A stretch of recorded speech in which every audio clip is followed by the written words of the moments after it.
event A6. Ihi lang ako.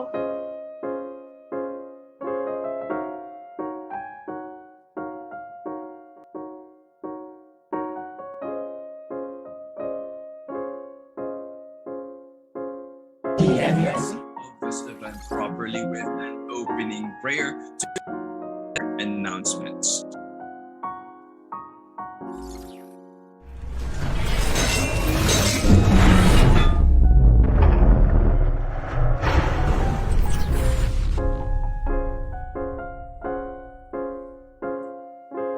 Hello and a wonderful afternoon to everyone. Welcome once again to the second and last day.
Hello and a wonderful afternoon to everyone.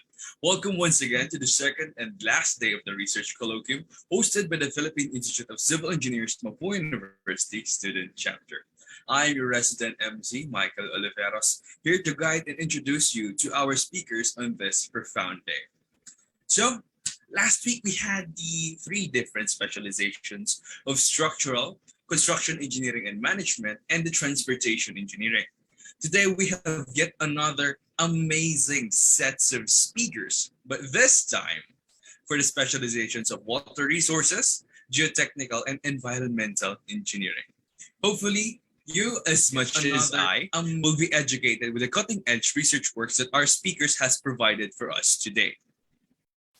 So join us as we dive deeper on the ocean of knowledge ahead of us and understand why today's event is entitled Civil Engineering Breakthrough 2.0, Paving the Future Through Research Excellence. But first, a few announcements. First of all, the e-certificate, incentivized classes, and the information for the raffle draw can be found on the Facebook Live's caption. For our applicants and incentivized classes, we would still be implementing the codes and mid-event attendance form policies. These forms will require specific codes to ensure its validity. So to show you what these sample codes should look like, it should appear on your screen right now.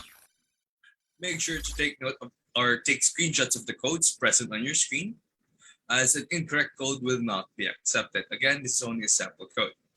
So let's head on to thank our partners and sponsors. This event is in partnership with the Philippine Society of Sanitary Engineers Papua University Student Chapter, the Philippine Institute of Civil Engineers Nueva Ecija University of Science and Technology Student Chapter, the Physics Society of Adamson University, the Association of Civil Engineering Students, Philippine Institute of Civil Engineers TIP Manila, the Philippine Institute of Civil Engineers Xavier University Student Chapter, the Philippine Institute of Civil Engineers Bulacan State University Student Chapter, and special thanks to the Adamson University, concerned Adamsonians for responsible and empathetic support, Adamson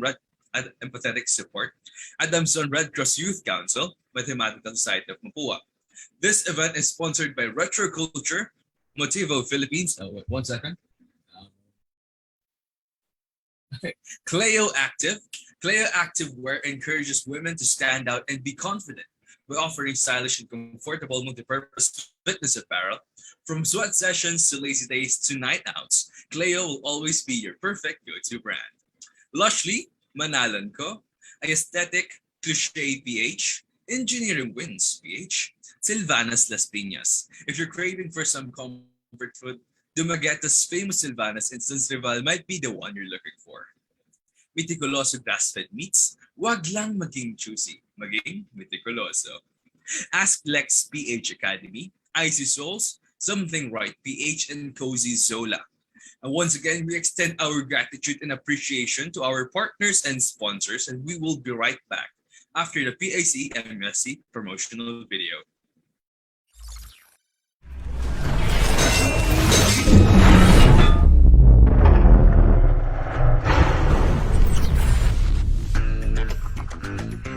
I chose PICE MUSC.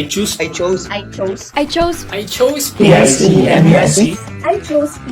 MUSC because I know it is not just an organization, but a family. Now, I consider them as my second family. Because it provides me a sense of purpose by allowing me to discover more about myself as an aspiring civil engineer.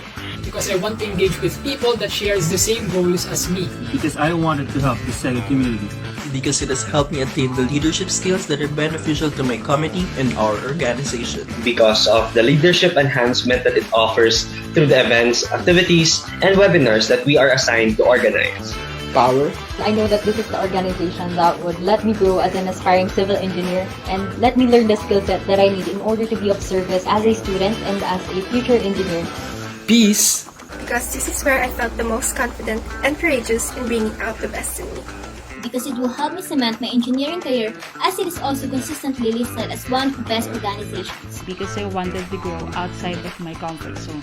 Because it will prepare me for my future career. Because I want to be in an environment that makes me grow and access skills and understanding. For me to grow and meet my future colleagues. Because I want to define myself by engaging with passionate people committed to helping fellow CE students grow. Because it helped me to be a better student. And it helped me grow as a good leader. Because I wanted to gain insights in my chosen career path. Since we strive for excellence for my future endeavors as a future engineer. This is the best organization for the civil engineering community. Because it provided me the community which I know I can work and bond with. Because I know it will help shape and guide me to the future opportunities to come. It will help me develop myself as a student and a future civil engineer. I chose the PICE MUSC because we only cultivate the best. Because of the social, academic, and non-academic doors of opportunities that I know can explore and conquer that would take me places. Because they help me unlock the leadership potential I never knew I had. Alam naman ng lahat na sa org ng PICE, most of the officers and members are good in academics, at the same time, sa leadership, nag-excel din sila. Malaking bagay yung naibibigay na training ng PICE sa kanila during the time na nandito pa sila sa eskwelahan.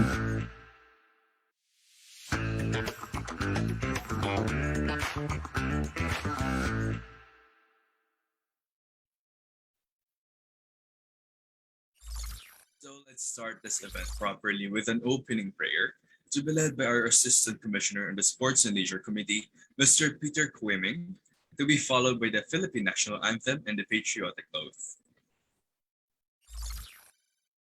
Let us put ourselves in the loving presence of the Lord. In the name of the Father, and of the Son, and of the Holy Spirit. Amen. Dear Father, thank you for gathering all of us here today for our online research colloquium. May we ask for your blessing and guidance so that this activity may be successful in achieving its purpose. Give life to our ideas and decisions. Open our minds so that we may fully comprehend what we learn with wisdom and understanding. Open our spirits so that we approach this meeting with a motivated and excited demeanor. May you bless this meeting today that it may run smoothly without any problems. May you bless our speakers with guidance and the inspiration to be the best they can be. We ask all this in the name of Jesus Christ. Amen. In the name of the Father, and of the Son, and of the Holy Spirit. Amen.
Panatang makabayan, iniibig ko ang Pilipinas, aking lupang sinilangan, tahanan ng aking lahi. Kinukupkup ako at tinutulungang maging malakas, masipag at marangal. Dahil mahal ko ang Pilipinas, diringgin ko ang payo ng aking magulang. Susundin ko ang tuntunin ng paaralan. Tutuparin ko ang tungkulin ng mamamayang makabayan. Naglilingkod, nag-aaral at nagdarasal ng buong katapatan. Iaalay ko ang aking buhay, pangarap, pagsisikap sa bansang Pilipinas. Thank you very much, Mr. Quiming. Now, to formally start the event, we have a special guest. She is known for her tireless work in promoting public health, women's rights, and the welfare of the Filipino family. She is a multi-awarded public servant, community organizer, and journalist elected to the Senate in 2016. In her first term, she successfully championed laws, including the historic expanded maternity leave law that gives working moms 105 days of paid maternity leave, and the Philippine Mental Health Law, the country's first ever national policy to take care for Filipinos' mental health. Even before becoming a legislator in 2006, she was one of the 27 Filipinos who earned the nomination to the prestigious Nobel Peace Prize for her work in the peace movement. An established, hardworking, and competent leader, let us all welcome Senator Risa Hontiveros.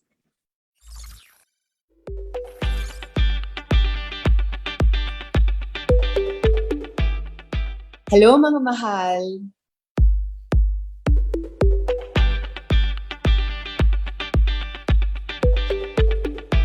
Magandang buhay! I hope everyone is safe and doing well. Let me first say how proud I am of all of you, our students who are persevering and going the extra mile with your studies despite the problems brought by the pandemic. The COVID-19 crisis continues to badly affect everyone, especially the poor and the marginalized. Its impact is not limited to the physical health of Filipinos. Our economy, our social interactions, and our mental and psychological well-being are all facing many challenges. In the Senate, I'm leading the campaign for Healthy Buhay and the Hanap Buhay for Filipinos amid the pandemic. Healthy Buhay means better health protections for all, while Healthy Hanap Buhay means good and sustainable jobs for everyone. We need your help as young students and professionals to achieve this goal of healthy buhay at hanap buhay for all.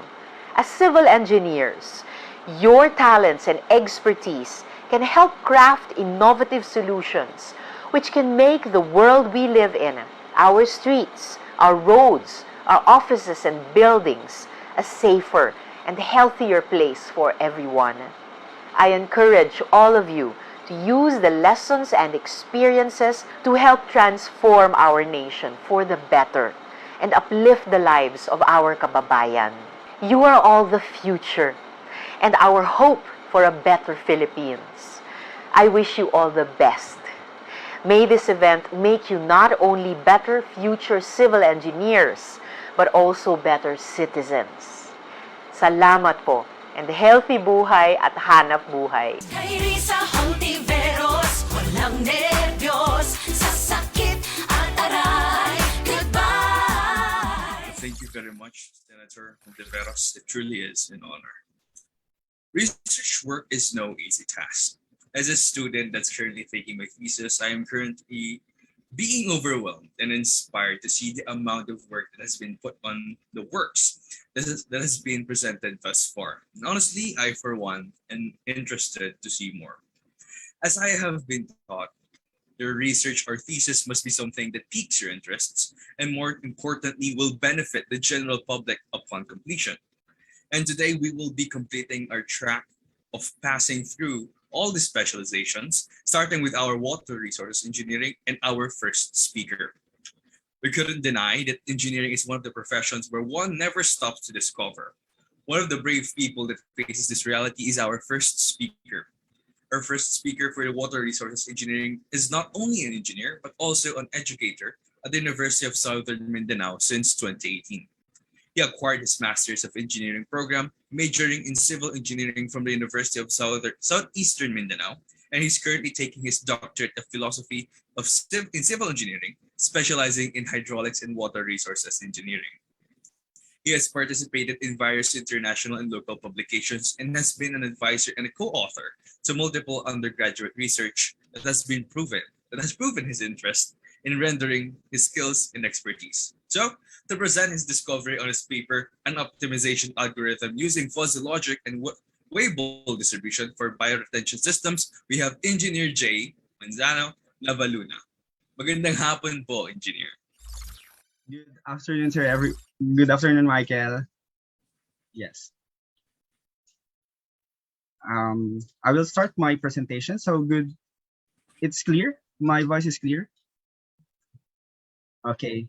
So good afternoon to everyone. It's a great honor to present to you our published scientific paper here at Civil Engineering Breakthrough, Paving the Future Through Research Excellence. So our research study is entitled Optimization Algorithm Using Fuzzy Logic and Weibull Distribution for Bioretention System. So my co-authors at the Center of Engineering and Sustainable Development, De La Salle University.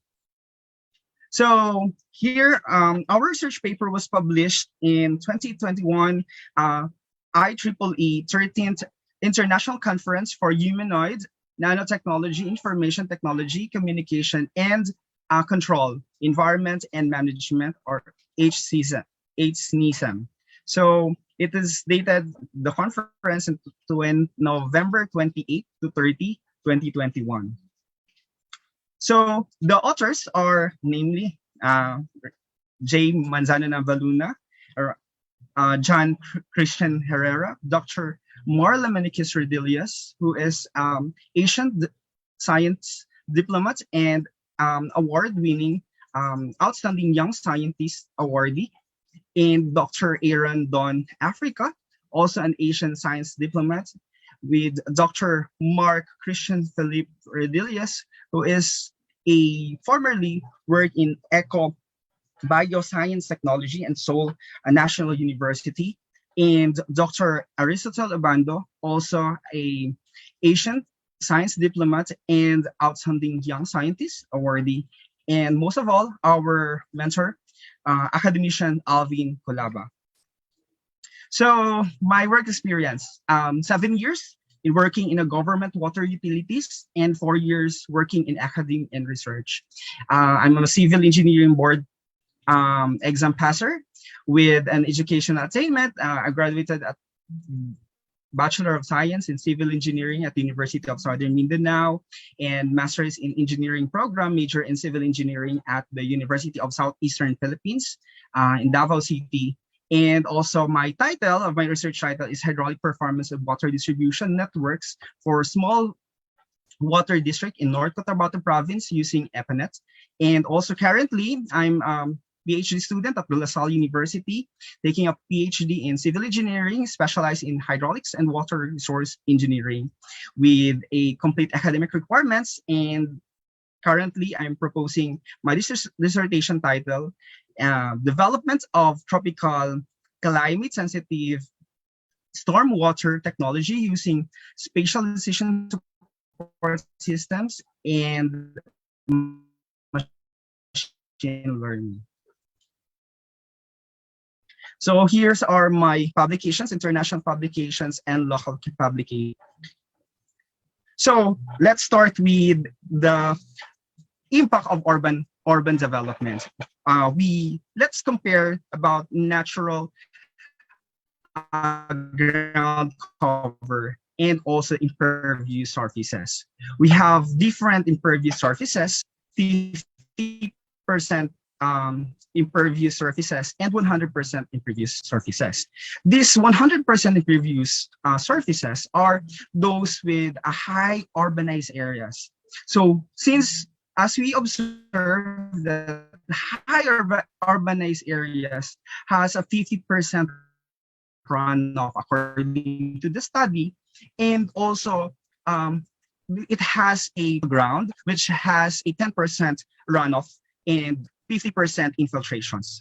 With that, according to the study on United Nations 2019, that 68% of the global population is residing with urban areas by year 2050. By 2050 also, it's 1 out of 5 people at risk from floods and 40% of world's population affected by water scarcity. With that, it resulted for flash floodings, water contaminations, and stream scouring.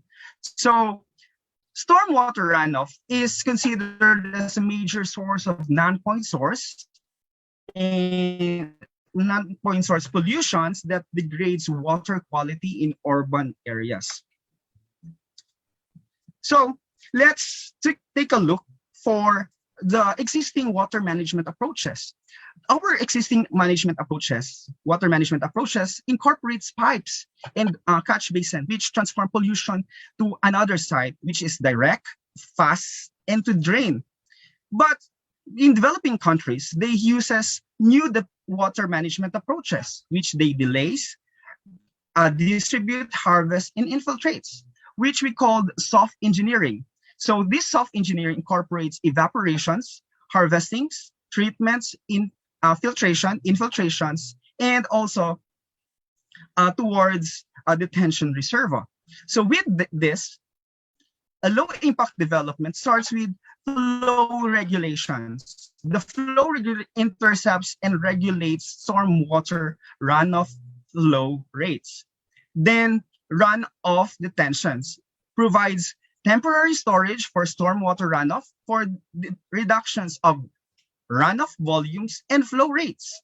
Also, It provides storage, stormwater runoff to allow setting for removal of particulate material, which runoff retentions. Then it goes to filter the stormwater runoff by using porous media like sand, natural or synthetic fiber materials, or geotextile fabrics, and etc.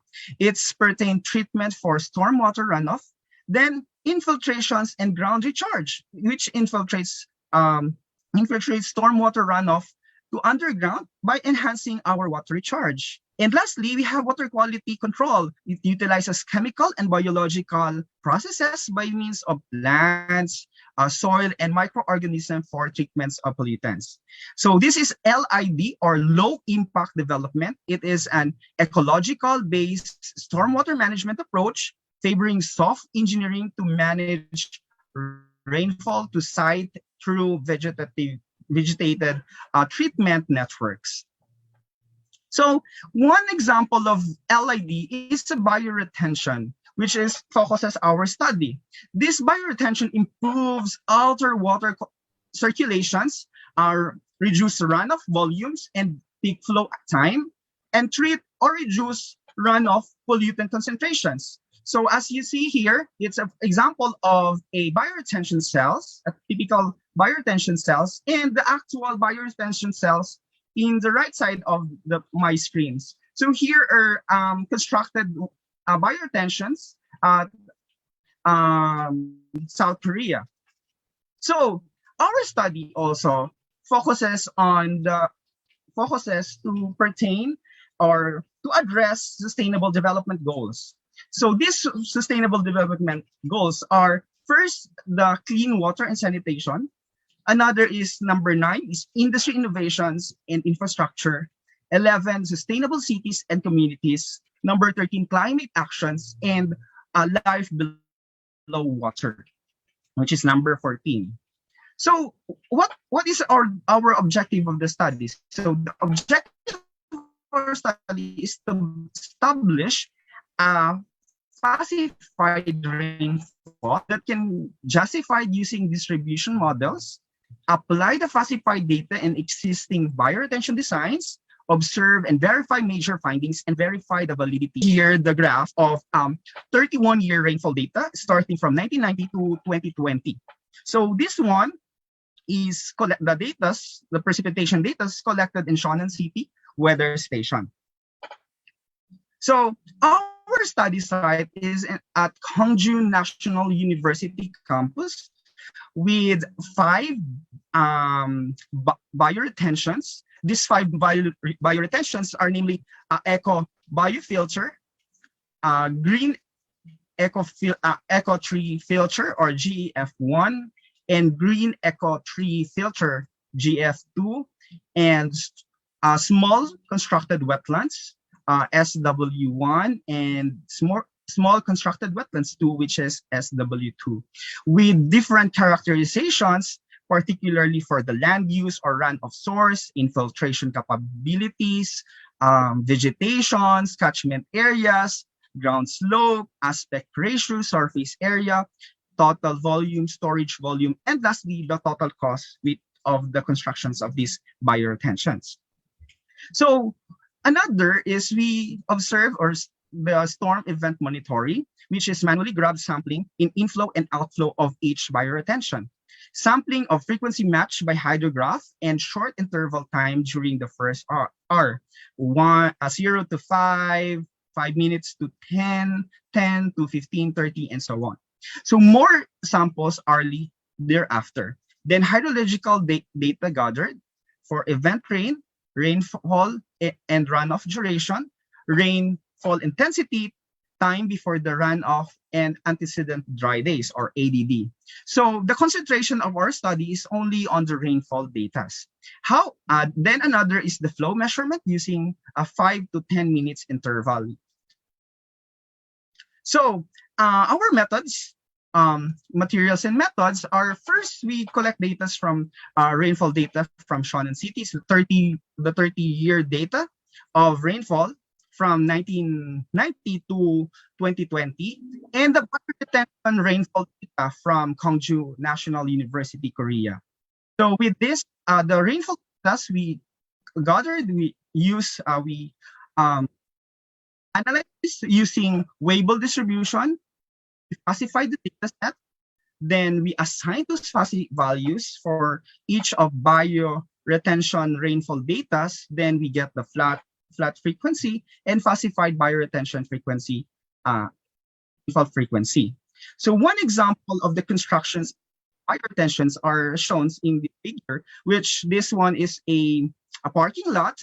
Then they construct a bioretentions. Yes, bioretentions. Next is a annual percentile occurrence. We have we have 30 years data, 31-year data from 1990 to 2021, or the Weibull plot. Then we average this percentile occurrence and rainfall depth of each of the year. Then we get this average. Then we use this average for the categorizations. So with that, we have these categorizations and we assign fuzzy values for each of these categorizations and with corresponding percentile occurrence frequency. So as you see in this figure is the number of events and the fuzzy values of each of the bioretentions that we consider. We have 5 bioretentions and we observe it at fuzzy value 18.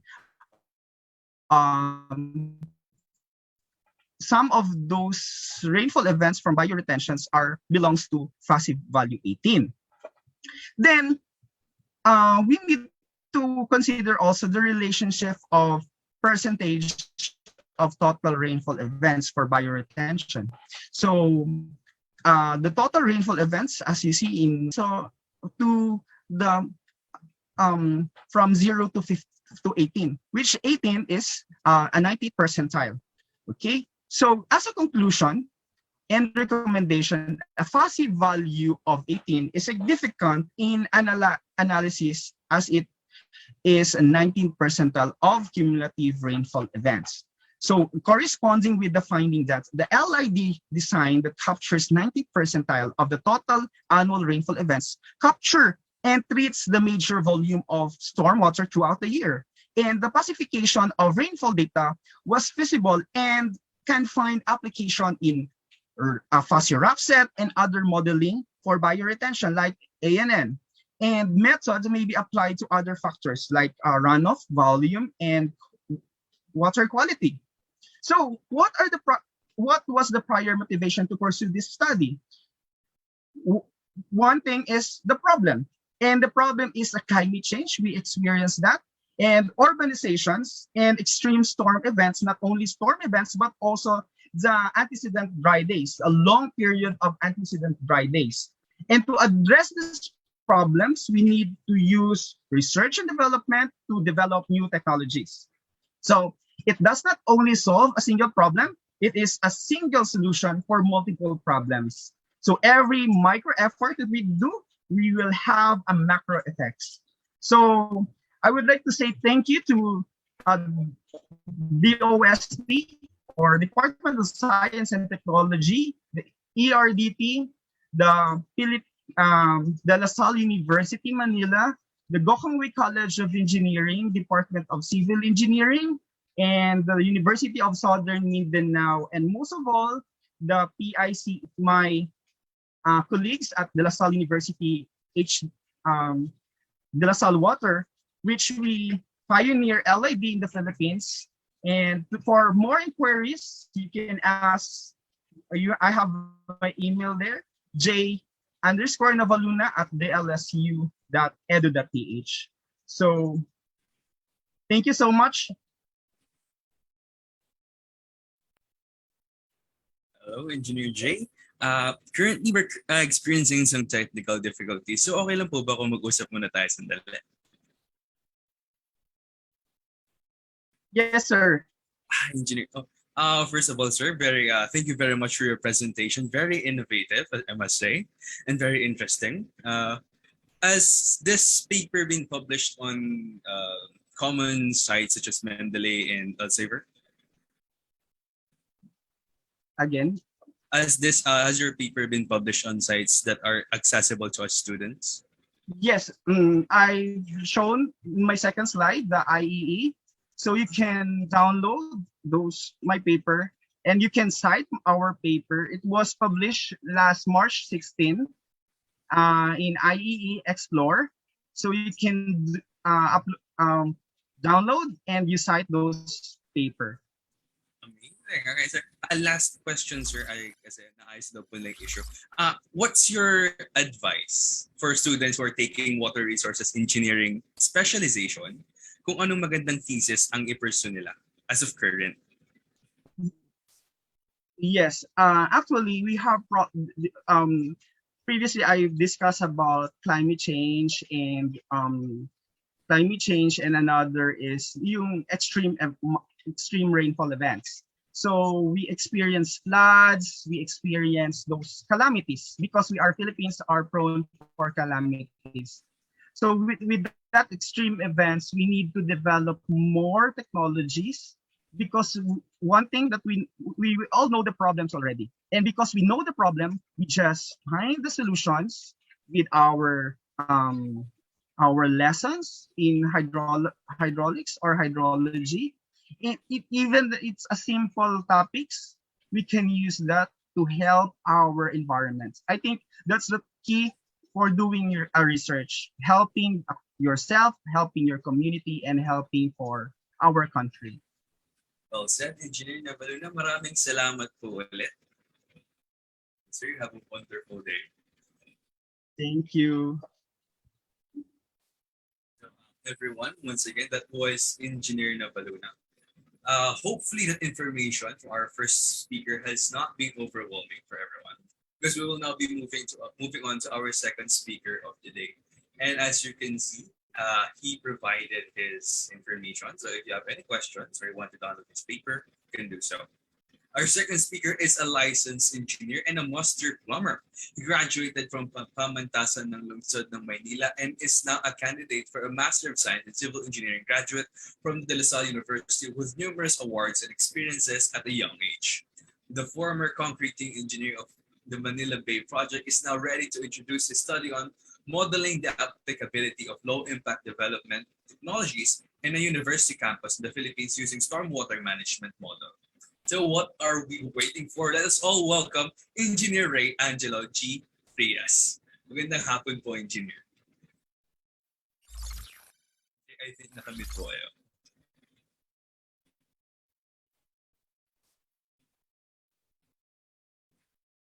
Okay, unmute. Okay. To the students, professors, organizers, and special guests, good afternoon. And first of all, thank you for this opportunity to present our paper entitled Modeling the Applicability of Low-Impact Development Technologies in the Philippines Using Stormwater Management Model.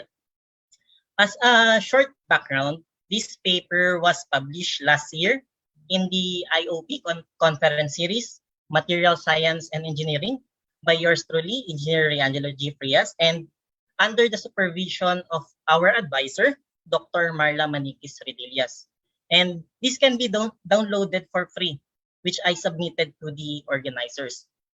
Also, this paper is related to the theme of this year's World Water Day, groundwater making the invisible visible, that we should give importance to the water that we do not see, which is the groundwater, because this can be the last lifeline to survive the climate change.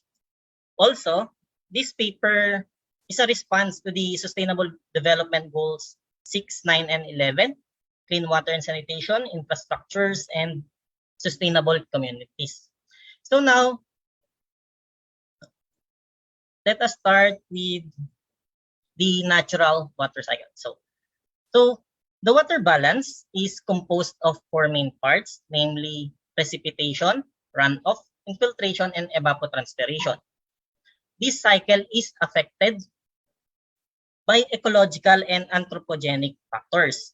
Some examples are the flooding left by Typhoon Ulysses last November 2020 and the sewer connected near the river located at Binyan, Laguna.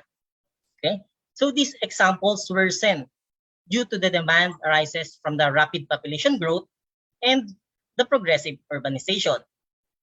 And this population growth and urbanization results to an increase of imperviousness, which decreases the green spaces of an area. The natural water cycle now changes into an urban water cycle, by which greater runoff was produced, lesser infiltration was recharged, and lesser evapotranspiration was returned into the cycle. And in support to the Sustainable Development Goals towards a more sustainable community, a sustainable urban water cycle, the low impact development, which was discussed a while ago, was introduced to the DLSU Laguna campus, which is a developing campus that future water issues may arise. Okay, so now what is low impact development?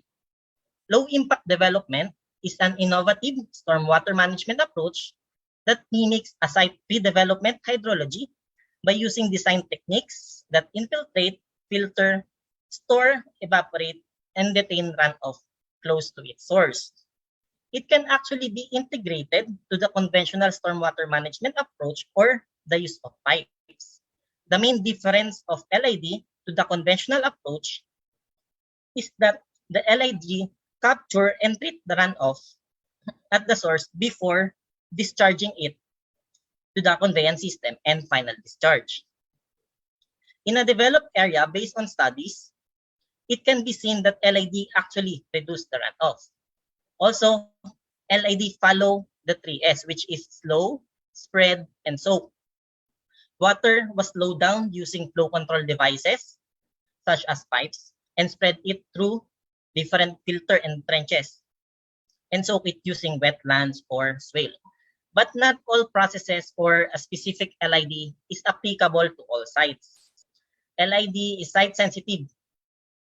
That is why LID site planning and a hydrologic analysis is necessary before applying it.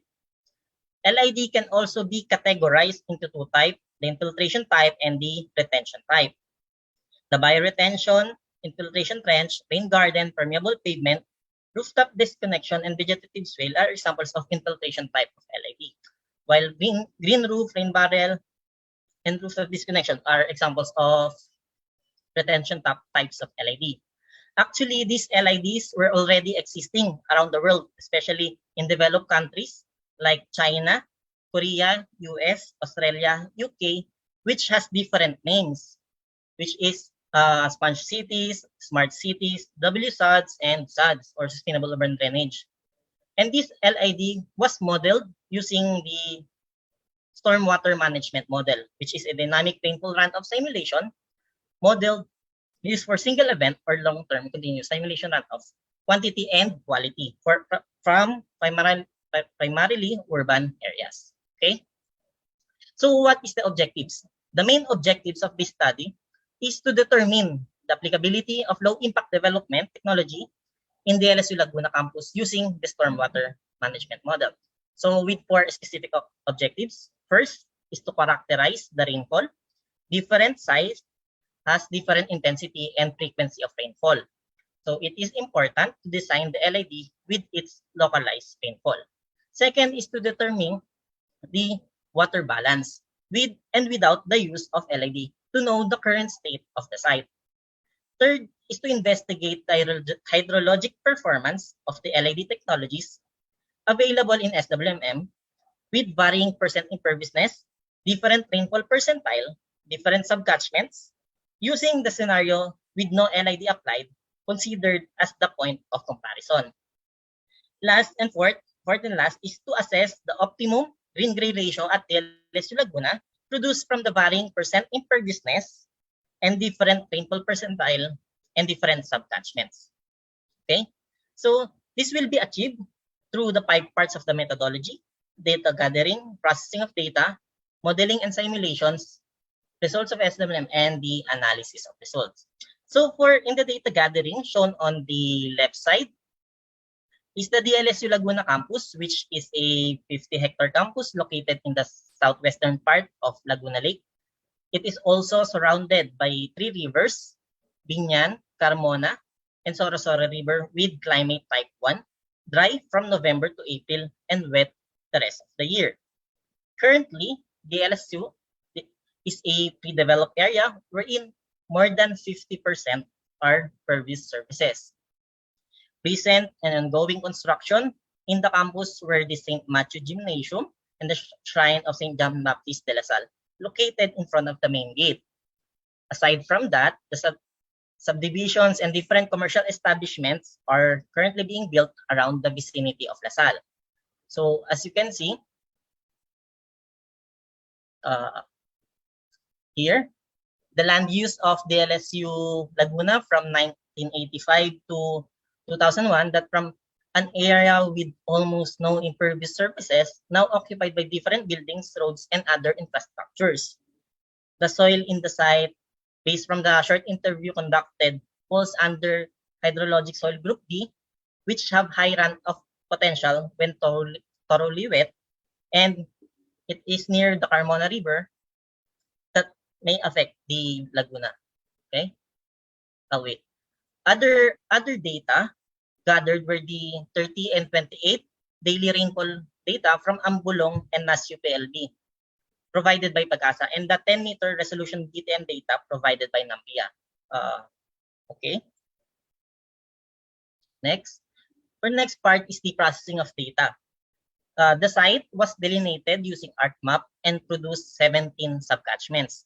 The 3 subcatchments were chosen because it covers the campus itself and the majority of the water flow within these subcatchments.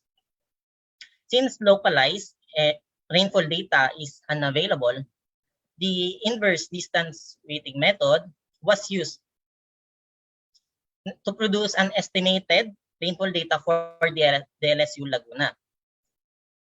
And this is also plotted using 5 plotting positions, but the highest coefficient of correlation was the Weibull plotting position and was used in the study.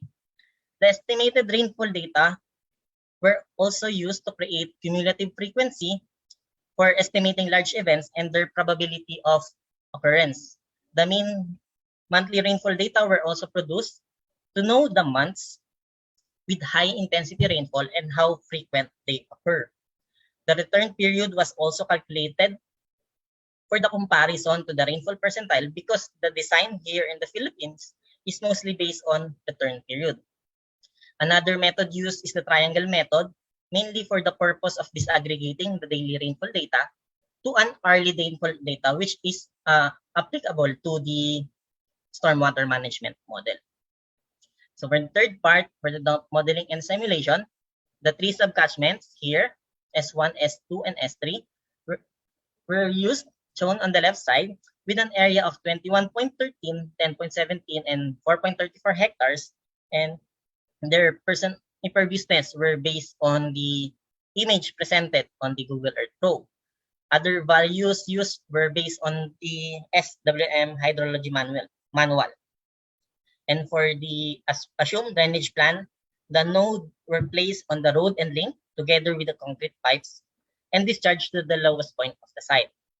For the simulation of SWM, the disaggregated early rainfall data at 60, 70, 80, 90, and 95th rainfall percentile, subcatchment characteristics, and the varying percent imperviousness, the LID controls, and their parameters were included in the model.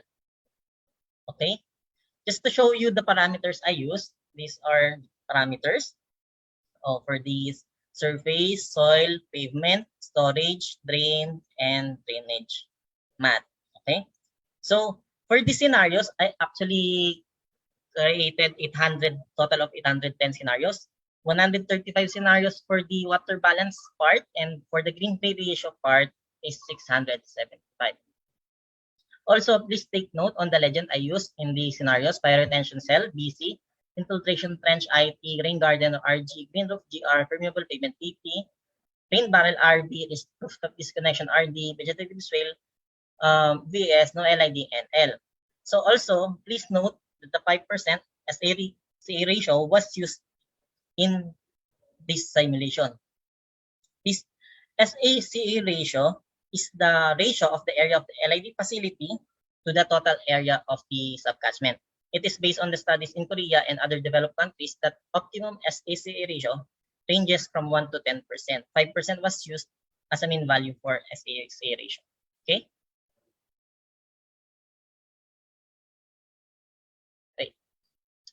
Okay, so these are all the scenarios used. So I'll just move through it. 135 and 675 scenarios, total of 810. So now let us proceed to the results of the study.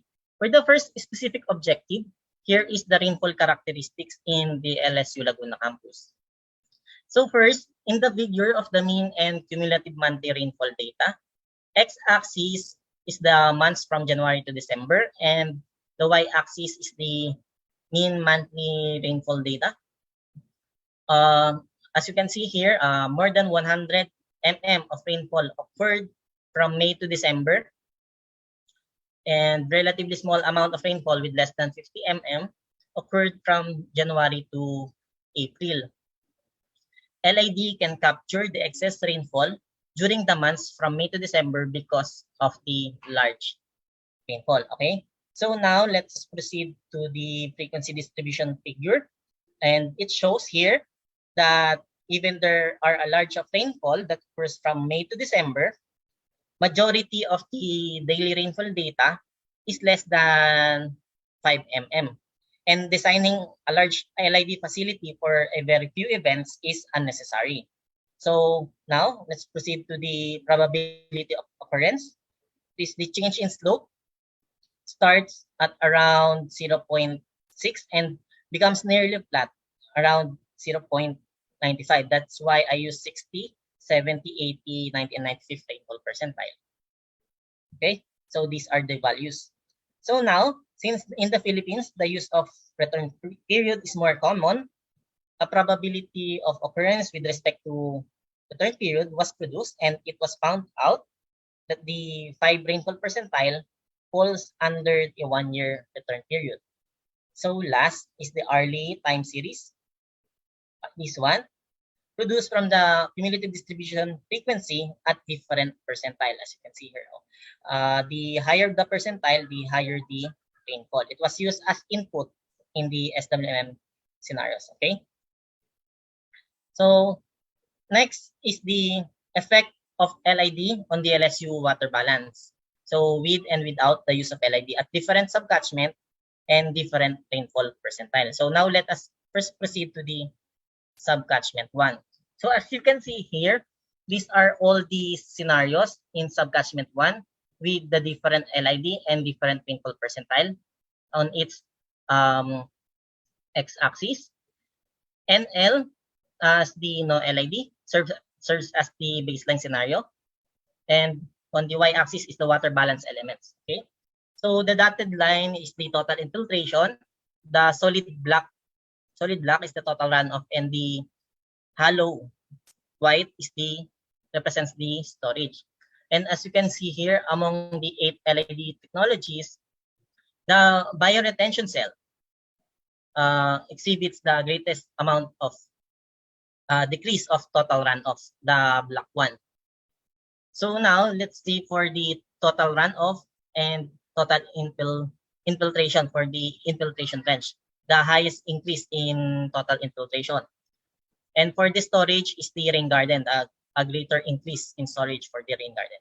And as you can see in general for this full chart, that increasing the rainfall percentage, we also increase the total runoff, as you can see in the solid black image. So now let us proceed to the subcatchment 2. So as you can see here, same scenario with the subcatchment 1.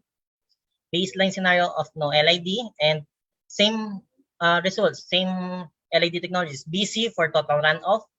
Infiltration trench is mostly used to cater total infiltration, and rain garden to get the maximum storage. Also, as you can see, increasing the percentage rainfall, we also increase the total runoff. So for this is for use for the design of the LIDs. So next, we proceed to the third one. Same with the subcatchment 2. The scenario with no applied LID serves as the baseline scenario. And you can see here the percentages, total infiltration, total runoff, and storage. So same results.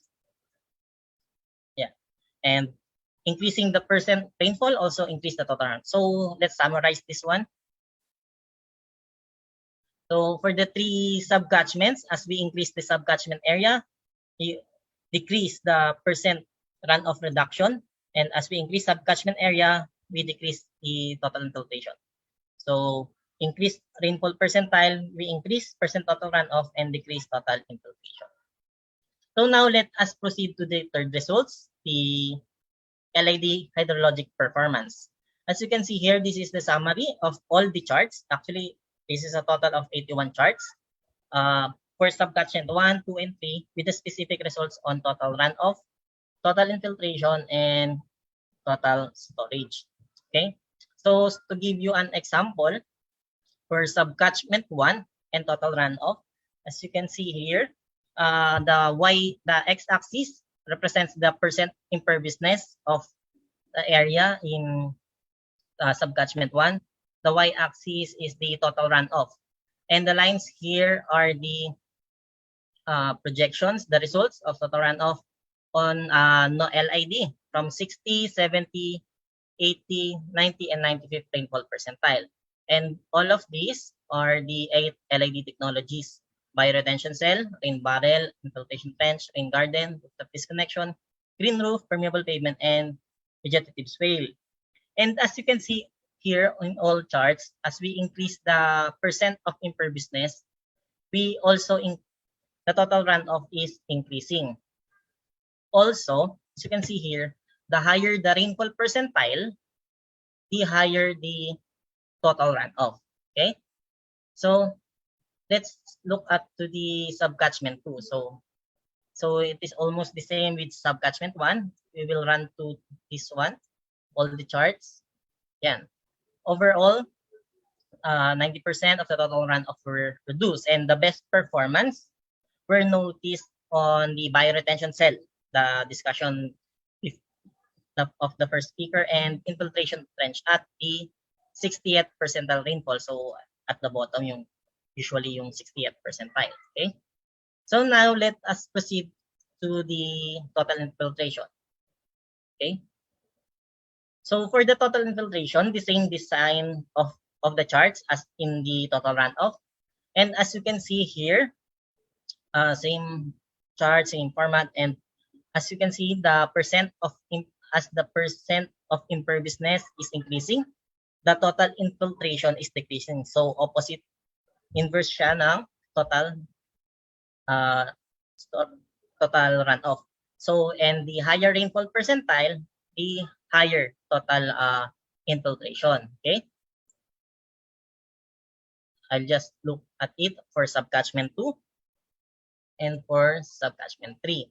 So overall, more than 300% of the total infiltration was increased using LID, and the best performance was from the infiltration trench at the 95th rainfall percentile with more than 400% increase in total infiltration with respect to the scenario without the use of LID. Okay. So next to the storage. So in terms of storage, the summary, bioretention cell, rain garden, and permeable pavement and rain barrel capture the greatest amount of water from the rainfall and reaches the maximum storage at around 50% imperviousness. And their captured water decreases as the percent of imperviousness increase more than 50%.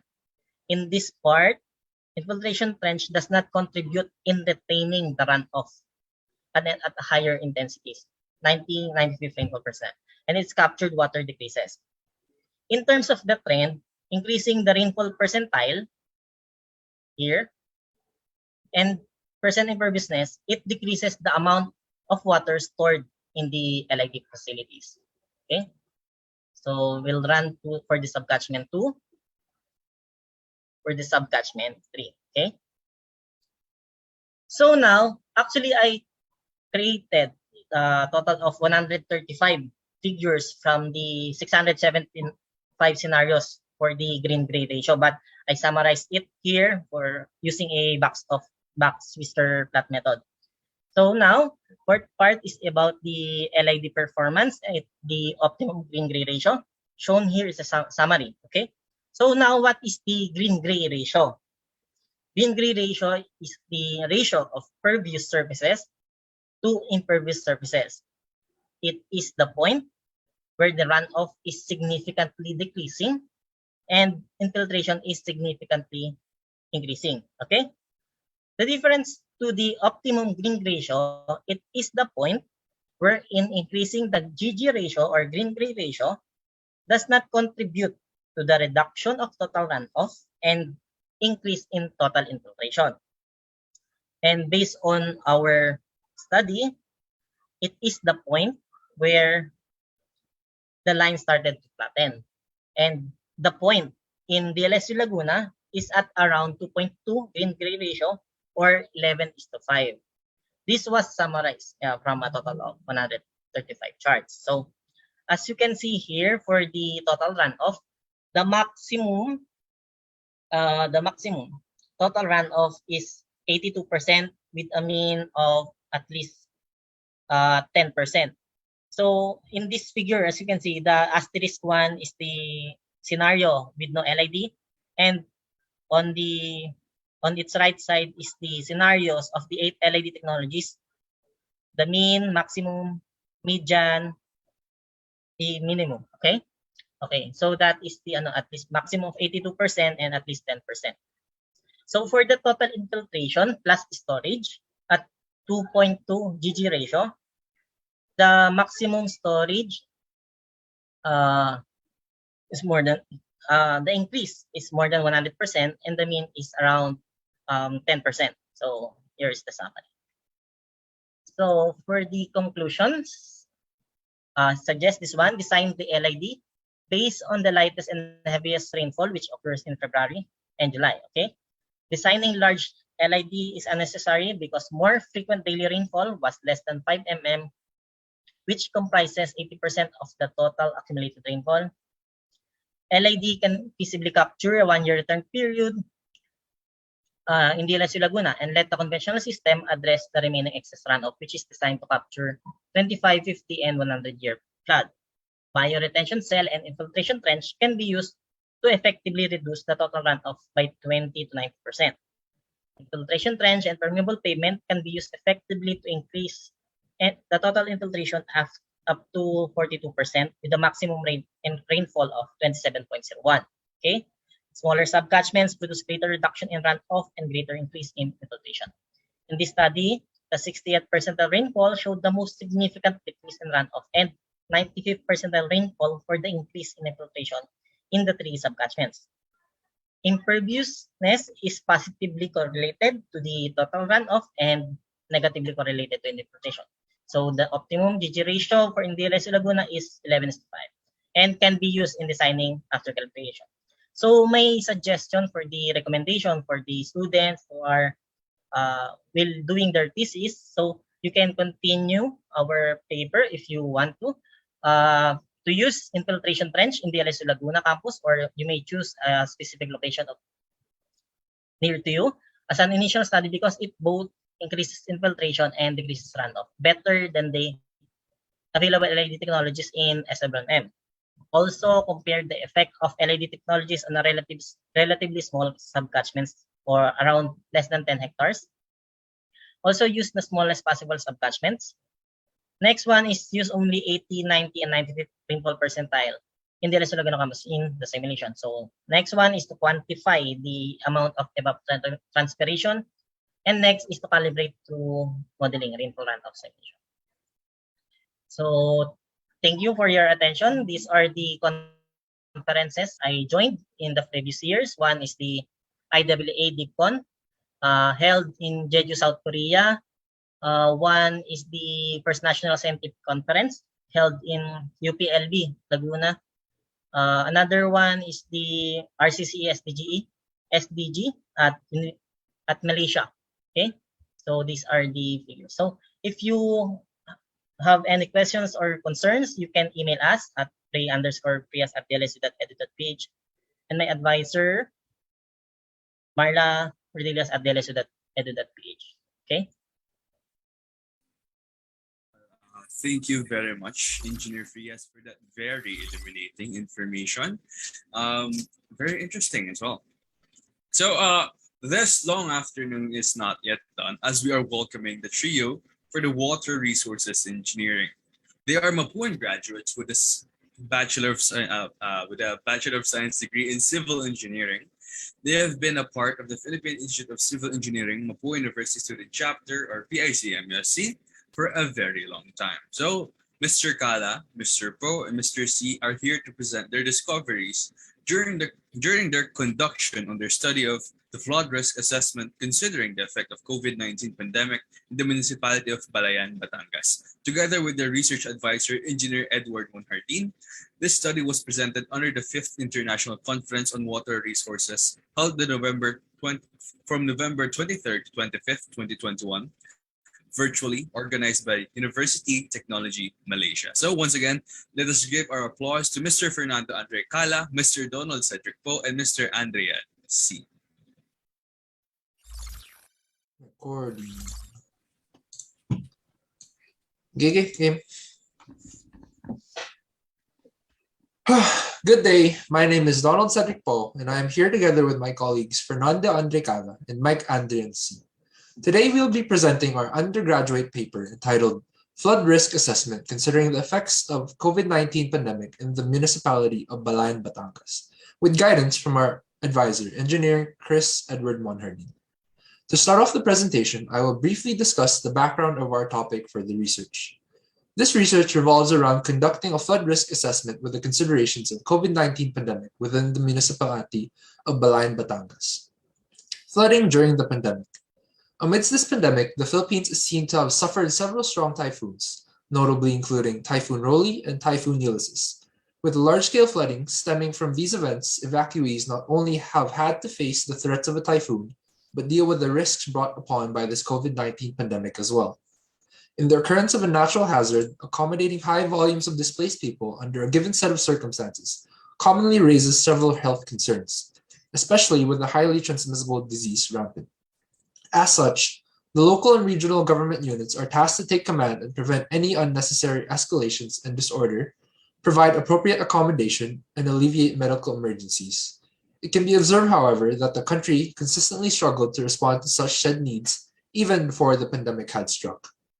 To address such problems, regularly updated flood evacuation protocols are typically established in preparation for such events. With the many unforeseen complications arising and the limited capabilities of these governmental units, though, implementation of such preventive measures have proven to be a challenge. Thus, we then conject that COVID-19 compromises currently established flood evacuation protocols. Handling a compound hazard. In addressing compound hazards, it is evident that numerous conflicting objectives typically tend to arise. Necessary risk minimization behaviors such as utilizing personal protective equipment, practicing proper hand washing, and implementing adequate social distancing measures must be integrated, but at what cost? During flood events, for example, evacuation protocols may be called to supersede some critical and mitigative measures. As such, in typically preparing for such evacuation scenarios, additional considerations must be taken into account. Some of these considerations include the effect of social contact network structures, policy interventions, and comparisons between flood risk against the risk of contracting COVID-19. Research setting, Balayan, Batangas. The research setting chosen for the study was the municipality of Balayan, Batangas.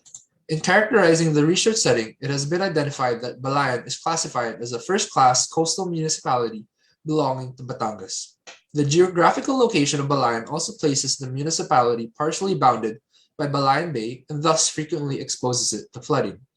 Balayan was selected due to the considerations of its predecessor, the Flood Risk Assessment for Mitigation and Effective Response, otherwise known as the Framer Project, by the Mapua DOST PCI-EERD. Since the present study follows the Framer Project incorporating a new hazard, COVID-19, The flood-related data from the Framer project were reutilized. Region of interest. Overall, considerations for the data collected from the Framer project revolved around the floodplains known as the region of interest, or ROI, which bounds the Binambang River. It is the main river network of Balayan found approximately in the middle of the ROI. It can also be observed that areas outlying from the ROI were disregarded, especially due to factors such as higher elevation, which effectively correlates low levels of risk caused by flooding. However, in low elevation areas, such as coastlines and rivers, the risk of flooding must be considered. For the research methodology, we have come up with 3 phases as shown. The first phase of the framework focuses on the data analysis, which utilizes the analytical hierarchy process, or AHP, preliminary employing the pairwise comparison method, or PCM, in assigning relative numerical importance for each pair of established parameters under each index. It allowed the researchers to comfortably analyze multiple parameters, thus significantly reducing the gravity and complexity in analyzing such judgments in flood risk assessment, or FRA. The final step of the phase commences by deriving the numerical weights or priorities for each parameter under each index, aggregated to obtain the main goal of the study. The second phase of the framework focuses on the flood risk assessment proper, which intends to perform spatial analysis for consolidation of the results obtained from the previous phase. The data collected for each parameter and the numerical weights calculated from the previous phase were synthesized to produce a general equation which was executed in the ArcGIS software to compute the overall index scores. The index scores are used to generate maps for hazard, vulnerability, and exposure indices, indicating which areas in Balayan present different levels of hazard, vulnerability, and exposure respectively. A risk map is generated by the simple overlaying of the 3 indices produced. The map produces critical information on different risk levels of particular areas within the ROI. For the final phase, this focuses more on how the mapping outputs suffice the basis of the researchers for recommendations towards potential measures and protocols for flood evacuation within Balayan during the pandemic. As to address the conflicting objectives of mitigating compound hazards, the risk produced by the fusion of flooding occurrences and the COVID-19 pandemic, the Sendai framework of disaster risk reduction redounds to the benefits of concerned groups and individuals. The consolidation of the outputs of the studies supports decision and policy makers to enhance effective measures and responses to flooding during the COVID-19 pandemic. So, evaluation of risk. With the data needed in evaluating risk levels, 2 sets of data were considered, flood-related data and COVID-19 related data. For flood risk parameters, the flood-related data, since flood risk parameters were based on Framer project, no alteration were made in identification and classification of such parameters, and also the data collection as well. As mentioned previously, citing risk as function of 3 indices, the following parameters can be accordingly divided and represented through the following. So here are the flood-related parameters that were classified under hazard index. Then here are the flood-related parameters that were classified under vulnerability index. And finally, here are the flood-related parameters that were classified under exposure index. Next, in considering COVID-19, 2 parameters were established to affect the risk. First, the parameter of hospital bed capacity. It was classified to be under the vulnerability index since it was established that it determined the capacity of the resource availability of the said community in coping with the disturbance derived from COVID-19 pandemic by quantifying the number of hospital beds available in each facility. Next is viral load, which is classified under exposure index as it determines the progressive variation of COVID-19 evolution and transmission rate, which have been observed to directly affect the individual's risk as well. As addition to former study, an extensive collection of this data was required. So moving on in evaluating risk, it was also deemed necessary for the study to consider relative numerical weights to determine the importance of each parameter, relative to its contribution towards the risk.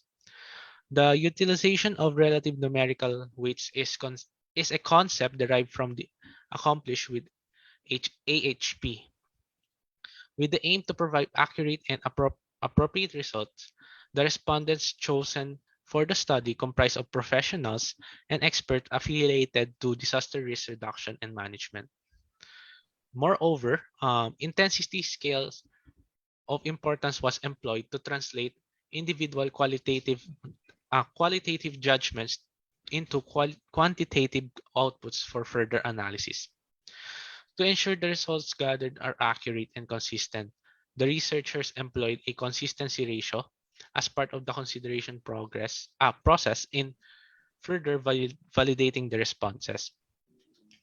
As default, there is 10% tolerance threshold for the consistency ratio. Any response value above this was disregarded. The arithmetic mean value of all accepted response for each parameter was used to derive the relative numerical weights. So as shown, the following table lists the derived weights established for each parameters of the study. So for hazard, these are for hazard.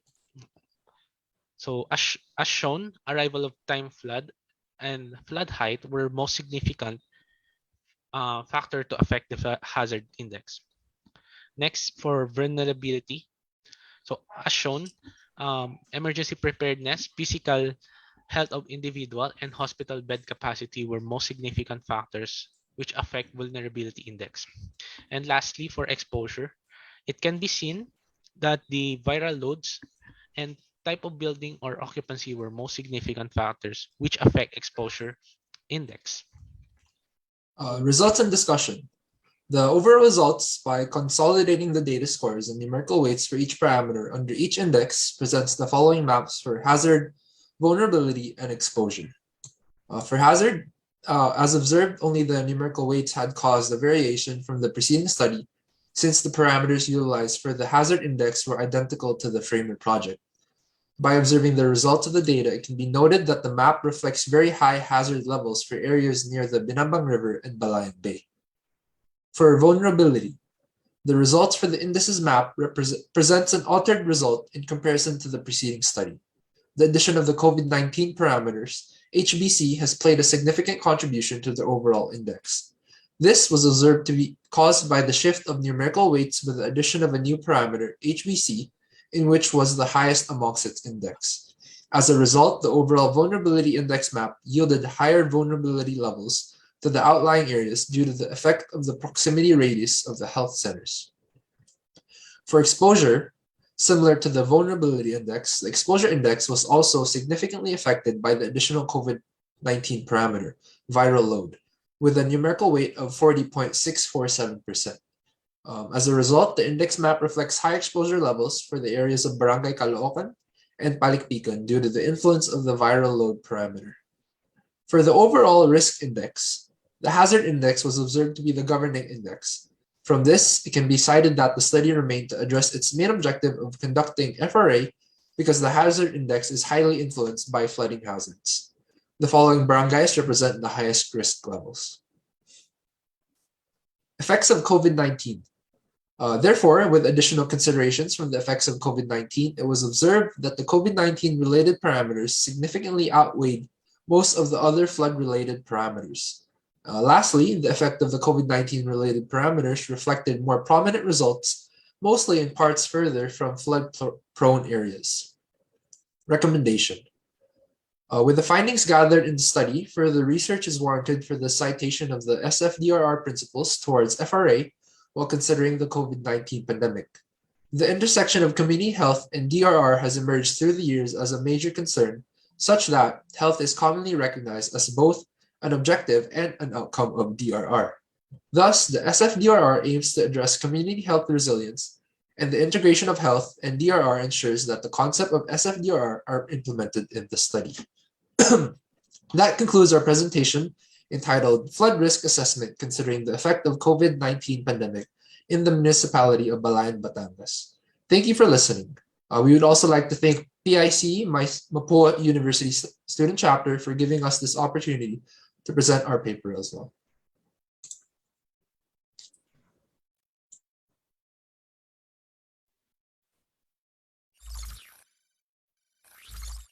Well, PIC MUSC would sincerely like to thank the speakers for the water resources engineering specialization for sharing their work with us. So up next we have the geotechnical engineering, but first some short announcements. So the e-certificate for the incentivized classes and the information for the raffle draw can be found in the Facebook Live's caption. Kindly take note. Wait lang. Whew. Facebook Live's caption. Kindly take note that the raffle draw registration will be closed at 3:30 p.m. Philippine Standard Time. I repeat, the raffle draw will be closed at 3:30 p.m. Philippine Standard Time. For our applicants, we would still be implementing the codes of mid-event attendance form policies. So these forms will require specific codes to ensure its validity. And to show you what these sample codes should look like, a sample code should appear on your screen right now. Make sure to take a note or take a screenshot of this code, as an incorrect code will not be accepted. Again, sample code pa lang yan. No? And in the light of the face-to-face classes, which would be possible soon, hopefully, especially for you freshman students, second-year students, third-year students also, show off your Mapuan spirit by wearing one of our t-shirts. For more information and pre-orders, check out the recent post on our Facebook page at facebook.com/PICE Mapua. I believe they're displayed here on the screen somewhere around me. As you know, if you follow our social media pages, we have conducted a merchandise giveaway through our Instagram. The winners will be announced on March 21st, Monday. And today is currently March 20, so bukas, i-announce namin yung winners. And the winners will be picked by, how do you say it? I believe it's an Instagram plugin, which automatically picks winners from the comments section. And to those who are looking to grab one of our shirts, if you weren't able to join our giveaway, the last day for the pre-orders of the first batch would be on March 31st. So after March 31st, we will be sending out the Shopee links and to respective emails to those who ordered, so they can finally claim and pay for their shirts. Once again, we would like to thank our partners and sponsors. This event is in partnership with PSSE Mapua University Student Chapter, PICE Nueva Ecija University of Science and Technology Student Chapter, Physics Society of Adamson University, ACES PICE TIP Manila, PICE Xavier University Student Chapter, PICE Bulacan State University Student Chapter. Also, we would like to express our special thanks to the Adamson University of concerned Adamsonians for responsible and empathetic support. Adamson Red Cross Youth Council, Mathematical Society of Mapua, and our sponsors. So this event is sponsored by Retro Culture, Motivo, Cleo Active. Cleo Activewear encourages women to stand out and be confident by offering stylish and comfortable multi-purpose fitness apparels. From sweat sessions to lazy days to night outs, Cleo will always be your perfect go-to brand. Blushly, Manalan Co, Aesthetic, Cliche PH, Engineering Wins PH, and Silvanas Las Piñas. If you're craving for some comfort food, Dumagueta's famous Silvanas and Sans Rival might be the one you're looking for. Meticuloso grass-fed meats. Wag lang choosy, maging meticuloso. Ask Lex PH Academy, Icy Souls, Something Right PH, and Cozy Sola. Once again, we would like to thank all of our partners and sponsors. Now, we will be moving on to our fourth speaker. Our first speaker is presently first speaker for the geotechnical engineering specialization. Wait, I believe there is some issue in my end.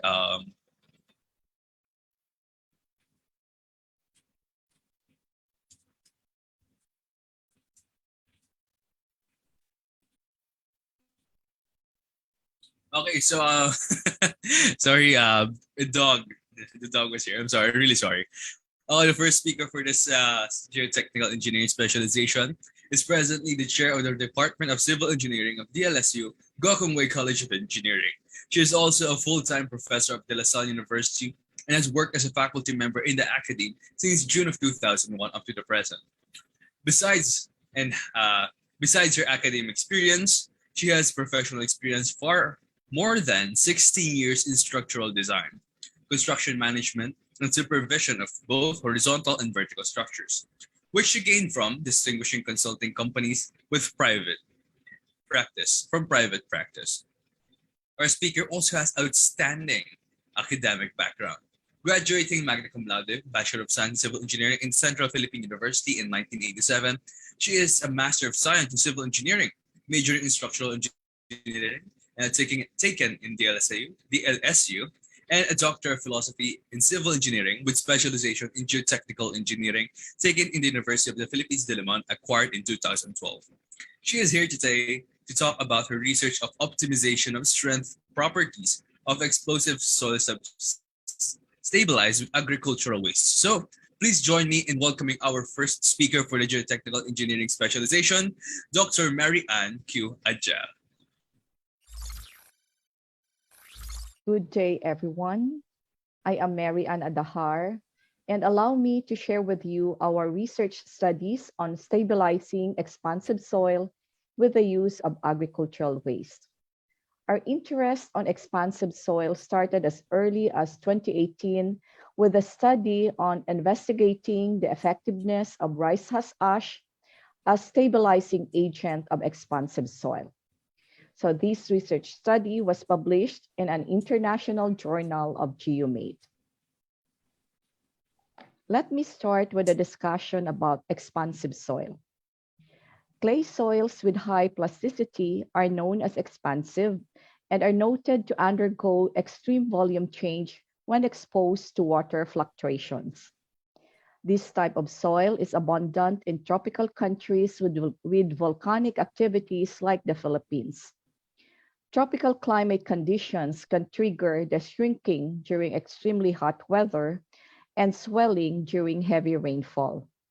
And because of the shrink-swell behavior of expansive soils, it can cause extensive damage to structure if undetected and overlooked before construction. The shrink-swell behavior of expansive soils cause differential movement of the structures in direct contact to it and therefore increases the probability of structural damage. The problems are most often unrecognized until it is too late, and most often expansion or heaving is misinterpreted as settlement. And most of the time, damage to facilities and infrastructures is significant and very costly to repair and remediate. Considering the potential damage of expansive soil that may induce to structures, the provision in the National Structural Code of the Philippines, or NSCP, states that when expansive soils are identified in the location of the construction, it must be removed or stabilized. However, removing this soil can cause several environmental concerns, specifically with regards to its transportation and disposal. On the other hand, stabilization by chemical or mechanical method can sometimes be very costly and uneconomical. An alternative way of stabilizing expansive soil is with the use of waste materials with pozzolanic property as stabilizing agent. Several studies have shown or have recognized that rice husk ash is an effective pozzolan because of its high silica content. Rice husk is considered as the most common agricultural waste in the Philippines. About 2 million tons of rice husks are annually produced in the country. The government has been promoting the use of rice husk as fuel in biomass power plant. However, this resulted to large volume of byproduct, which we call the rice husk ash or RHA, which can create an environmental and health problem if not managed properly. This prompted us to find useful application of this agricultural waste. Its properties have been denoted to be highly beneficial, specifically when it is incinerated at high temperature and turned into ash. RHA contains 85% to 90% amorphous silica plus about 5% alumina, which makes it highly pozzolanic. Thus, the use of waste materials like RHA as stabilizing agent can provide an environmentally friendly and economical way of mitigating the swelling potential of expansive soils. At the same time, it will help address the disposal problem of this waste material. It is the aim of the study to investigate the effectiveness of RHA in mitigating the swelling potential and improving the strength properties of expansive soil.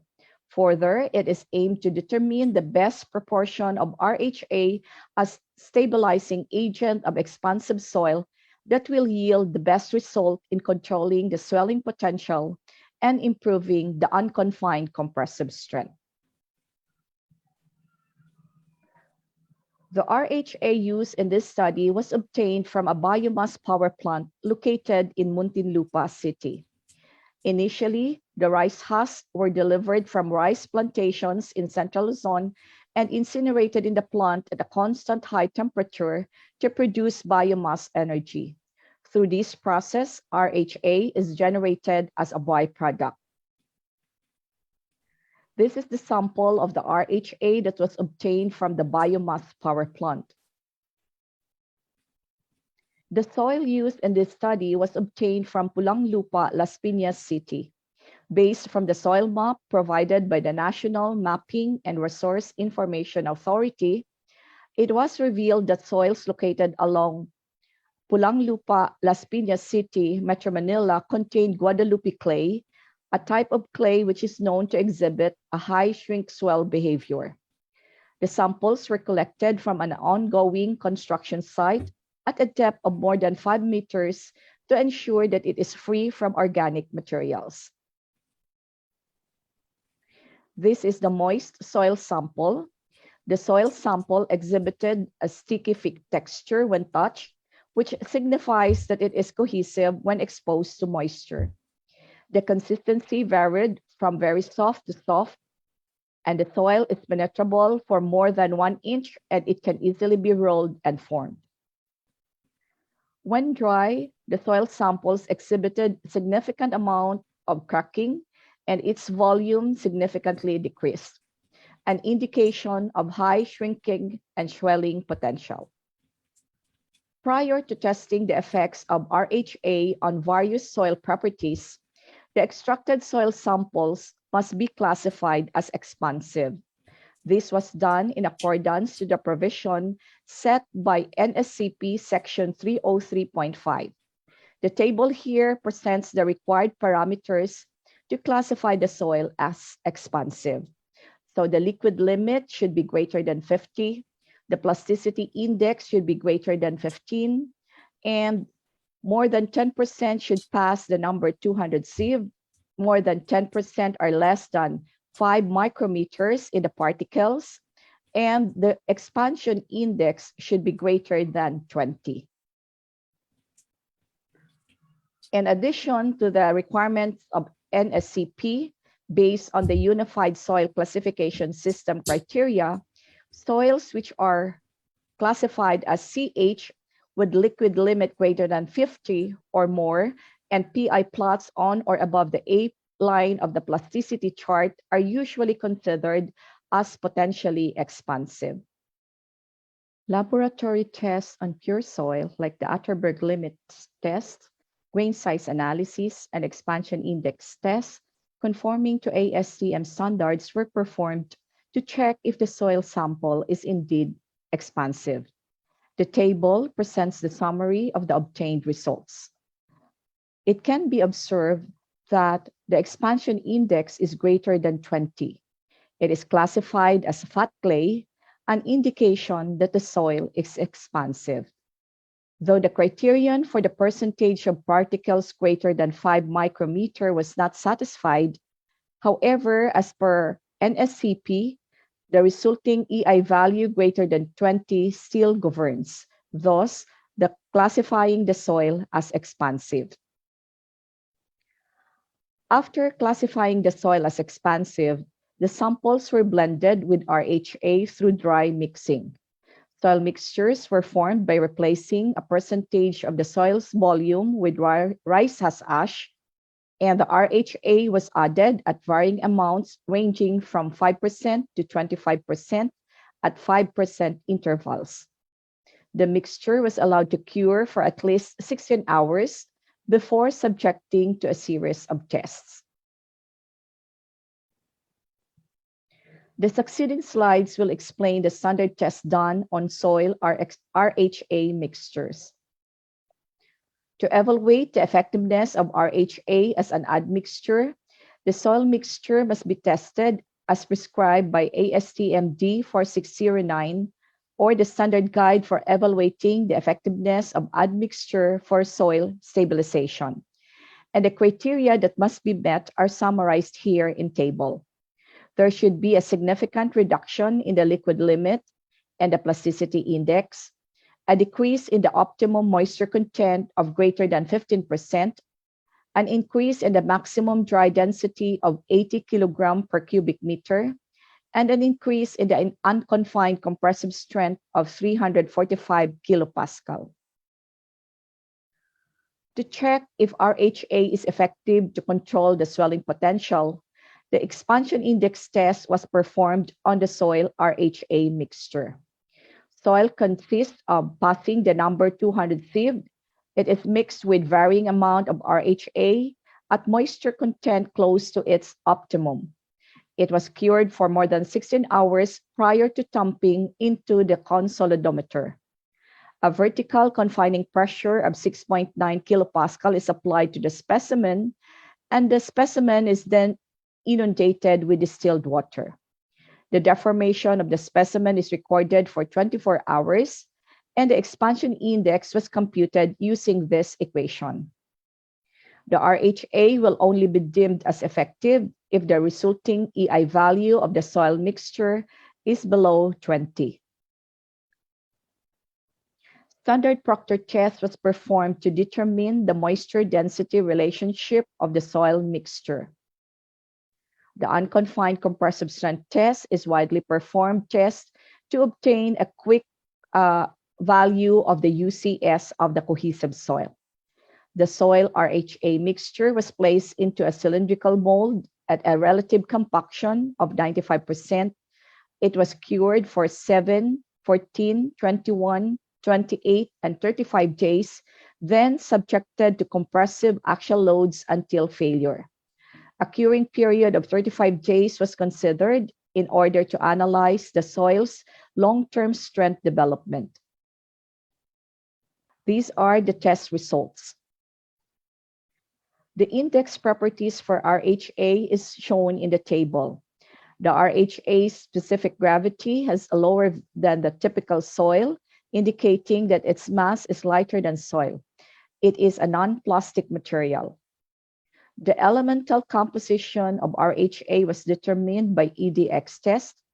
Test results revealed that RHA contains a significantly high amount of oxygen and silicon, amounting to about 98% of the material, and a small amount of potassium of about 2%. Several studies revealed that the presence of silica, a combination of silicon and oxygen, can improve the strengthening capabilities of cementitious material. Thus, it can be inferred that RHA is an effective pozzolan. The elemental composition of soil contains a significantly high amount of iron. The presence of aluminum, silicon, and iron is an indication that the soil contains montmorillonite. Clay minerals such as montmorillonite is responsible for the clay's high plasticity, which increases the shrink swell potential of the soil. In addition, the low amount of carbon indicates that the soil is inorganic. Shown in figure is the microfabric structure of RHA from scanning electron microscopy test. It can be observed that the particles exhibit a randomly arranged aggregation with large void spaces. At greater magnification, the results exhibited the presence of exceedingly small intragranular voids from within its structure, depicting its high water adsorption capability. The microfabric structure of clay soil exhibited a highly dense, flaky granular arrangement which contains connectors in between the grains, typical to clay particles. Flaky surface, clays contribute to the adsorption of water due to the capability of its high surface value, which attracts water molecules. These are the microfabric structure of the soil RHA mixture. The amount of intragranular voids increases as the amount of RHA increases. The increase in the amount of RHA resulted to an increase in the amount of micropores, indicating an increase in the specific area, which is significant in the water adsorption capabilities of soil. It was also observed that bonding between both materials did not occur. To evaluate the effectiveness of RHA as stabilizing agent, here are the results. Based on the test results, a decreasing trend in the soil's EI value was observed at an increasing amount of RHA content. RHA, which is non-plastic materials, prevented the soil from swelling despite being fully inundated in water. In particular, soil mixtures with 20% and 20% RHA yielded an EI values lesser than 20, thus classifying it as non-expansive. This classifies RHA as effective in controlling the swelling potential of expansive soil, specifically with 20% to 25% RHA content. The standard guide for the evaluation of effectiveness of soil additive states that a decrease in the liquid limit and plasticity index proves that the admixture is effective in improving the Atterberg limits of the soil. Based on the test results, the decrease in the soil's liquid limit were observed at increasing amount of RHA. This is due to the reduction of clay minerals present in the soil mixture. Through the introduction of RHA, which is a non-plastic material, the Atterberg limits of the soil mixture were reduced. Checking the criteria for the effectiveness of RHA as an admixture, so in terms of Atterberg limits, RHA is effective. From the standard Proctor test shown, this is the compaction curve of the soil RHA mixture. A decrease in the moisture maximum dry density and an increase in the OMC or optimum moisture content were observed at an increasing amount of RHA. The decrease in the maximum dry density can be attributed to the presence of RHA, which has a significantly low specific gravity. The high amount of voids present in the RHA contributed to the reduction of the soil's maximum dry density, while the increase in the optimum moisture content is due to the increased porosity of the soil mixture with RHA. A significant amount of voids are present in RHA, which increases the capacity of the water intake. This is the tabulation of the maximum dry density at optimum moisture content. There is a decreasing trend in the value of MDD and an increasing trend in OMC at increasing amount of RHA. A decrease of as much as 230 kilogram per cubic meter in the soil's MDD and an increase of about 47.41% in the soil's OMC were observed. With this result, this classifies RHA as ineffective in terms of the criteria on the soil's moisture density relationship. The figure here presents the relationship between the unconfined compressive strength and the curing period. It can be observed from the test results that the specimens exhibited an increase in the UCS as the curing day progresses. In all curing periods, the sample without RHA showed the greatest value of UCS.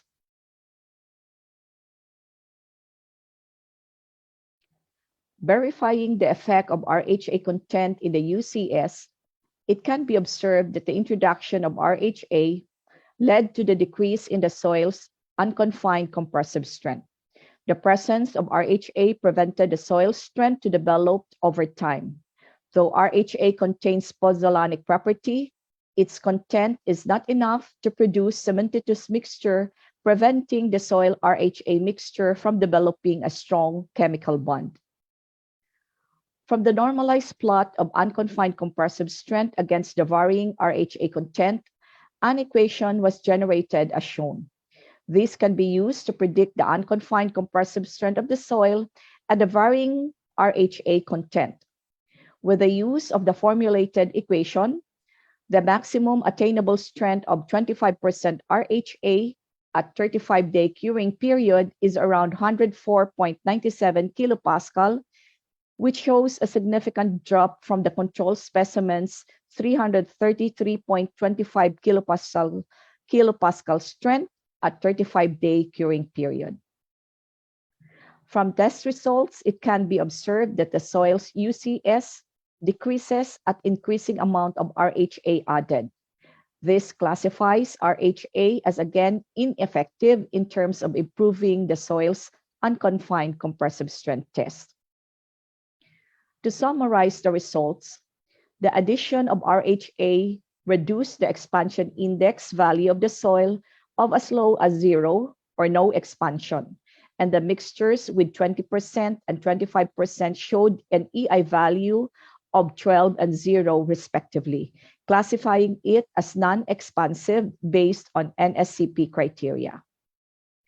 A significant decrease of about 27.23% and 33.87% in the soil's liquid limit and plasticity index respectively were observed when RHA was added in the expansive soil. This classifies RHA as an effective admixture in terms of the soil's Atterberg limits. A decrease of as much as 230 kilogram per cubic meter in the soil's maximum dry density and an increase of 47.41% in the soil's optimum moisture content were observed. This classifies RHA as ineffective in terms of improving the soil's moisture density relationship. A decrease of as much as 194.2 kilopascal in the soil's unconfined compressive strength was observed as the amount of added RHA increases. This classifies RHA as ineffective in terms of improving the soil's unconfined compressive strength.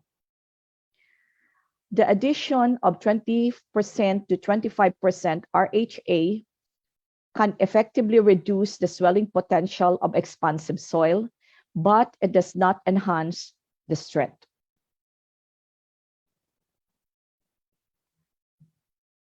This shortcoming led us to another study, the optimization of the strength properties of expansive soil stabilized with agricultural waste by adding another agricultural waste with pozzolanic property as binders with the hope of improving the strength performance of RHA stabilized soil.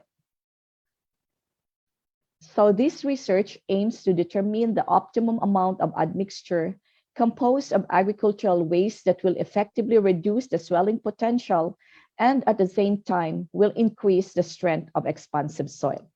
So an admixture composed of rice husk ash or RHA as stabilizer and a binder like coconut shell ash, rice straw ash, sugarcane bagasse ash is used to treat the expansive soil.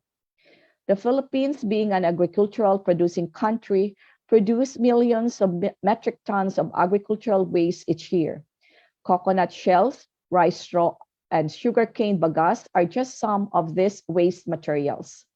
So agricultural waste can create an environmental and health problem if not managed properly. This study thus promotes the useful application of these waste materials. So agricultural wastes are pozzolanic in nature, making them good supplementary cementitious material.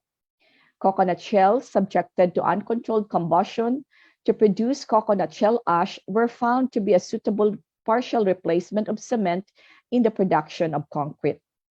Rice straw ash satisfies the minimum requirements of a pozzolana according to the ASTM standards, making it a good replacement for cement.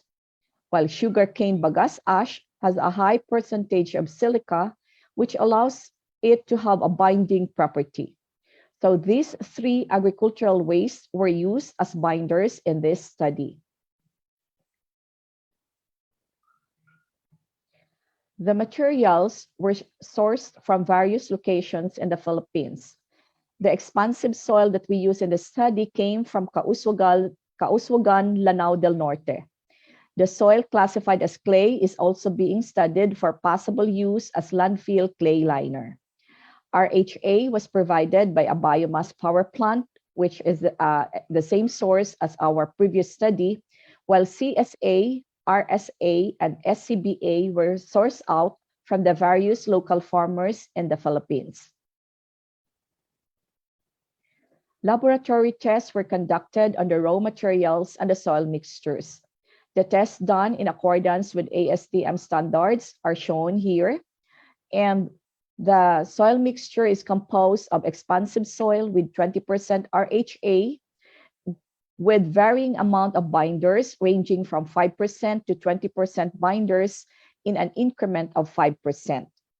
Cement as binder was also used for comparison purposes. Based on the NSCP and in accordance with ASTM D4829, these are the required values for the soil to be classified as expansive, and the results indicate that the soil use is classified as expansive because of that 98 expansion index.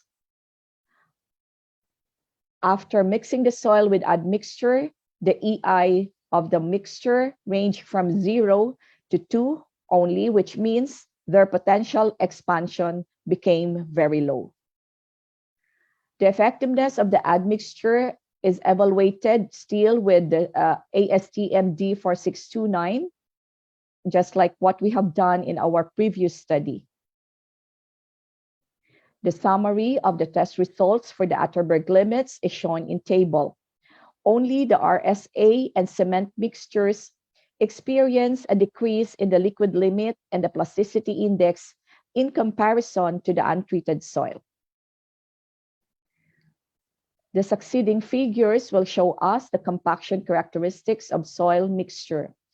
The first figure is the CSA and RHA mixture. With the addition of the CSA and RHA, the maximum dry unit weight of the soil mixture decreased. The reduction could be attributed to the lower specific gravity of the stabilizer and binder compared to the untreated soil.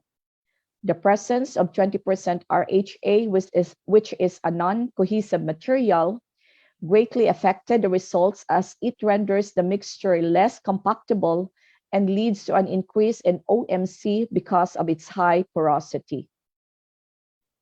Similar trend was observed with SCBA and RHA mixture. This is the result of RSA and RHA mixture. Of the three types of agricultural waste as binders, it is the RSA that gives the highest maximum dry unit weight with the lower value of OMC. The cement, which is the usual binder material, also showed a reduction in the maximum dry unit weight in comparison to the untreated soil. Overall, none of the binders showed an improvement in the compaction characteristics of the soil. The table here shows the mean unconfined compressive strength of the soil mixture with respect to the curing period. The mixture containing agricultural waste as binders have values of unconfined compressive strength that are generally increasing as the curing period increases. Looking at the 35-day strength, a high strength was achieved by the soil mixture with RSA and SCBA at the minimum binder content of 5%. The increase surpassed the ASTM D4609 requirement.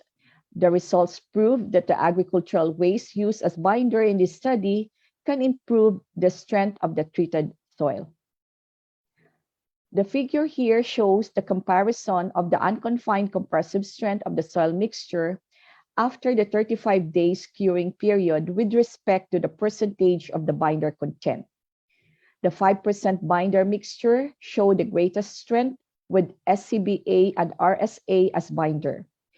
Looking at the soil mixture with cement, it requires the greater amount of binder content to achieve the strength, but still lower in comparison with the strength of the SCBA and RSA mixture. This proves that cement is not an ideal binder for expansive soil, not only for being uneconomical, but also because of its poor and inconsistent performance when subjected to the dry curing condition. From the results of the unconfined compressive strength test, the optimum mixture was chosen using the response surface method, and the curing period and the binder content are the numerical factors. A response surface quadratic model was produced for each binder type. The typical three-dimensional surface plots are produced by the models as shown here in figure.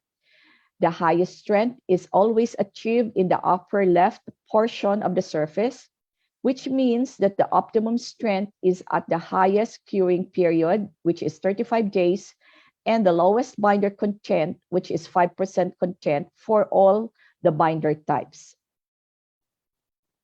The equations of the UCS generated from the statistical analysis are shown here, where BC is the binder content in percent and the CP is the curing period in days.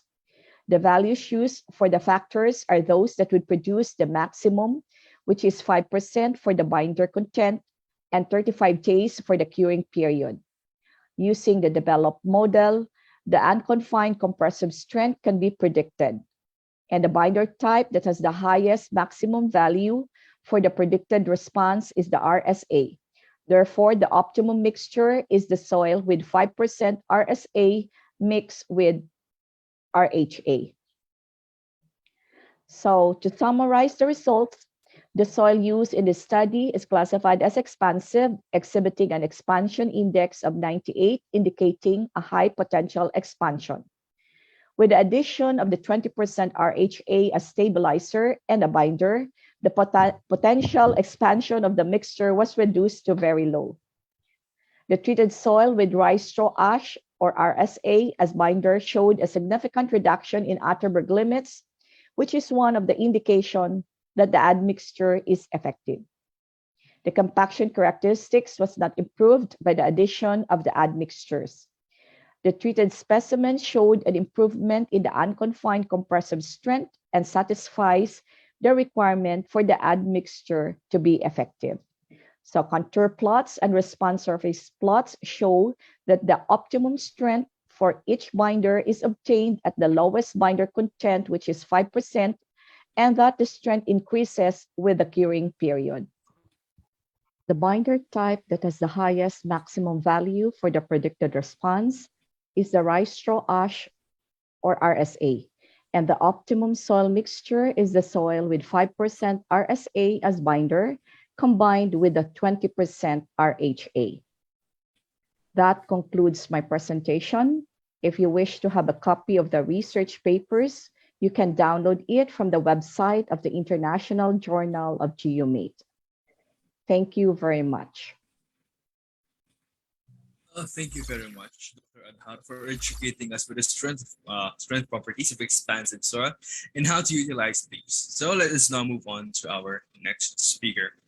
Our second speaker is currently a PhD in civil engineering student at De La Salle University, Manila, specializing on geotechnical earthquake engineering, a degree holder of Master of Science in Civil Engineering, majoring in geotechnical engineering from the same university.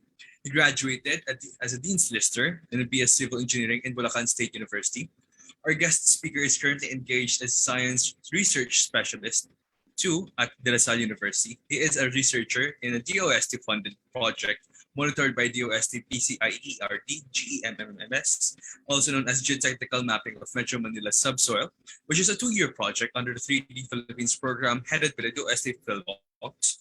A 3-year experienced highway design engineer at Arcadis GEC Manila, with a demonstrated history of working in the civil engineering industry. So, here to inform us on the geotechnical characterization of alluvial soil as an alternative road reconstruction material, it is my honor to introduce Engineer Emerson S. Torres. Thank you very much for the introduction, Michael. Okay. And thank you, Pais Mapua, for this afternoon. So let me share my screen.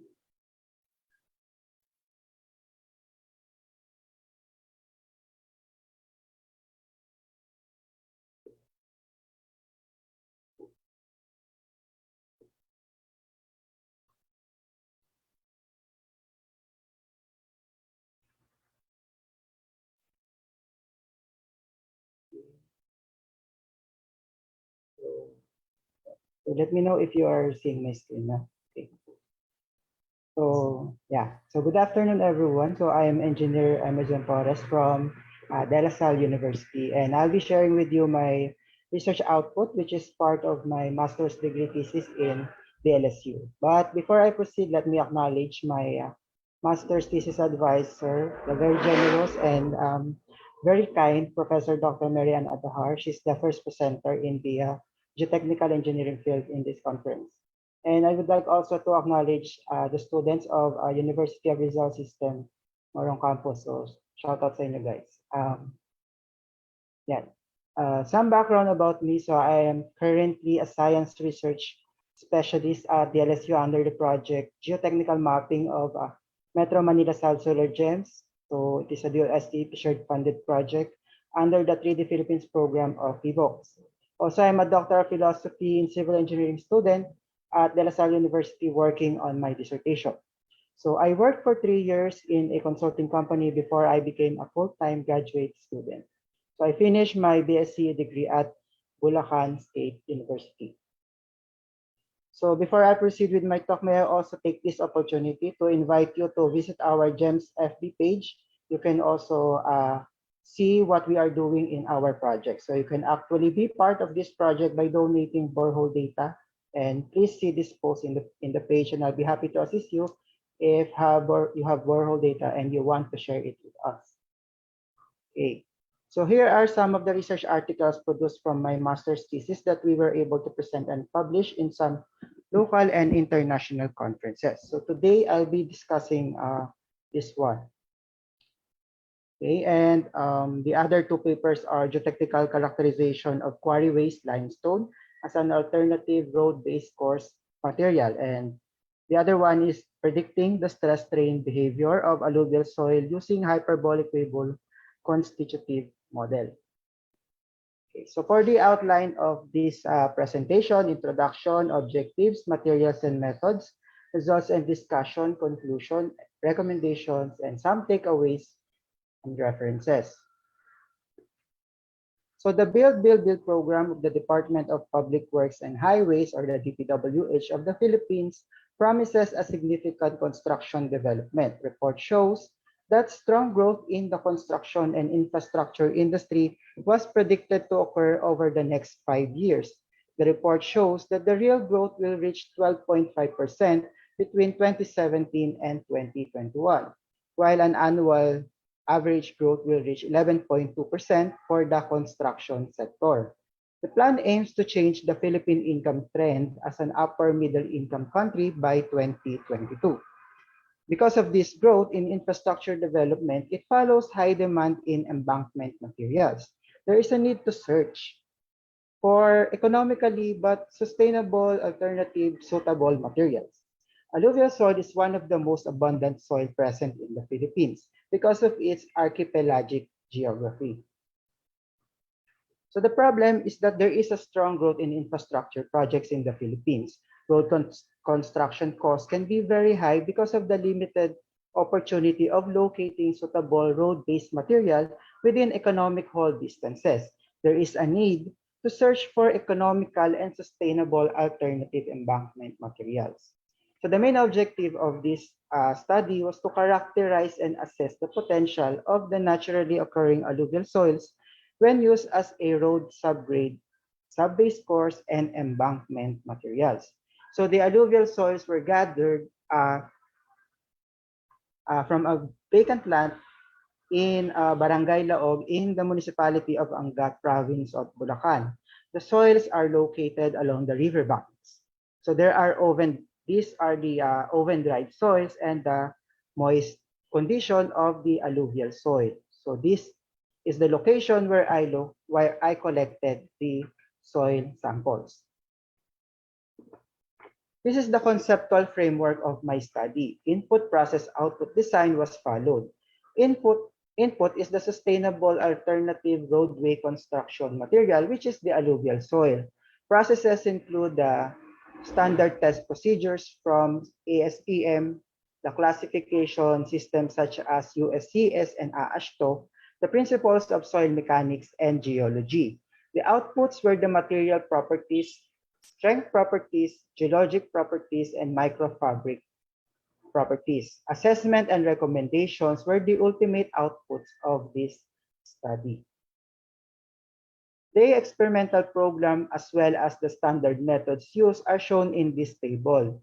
So we have grain size analysis, specific gravity test, Atterberg limits test, compaction test, index density test, CBR test, direct shear test, SEMEDX, and sedimentology. For the bearing strength test or the CBR test, California bearing ratio, the soil samples at saturated condition were cured for 4 days. This is to simulate the worst case possible scenario in the field. Meanwhile, the direct shear strength test using a shear box were performed both for dry and saturated conditions under these 3 vertical stresses and 3 relative densities, 60%, 80%, and 90%. Unconsolidated undrained condition at a shearing rate of 12.5 millimeter per minute was considered. So this is the typical particle size distribution curve. It shows that the alluvial soil is uniformly graded sand. So basically, it is a river sand. The soil properties of alluvial soil are shown in this table. The alluvial soil is non-plastic and classified by the USCS as poorly graded sand. Meanwhile, the AASHTO considered it an excellent to good subgrade material with classification of A is 0. The alluvial soil obtained CBR values at 2.54 millimeter and 5.08 millimeter penetrations of 30.77% and 41.03% respectively. The alluvial soil had a bearing strength suitable for sub-base course application as per the Philippine DPWH 2013 specifications. So shown here are the cross-section of the CBR mold before and after the penetration. From the results of the direct shear test, it was observed that as the normal load increases, the value of the critical state shear stress or the shear stress at failure increases. A peak in the stress strain curve was observed on the dry specimen. So this is typical for sand particles or sandy soils. It can also be observed from the volumetric shear strain plots that during strain hardening, the soil changes its volumetric behavior from compression to expansion. Moreover, the dry sample exhibit dilation continuously until the graphs asymptotically approach a critical region where volume change stops. So this is known as the critical state. So from this table, critical shear strengths at different initial relative densities are almost the same for a particular effective normal stress. Secondly, the effective normal stress varies directly with the critical shear strength. Moreover, the densest soil specimens, which have a relative density of 90%, experience the largest volumetric expansion. So negative values of volumetric strain denote soil expansion or dilation, while positive values denote compression or contraction. The idea is that dense soil has the greater chance to expand than to compress upon shearing. So this behavior is common to sandy soils. For the direct shear test results, the critical state friction angle for dry condition is 37.52 degrees, while the saturated alluvial soil possesses a 36.61 degree angle of internal friction.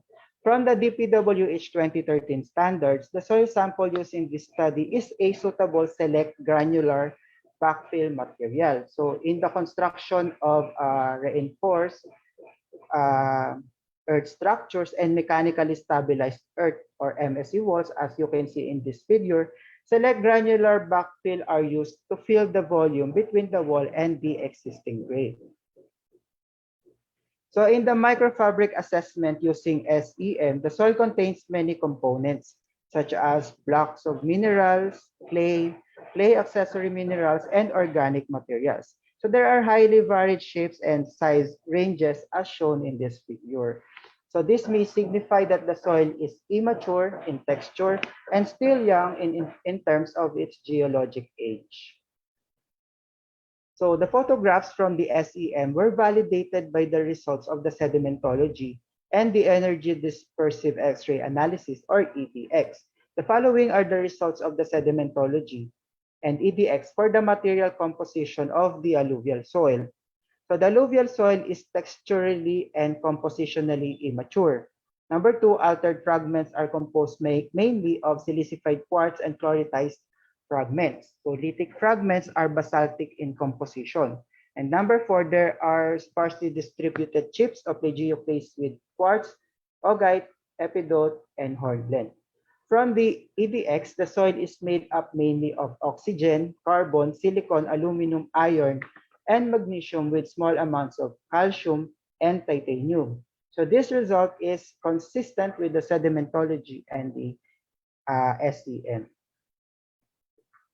So in conclusion, samples from the Angat River banks, Philippines is a poorly graded sand with textural and compositional immature grains. So it is non-plastic and has a rating of good to excellent subgrade material according to AASHTO classification system.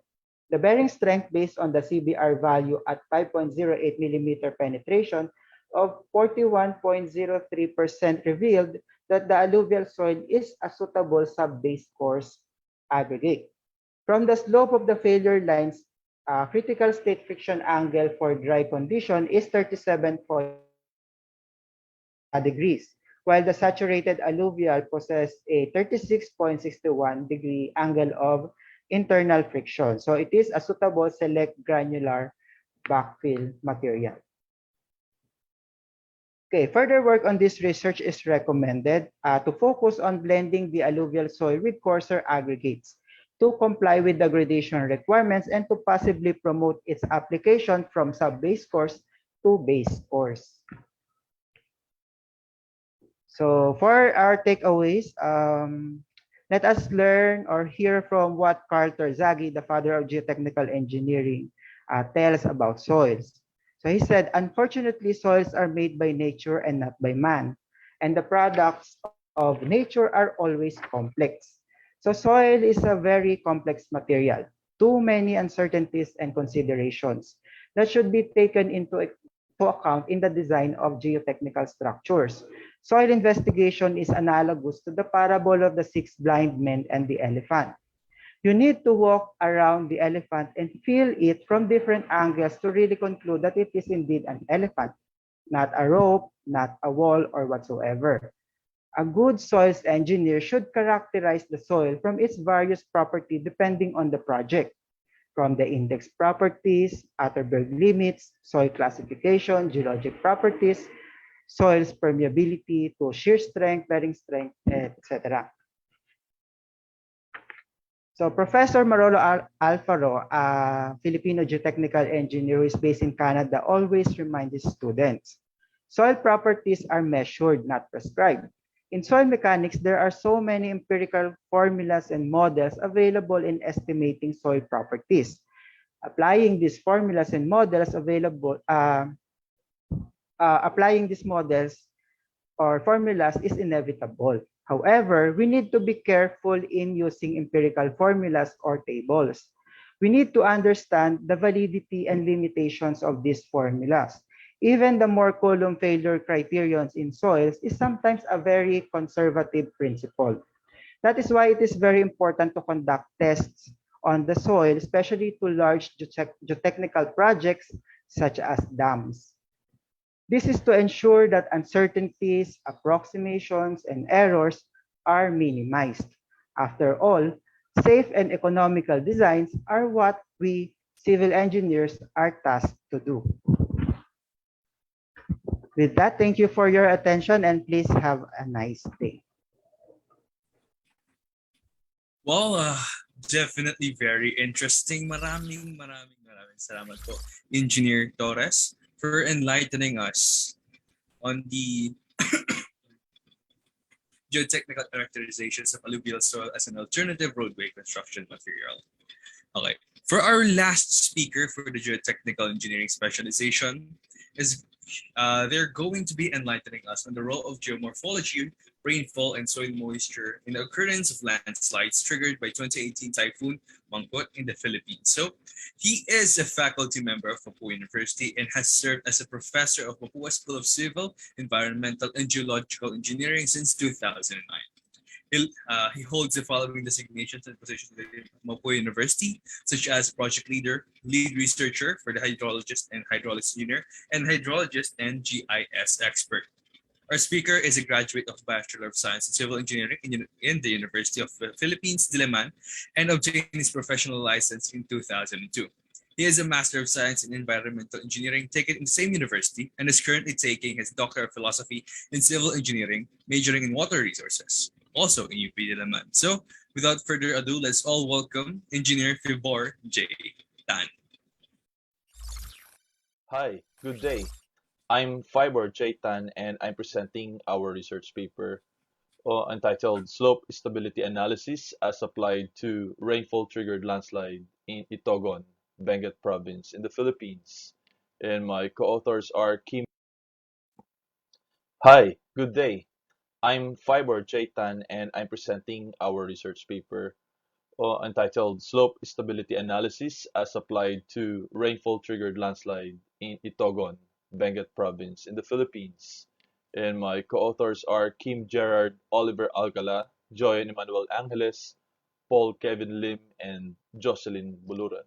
And we are from the Mapua University in Intramuros, Manila, Philippines. The location of this study is in the northern part of the Philippines, in the Luzon Island. To be particular, it's in the Barangay Ukab in Itogon, Benguet, and it's at the southwestern tip of the Cordillera Administrative Region, which is actually in the Cordillera mountain ranges. And the reason why we are doing this study is because it's an area where landslide is frequent, no? And particularly, in September 2018, there was this Typhoon Ompong, or internationally known as the Typhoon Mangkut, which had an wind velocity of 205 km per hour and gustiness of 255 km per hour, which is the strongest typhoon that hit the Philippines right after the Typhoon Yolanda. And it caused lots of landslides that had 94 casualties, during this single event. And if you will look at the satellite images, more than 2,000 landslides were identified. But of course, some are not causing casualties when there's no habitation. The focus of this study was to conduct a slope stability analysis of the rainfall triggered landslides in Itogon Benguet that could be used in landslide susceptibility mapping. So actually, this is done in support of the SCAR project of Mapua University, which is presently looking at geologic properties and the topographical properties and trying to incorporate geotechnical properties. But slope stability analysis is traditionally not included in landslide susceptibility mapping. So in this study we are looking if the approaches that we have in geotechnical engineering would be able or would fit our traditional way of looking at landslide susceptibility. So to be able to arrive to that idea or a conclusion for that, we review different slope stability analysis methods that are relevant to rainfall triggered landslides. And then we also conducted laboratory analysis of soil, of the from the landslide site, and we also modeled the landslide area in Itogon, Benguet, particularly the one in Barangay Ukab, and we determined the applicability of the slope stability analysis for use in rainfall triggered landslides. So for the conceptual framework, we're thinking of rainfall triggered landslide, and we are looking at the different factors that could trigger that, no, such as the properties of the soil, which is geotechnical, could be considered the geotechnical properties, and other than that, the geological properties, the DM, of course, and the triggering factor, which is the rainfall that would affect the slope stability and hence would dictate the landslide susceptibility of the area. So with the said concepts and objectives, our methodology is as follows. So we have soil sample characterization. We gathered soil samples from the site, okay, and then we test the properties, such as the Atterberg limits and the particle size distribution, and then incorporating that with the geological properties, where we got our information from the Mines and Geosciences Bureau, okay, and then inputting that together with the hydrological data, we will be able to come up with the slope stability of the area, no, that could produce rainfall triggered landsliding. So this slide shows some of our in situ data gathered and data gathered from the agencies. So in the site, we gathered soil samples from 3 different locations in the landslide area. And these samples we tested in the laboratory for Atterberg limits, particle size distribution, and other properties. So this map here shows the geologic map of the area and the topographic map that we use in the model. Okay, laboratory tests includes the following: liquid limit test and plastic limit test, and the results shows that for the liquid limit, the value ranges from about 20, 25 something to 30 something. For the plastic limit test, it ranges from about 16 to 80 plus. And the particle size distribution for the 3 locations in the landslide site is shown at the left figure, while the results of the permeability test is shown here. Coefficient of permeability in centimeter per second is 0.0004, so it's around almost less than half a meter per day. And for the hydrologic data, we use rainfall data in 2018, or a record from the PAG-ASA, or the Philippine Atmospheric, Geophysical, and Astronomical Services Administration, the weather agency of the Philippines, in their Baguio weather station. And we can see here that starting the month of June, July until October, the rainfall data was too high, and the event was in September, and in September it accumulated 1,200 something millimeter of rainfall, and you can see that before this month, August and July, the soil is very much saturated already, so that could have an effect as well. Okay, so for the slope stability analysis, we used the method of slices, and particularly the simplified Bishop's method. So the free body diagram is as shown here, And the equation for the factor of safety is shown here, with the value of m that contains also a factor of safety. So it means that to solve this, we have to use trial and error or numerical analysis.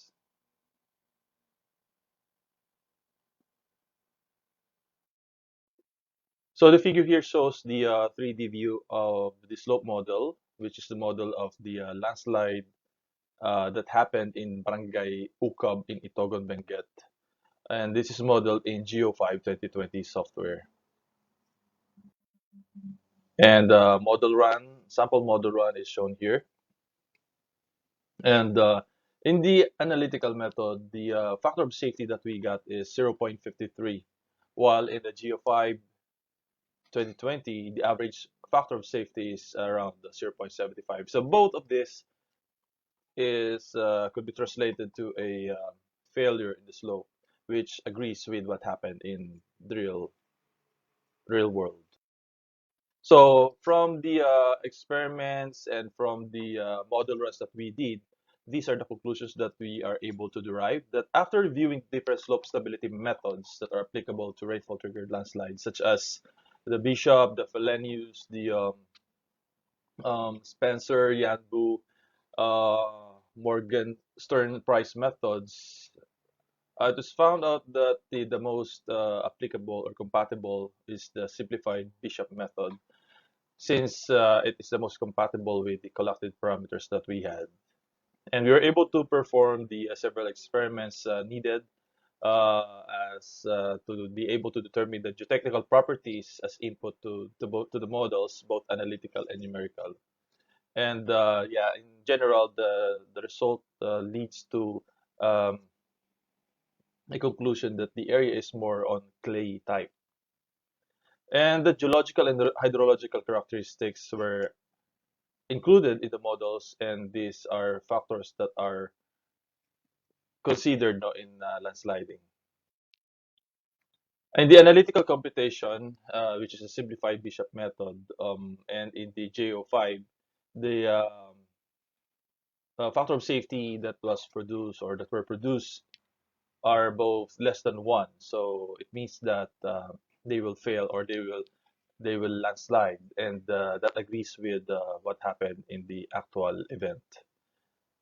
And because of that, the analytical and numerical software analysis using or analysis of the slope stability proved that considering the soil geotechnical properties and factors such as geological and hydrological characteristics in the area, we can use this slope stability models or equations to integrate or to be integrated in rainfall triggered landsliding susceptibility mapping. So this is something that we are going to infuse in the models that we are having or we are doing in the SCAR project of Mapua University. Okay, so we would like to thank the SCAR project funded by the Department of Science and Technology, Philippine Council for Industry, Energy and Emerging Technology Research and Development, or DOSTP shirt, for providing us the data, the information and guidance throughout our research proper. So thank you for your attention, and stay safe and healthy always.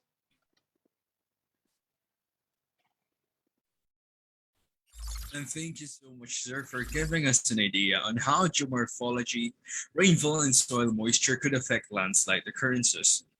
The PICE MUSC would sincerely like to thank the speakers for the geotechnical specialization for sharing their work with us. Up next, we have the speakers for the environmental engineering. But first, a few awaited words from the Vice President herself, Vice President Lenny Robredo.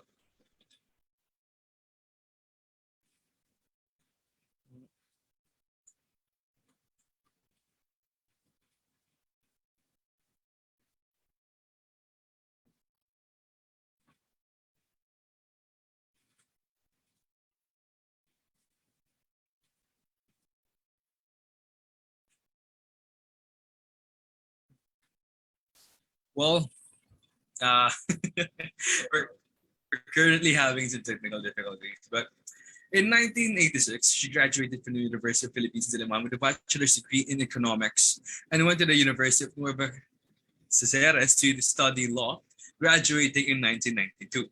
The Office of Vice President Lenny Robredo has received the highest audit rating from the Commission of Audit in 2020, making the third consecutive year that her office earned this rating.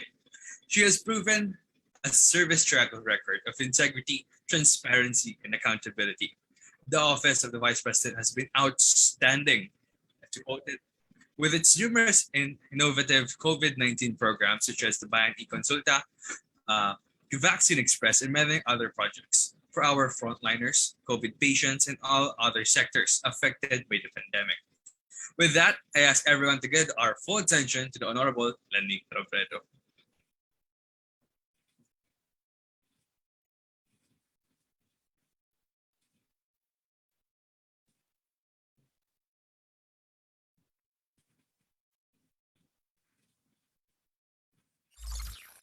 Kasama natin sa Civil Engineering Breakthrough 2.0, paving the future through research excellence. Sana nasa mabuting kalagayan kayo. Maraming salamat sa imbitasyon at maraming salamat din sa Philippine Institute of Civil Engineers Mapua University Student Chapter sa pag-organisa ng event na ito. As future civil engineers, malalim ang gagampanan ninyong tungkulin sa pagpanday ng mundong pinapangarap natin. Engineers find harmony in the moving parts and make sure that every component allows the organic whole to function and work well. We will not only plan, design, and oversee the construction of buildings and infrastructures. In doing so, you will reflect what we value, whom we care for, and what we dream of. You will shape the way we experience things, from roads, railways, and bridges, to harbors, dams, and irrigation systems. Your task is not simply to work on blueprints of metal, wood, and stone. The structures you build will form, in literal and metaphorical concrete, the very backbone of our nation. Proud na proud ako dahil sa kabila ng mga hamon ng pandemya, you are continuously honing your craft and striving to be involved in building a better, fairer, and more equitable world. It takes courage to move forward in times like this. Conversations like this remind us of our interconnectedness, of bonds that hold us together, lalo na in the face of prolonged challenges brought by this pandemic. So I hope that you take advantage of this event to strengthen the community you have. Together, reaffirm the values that bind you and the aspirations you share with your fellow civil engineering students here today. Tandaan, Pilipino kayong may kakayahang iangat ang kapwa at magdala ng tunay na better normal. Isang mundo na mas patas at makatao, na mas equitable, mas empowering, na kumikilala sa husay at dignidad ng bawat isa. Kasama ninyo, tiwala ako. Mararating natin ang mundong ito. Maraming salamat at mabuhay kayong lahat. Thank you very much, VP Lenny Robredo. Again, back with the announcements. The e-certificate, incentivized classes, and the information for the raffle draw can be found on the Facebook Live's caption. For our applicants, we would still be implementing the codes and mid-event attendance form policies. Now, these forms will require specific codes to ensure its validity. And of course, by now you should know that we will be showing you the first code of the day. Again, kailangan nyo siyang screenshot or isulat kasi kailangan nating tama ang susulat natin sa ating mid-event attendance form na ilalabas natin after ng announcements. Okay? After ng announcements ngayon. Incorrect code will not be accepted.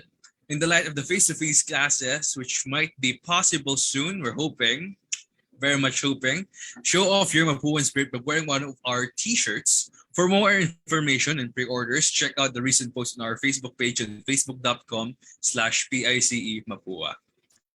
As you know, if you follow our social media pages, we have conducted a merchandise giveaway through our Instagram page. So the winners will be announced tomorrow, March 21st, Monday. And to those who are looking to grab one of our shirts, if you happen to miss our giveaway, the last day for the pre-orders for the first batch would be on March 31st. And after March 31st, we would be starting to send out our Shopee links to respective emails who ordered for the shirts. And now we would like to thank our partners and sponsors once again. This event is conducted in partnership with the PSSE Mapua University Student Chapter, the PICE Nueva Ecija University of Science and Technology Student Chapter, Physics Society of Adamson University, ACES PICE TIP Manila, Philippine Institute of Civil Engineers Xavier University Student Chapter, PICE Bulacan State University Student Chapter. We would like to say our special thanks to Adamson University, concerned Adamsonians for responsible and empathetic support, Adamson's Red Cross Youth Council, Mathematical Society of Mapua, and this event is sponsored by Retro Culture and Motiva Philippines, Cleo Active. Cleo Activewear encourages women to stand out and be confident. We're offering stylish and comfortable multi-purpose fits apparel, from sweat sessions to lazy days to night outs. Cleo will always be your perfect go-to brand. Lushly, Manolin Co., Aesthetic, Cliche PH, Engineering Wings PH, Silvanas Las Piñas, craving for some comfort food? Dumagueta's famous Silvanas and Sons Rival might be the one you're looking for. Meticuloso grass-fed meats, wag lang maging juicy, maging meticuloso. Ask Lex PH Academy, Icy Souls, Something Right PH, and Cozy Sola. Once again, thank you very much for making this event possible. Before we start with our seventh speaker, I must once again announce that our mid-event attendance form should be and is posted and pinned on the Facebook Live's comment section. Again, this mid-event attendance form, kailangan lang siya ng ating mga incentivized classes at PIC MUSC applicants. Kung ikaw ay hindi PIC MUSC applicant or kasama sa incentivized class, hindi mo kailangan mag-fill out. Kung gusto mo kumuha ng e-certificate, kailangan mo na ng pre-registration, pati ng pre-registration, pati post-event evaluation form. Yung post-event evaluation form, ilalabas natin siya mamayang 5:30 after ng event. Now let me introduce to you our seventh speaker of the day. Buckle up and have your horses ready for our last segment of the colloquium, which will be focusing on the environmental engineering specialization, where our guest speakers will be presenting their outstanding research papers. To start off, our first speaker for environmental engineering obtained his bachelor's degree in civil engineering at the University of the Philippines, Los Baños in 2017. He eventually acquired his master's degree in environmental engineering back in 2020 at the University of Diliman. His soul grew profoundly in the academe, where he transpired his leadership skills and passion for teaching as a former instructor in the Technological University of the Philippines, Manila, and Malayan Colleges, Laguna. Currently, he is an environmental engineer and assistant project manager in Genia Consultants Design and Company, or the China Railway Design Corporation Philippine branch. So, to present his research work entitled Development and Implementation of Recycling Performance Assessment Tool for Philippine Urban Cities, let us all give a warm welcome to Engineer Vincent R. Kai. Magandang hapon po, Engineer Kai. Everyone. First and foremost, I would like to express my sincerest gratitude to the Philippine Institute of Civil Engineers Mapua University Student Chapter for giving me the opportunity to share my research work on the development and implementation of a recycling performance assessment tool for Philippine urban cities. Before I go to my presentation, please allow me to introduce myself first. I am Engineer Vincent Kai. I finished my Bachelor's degree of Science in Civil Engineering from the University of the Philippines, Los Baños, and my Master's of Science in Environmental Engineering from the University of the Philippines, Diliman. In fact, my presentation this afternoon is one of the requirements for the degree of MS Environmental Engineering that I took last 2020. I've been part of different companies and institutions working within the sector of environment, health, safety, climate change, and sustainability. In addition to this, I was also an academic practitioner teaching at different universities and colleges in Metro Manila and outside. Currently, I am part of the consultancy group for China Railway Design Corporation Philippine branch, working as an environmental engineer for the PNR South Long Haul project. So now, going to my actual presentation. So the idea of sustainability and circular economy is becoming more popular in the business and public sectors nowadays. So under this paradigm, we believe that our resources are finite. So we keep the waste being disposed in minimal, and we create a sustainable supply chain where we can keep the already extracted resources in the production and consumption life cycle for as long as possible, thus making it circular, in which one of the key strategies under this economic system is the recycling.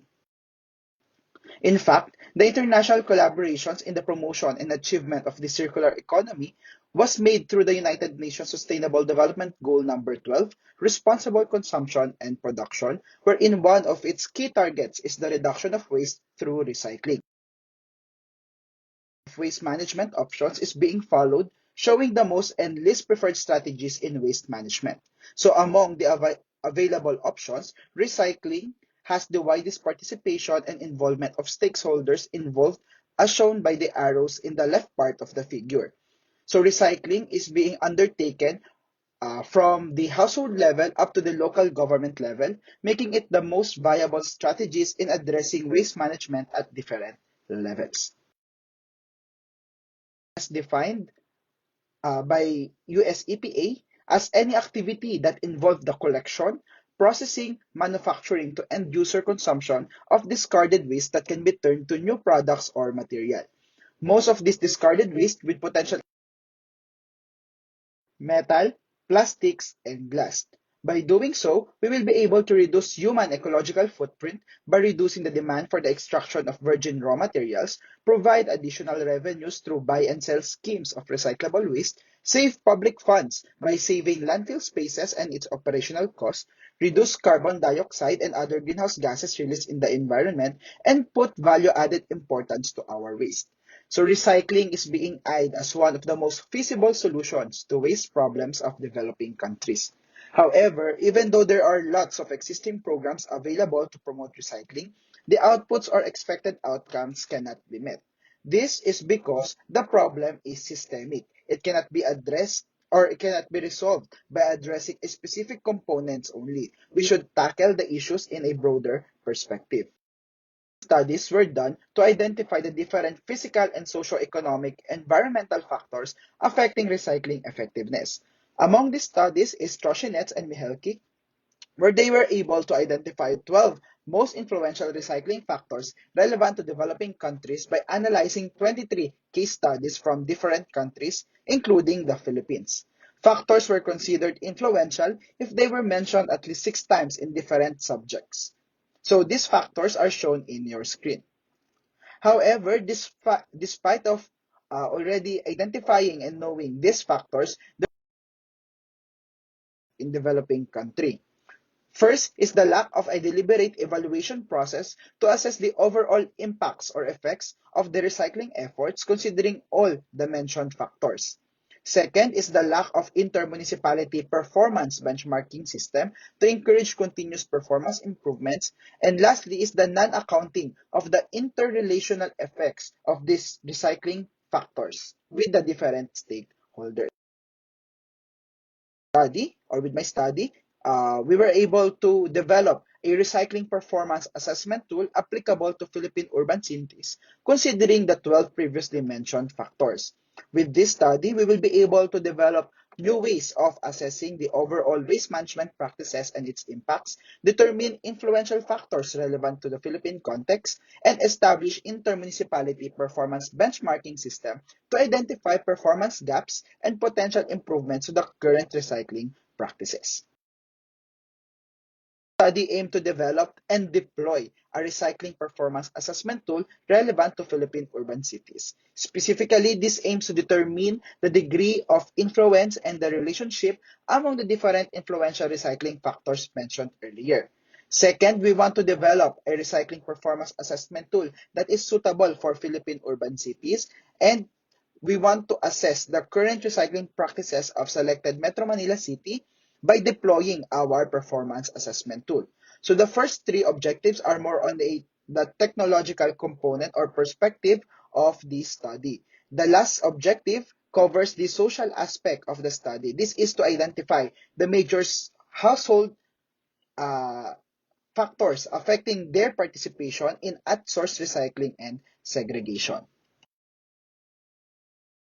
This study can be seen in this flowchart. We can first select the relevant recycling factors, indicators, and identify our key experts. we determine the degree of influence and relationship of the different recycling factors. Then we develop the recycling performance assessment tool. After developing the tool, we deploy it to a selected subject or to a selected city, and we identify the influential factors in a household level. The methodology of the study can be divided into three parts: the preliminary, development, and the implementation phases. The preliminary phase of the study includes identification of relevant recycling factors, performance indicators, and key experts. The development phase of the tool includes the determination of the degree of influence of and strength of relationships of the different recycling factors and the development of the path itself. Lastly, the tool was deployed in Pasig City, and the household influential factors were determined using statistical tool. In your screen are the different procedures that were used and employed in the conduct of this study. In general, the study utilizes survey works, field visit, key stakeholder interviews, and records review. For the statistical analysis, the study used analytical hierarchy process, fuzzy rule-based modeling, and multiple logistic regression modeling. Results and discussion. This is divided into 6 parts, just like the preliminary phase. The relevant recycling factors and performance indicators were identified through literature reviews. Initially, there were 12 factors and 45 performance indicators identified. So these parameters were screened through a consultation with a representative of the National Solid Waste Management Council of the Environmental Management Bureau. In the end, out of these 12 factors and 45 performance indicators, only 12 factors with 34 indicators left. So these indicators were carefully selected based on their measurability, applicability, specificness, relevance, and attainability. So some indicators were removed if they do not directly imply good or poor recycling performance of a community. For example, waste generation. Low waste generation does not necessarily mean that you are good in recycling performance, that you have a good recycling performance. And therefore, these indicators and the like were excluded in our study. So unlike other recycling performance assessment tools such as Galicia, Abdulaziz, and Al-Humid, the study did not consider highly technical and specific indicators such as landfill and leachate characteristics, for these indicators are very site-specific. So comparing in the case of the Philippines, wherein not all LGUs have landfills, especially in highly urbanized areas like Metro Manila, these indicators were unfit or unsuitable for this context. So the following slides summarize the accepted performance indicators per factors. So there are 9 indicators for the government policies, 1 for government finances, and 1 for waste characteristics. For household education, there were 5 indicators. The solid waste personal education, there were 3. Waste segregation and collection, 5. Solid waste administration, 3. So for solid waste plan, there is 1. Land availability, there is also 1. 3 for technological and human resources. 2 for local recycled materials market, and none for household economics. So among the 12 recycling factors, the government policy has the largest number of indicators, while after the screening, all the indicators of the household economics were dropped in the study. So the factor was still included in the study for consistency purposes. So these indicators were further grouped into areas of sustainability: economic, social, and environmental.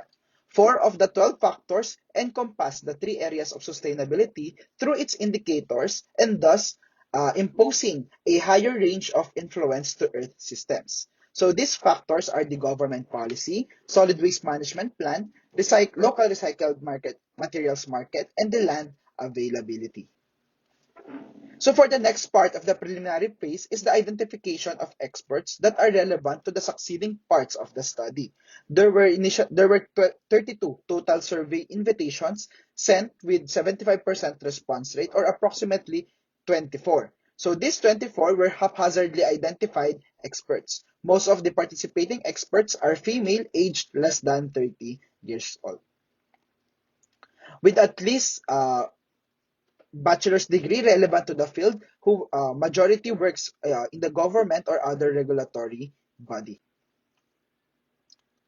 Most of the practitioners have less than 5 years of professional practice with urban planning and environmental management background. In the first stage of the tool development, the degrees of influence of the different recycling factors were determined using analytical hierarchy process. So this tool, the AHP, is used for ranking and prioritization of objects or scenarios, choice making, benchmarking, and resource allocation based on the preference of the user. So this tool is widely used into the fields of engineering and mathematics, not only in the fields of engineering and mathematics, but also in military, health and medicine, production, systems, etc. So AHP is a good decision support tool that considers users' preferences, originally developed by SATI. So in this study, surveys were given to the experts to rank and assign importance weights of the recycling factors using pairwise comparison. Responses were converted into pairwise comparison matrix and then normalized. The eigenvectors were computed to be able to determine the weights of each parameter. Lastly, the consistency was checked and to determine the acceptability of the responses. So in checking for the consistency of the matrices, we normally check the consistency ratios if they are less than 10%, according to SATI. However, limiting such inconsistency level to a very minimal poses difficulties for analysis with more than 9 parameters, like in our studies where we consider 12 parameters. Thus, having more 9 parameters increases the risk of inconsistencies to occur. Thus, to address this problem, a modified consistency checker was developed by Alfono and Lamata. So instead of checking the consistency ratio, we can now check for the eigenvalues of the matrices. With Alfonso and Lamata's new approach, users are given more flexibility to adjust inconsistency level based on users' preference. So in this study, we use an inconsistency level of 30%. Now, observing the figures shown, if we will use a threshold value of 10% consistency ratio of SATI, only 7 responses can be utilized. On the other hand, if we will use Alfonso and Lamata, we can utilize 13 responses. Therefore, adjustments of the allowable inconsistency level allows users to maximize the use of the limited data available. So in the end, only these 13 responses were used in the succeeding parts of the study. So the importance weight of these 13 accepted responses were grouped based on the experts' industry engagement. For experts in the academe, government finances is the most prioritized recycling area, while solid waste management plan and household education are the top priorities for the government and private experts respectively. So the figure shows the difference in magnitudes and variability of the weights assigned in each factor based on industry engagement of the experts. Among these factors, government finances has the largest variability according to the experts from the government, while waste characterization and household economics have the largest variability according to the experts from the government and private sector, respectively. Weights were also analyzed on the experts' professional backgrounds, wherein experts with engineering background believe that waste characteristics is the top priority in the recycling system. For urban planners and environmental management specialists, household education ranks first, while for public administrator and social workers, government policy ranks at the top most. So figures visually shows the difference in magnitude and variability. So experts, regardless of the background, have determined waste characterization to have the largest variability among all the recycling factors. Overall, the government finances waste characteristics household education, government policy, solid waste plan, and waste collection and segregation were identified to be the top 6 priority areas in recycling that can contribute to the efficiency and effectiveness of the recycling system, while the local recycled market ranked the least. So the figure shows that government finances takes the largest share of 12.5%, while the recycled market shares 5.3% only. Furthermore, the data has a standard deviation of 2.38%, which shows good precision of the data set, thus making the differences in weights not so significant. Waste characterization shows that the largest range of variability, proving that the knowledge in this area is still developing and not yet well established. So this model can be used by local governments in identifying recycling areas that has the largest impact in the overall recycling system. Is the determination of the relationship among the factors. So a pairwise comparison survey was given to the experts where they identify if two factors have a relationship, partial or full, or no relationship at all. Responses were converted to numeric values and were further classified based on the scale shown in your screen. So the table summarizes the aggregated responses of the experts. To easily visualize the response, a relationship map was made. In general, all of the recycling factors have strong relationship with each other except for the household economics, wherein it has the weakest and moderate relationship with the others. Furthermore, it was also observed that no two factors were identified to have no relationship at all.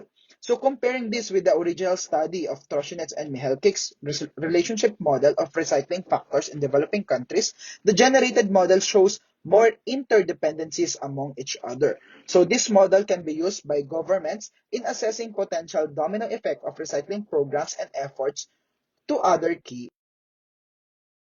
The last phase of the tool development stage. This is the to introduce the concept of the hierarchy utilized by the tool. So it has 3 levels, 3 levels where indicators are the third level, the recycling factors and the overall objective in the second and the first level hierarchy. So the fuzzy rule-based analysis is used in the third level, while simple scoring system is used in the first and second level. So the tool utilizes fuzzy rule-based analysis in evaluation. It is an if-then logic model well suited in evaluating data that are vague and with high uncertainties of measurement. This tool is widely used in performance assessments and site selection problems in waste management. So in this part of the study, the representatives of the NSWMC was asked to provide 4 parameter values for each indicator. So these values will serve as the performance boundaries. So these values were used to establish the boundaries or partial boundaries among low, medium, and high performance standards. So these values were aggregated to generate a universe of these scores. So shown in your screens, the general universe of this course, aggregated values and attributes determined from the key stakeholder interview with the NSWMC. So unlike other studies, this tool considers partiality of performance, especially for non-numeric data, such as indicator. Fully developing the performance assessment tool, it was later on deployed in Pasig City. So the Pasig City was selected for the field testing since it is well recognized for its green initiatives and waste management practices. Recycling performance of the city was determined through site visits to selected waste recycling facilities, records review with the Office of the Solid Waste Management, and the surveys to different stakeholders. So shown in your screen are the different geographical and demographic information of Pasig City. In analyzing the waste management profile of the city, we can classify its components into physical and socio-economic components. The succeeding slides will show the baseline information or the baseline condition of Pasig City when it comes to its waste management programs. On the average, the city has a reported 0.5 kilograms per pax per day of waste generation. So looking into the waste stream composition of the city, majority of its waste are recyclable, followed by biodegradables, residuals, and special waste. Comparing the data of Pasig City and other available information, it can be inferred that the waste composition varies from local to international levels. So in local level, recyclables are more dominant, while in international level, biodegradables dominate the waste stream. So making Pasig City or making Pasig City a very viable waste product, making recyclables a very viable waste product to be considered for utilization in the case of Pasig.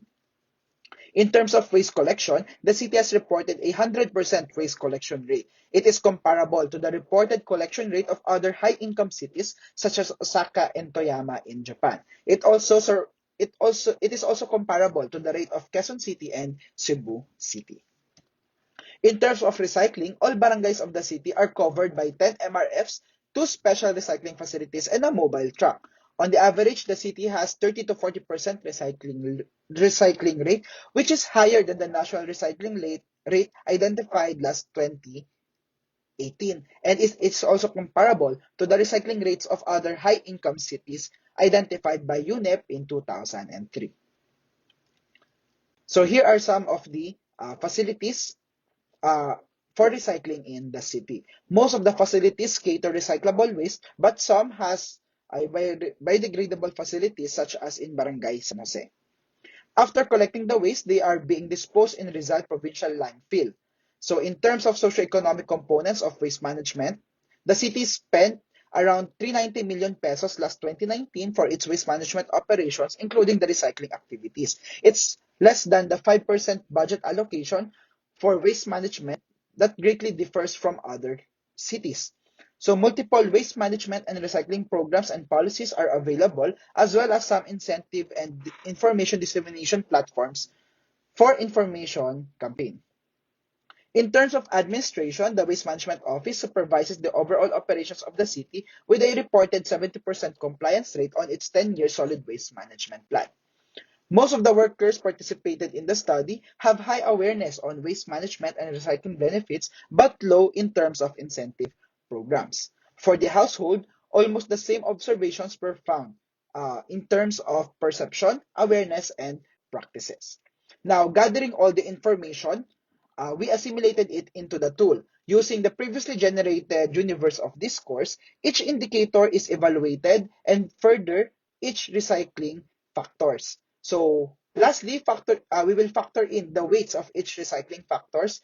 We will be able to determine the overall recycling performance of the city.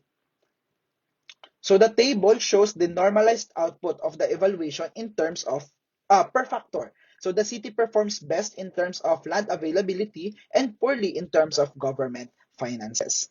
Furthermore, a table of comparison about the incentive and barriers of the factors based on its current performance. So if the city has at least 0.5 performance rating, the factor is considered as an incentive, otherwise a barrier. So comparing the results of the initial assessment of Trochinets and Mihelkic, the city has improved in terms of waste segregation and collection, household education, and solid waste administration, while government finances, waste characteristics, and personal education remain as barriers. Sadly, technological and human resources have demoted from being an incentive to a barrier. Overall, the percent barriers of Pasig City has reduced from the initial national barrier level from Trochinets from 55% to 33 to 36%. Overall, the city garnered a 49% or medium performance rating. So a web graph of the performance is shown in the screen, including its performance boundaries. Comparing the results of the actual data of Pasig to the prioritization model developed earlier, the city performs best in items that ranked in the lower end, such as the land availability, rank 10, and solid waste administration, rank 11, of the prioritization model, and performs poorly on items from the higher end of the model, which is government finances. Furthermore, the following barriers and hindrances were reported based on the field surveys. This includes insufficient community participation, barangay officials' non-participation, and the presence of scavenging due to poverty. Identify the household recycling factors which influences them to participate in at-source recycling and segregation. So the table shows the distribution of the respondents using stratified random convenient sampling with 95% confidence interval and 5% margin of error using Cotran's formula. So a multiple logistic regression analysis was used in this part of the study. This tool is very suitable in analyzing associations between binomial categorical dependent variables and sets of two or more independent or explanatory variables using logit transformation of the uh, categorical dependent variable. So prior to the analysis, it was ensured that the dependent variable is binomial, independent, and no multicollinearity among them. So initially, there were 15 qualifying variables for analysis grouped into socio-demographic, household characteristics, recycling awareness, perception, and behavior. However, most of the variables are insignificant to the model or with p-value greater than 0.05. So to improve this model, a stepwise multiple regression analysis was performed. So uh, in stepwise logistic regression modeling, we were able to identify that there are only four significant variables that affect the household participation. So these are the percent of household participation in segregation and recycling, awareness, distance from the nearest facility, and waste handling. So although the model has an R squared of 13% only, it is normal for studies dealing with human behavior since human behavior is very unpredictable. So, however, since the Homer's lemma shows p-value is more than 0.05, there is not enough evidence to say that the data does not fit our model. So we can appreciate the output of the analysis by plugging the constants of the model in the equation shown. So a sample demonstration is also provided here. So assuming that there are four household variables, the household has a 0.8 tendency to participate in recycling activities. So in addition to this, several household barriers were also identified and presented. So these include the limited resources of the households, such as time, energy, facilities, and finances, social influences of the family and neighbors who do not participate in recycling and segregation, not enough financial incentive, lack of information available, and the social perception that even household segregates or recycles, the waste workers have the tendency to mismanage the waste in the collection vehicle. So in conclusion, the recycling poses many benefits not only for the environment but also for the local communities and the economy. With this study, we tried to address the several problems with our current recycling system, and that is not to assess individual programs and projects, but to assess the interdependencies and the overall effect of these programs in general. So through this study, we were able to identify that there were 12 recycling factors and 35 performance indicators relevant for Philippine urban setting. So these factors were cover different economic, social, and environmental aspects of the community. We were also able to quantify the degree of importance of the different recycling factors through analytical hierarchy process, wherein financing was identified to be the most influential, while the local recycled market is the least. We were also able to generate a relationship map of the 12 factors that show their generate moderate to high interdependencies among each other, except for the household economics. We were also able to generate a universe of discourse that can be used as the baseline standards for evaluating recycling programs of communities. Lastly, a field data were collected through site visits, surveys, and records review in Pasig City that were assimilated in the tool for evaluation. So in the end, we were able to rate recycling performance of Pasig to be a medium performing community in terms of recycling. So household data were also analyzed using multiple logistic regression analysis, wherein we were able to identify uh, the four most influential factors that affect household tendencies to participate in recycling. So to end my presentation, so recycling is a complex system. So overall, it is beneficial not just for the planet, but also for the people and the economy. However, for an effective recycling system, it requires good interaction between its physical and socio-economic components, supplemented with a strong collaboration among stakeholders, especially the public sector, since they are the most crucial player in the system. Lastly, and the most important part of any waste management systems and programs is an I can promote ecologically and sustainable ways of managing our solid waste. So here ends my presentation and thank you for listening. Well, that was a very intuitive research, Engineer Kai. Thank you very much for providing us with your knowledge on environmental development through the recycling performance assessment tool. So now let's move on to our next speaker. He acquired his bachelor's degree in civil engineering at the University of Santo Tomas in 2016 with a distinction of cum laude. In 2019, he took up a master's degree in civil environmental engineering at the University of West London, United Kingdom. At present, he is a civil engineer in Jinyu Consultants and Design Corporation, or China Railway Design Corporation of the Philippine branch. With this, he is a part of the corporation's technical working group, or the design and building committee that works on the management of the railway section of Region 5 design. So let us welcome Engineer Aryan B. Abaya as he presents his research, the work on drainage systems entitled Performance Assessments of SUDs on Urban Drainage Systems, Application of Online and Offline Ponds. So without further ado, let's all give the floor to Engineer Abaya. A pleasant afternoon to you, Engineer. Good afternoon, everyone. I'm Engineer Aryan Abaya, and first I would like to thank PICE Mapua University Student Chapter for inviting me as one of your speakers for your event entitled Paving the Future Through Research Excellence and the theme of environmental engineering. So my paper is entitled Performance Assessment of Sustainable Drainage Systems on Urban Drainage Systems, Application of Online and Offline Ponds. First, I would like to show you the outline of my presentation.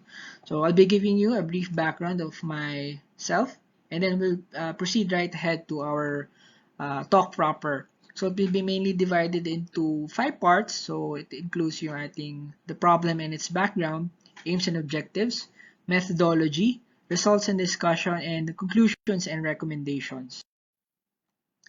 So I took my bachelor's degree in civil engineering at University of Santo Tomas in Manila, wherein I graduated cum laude.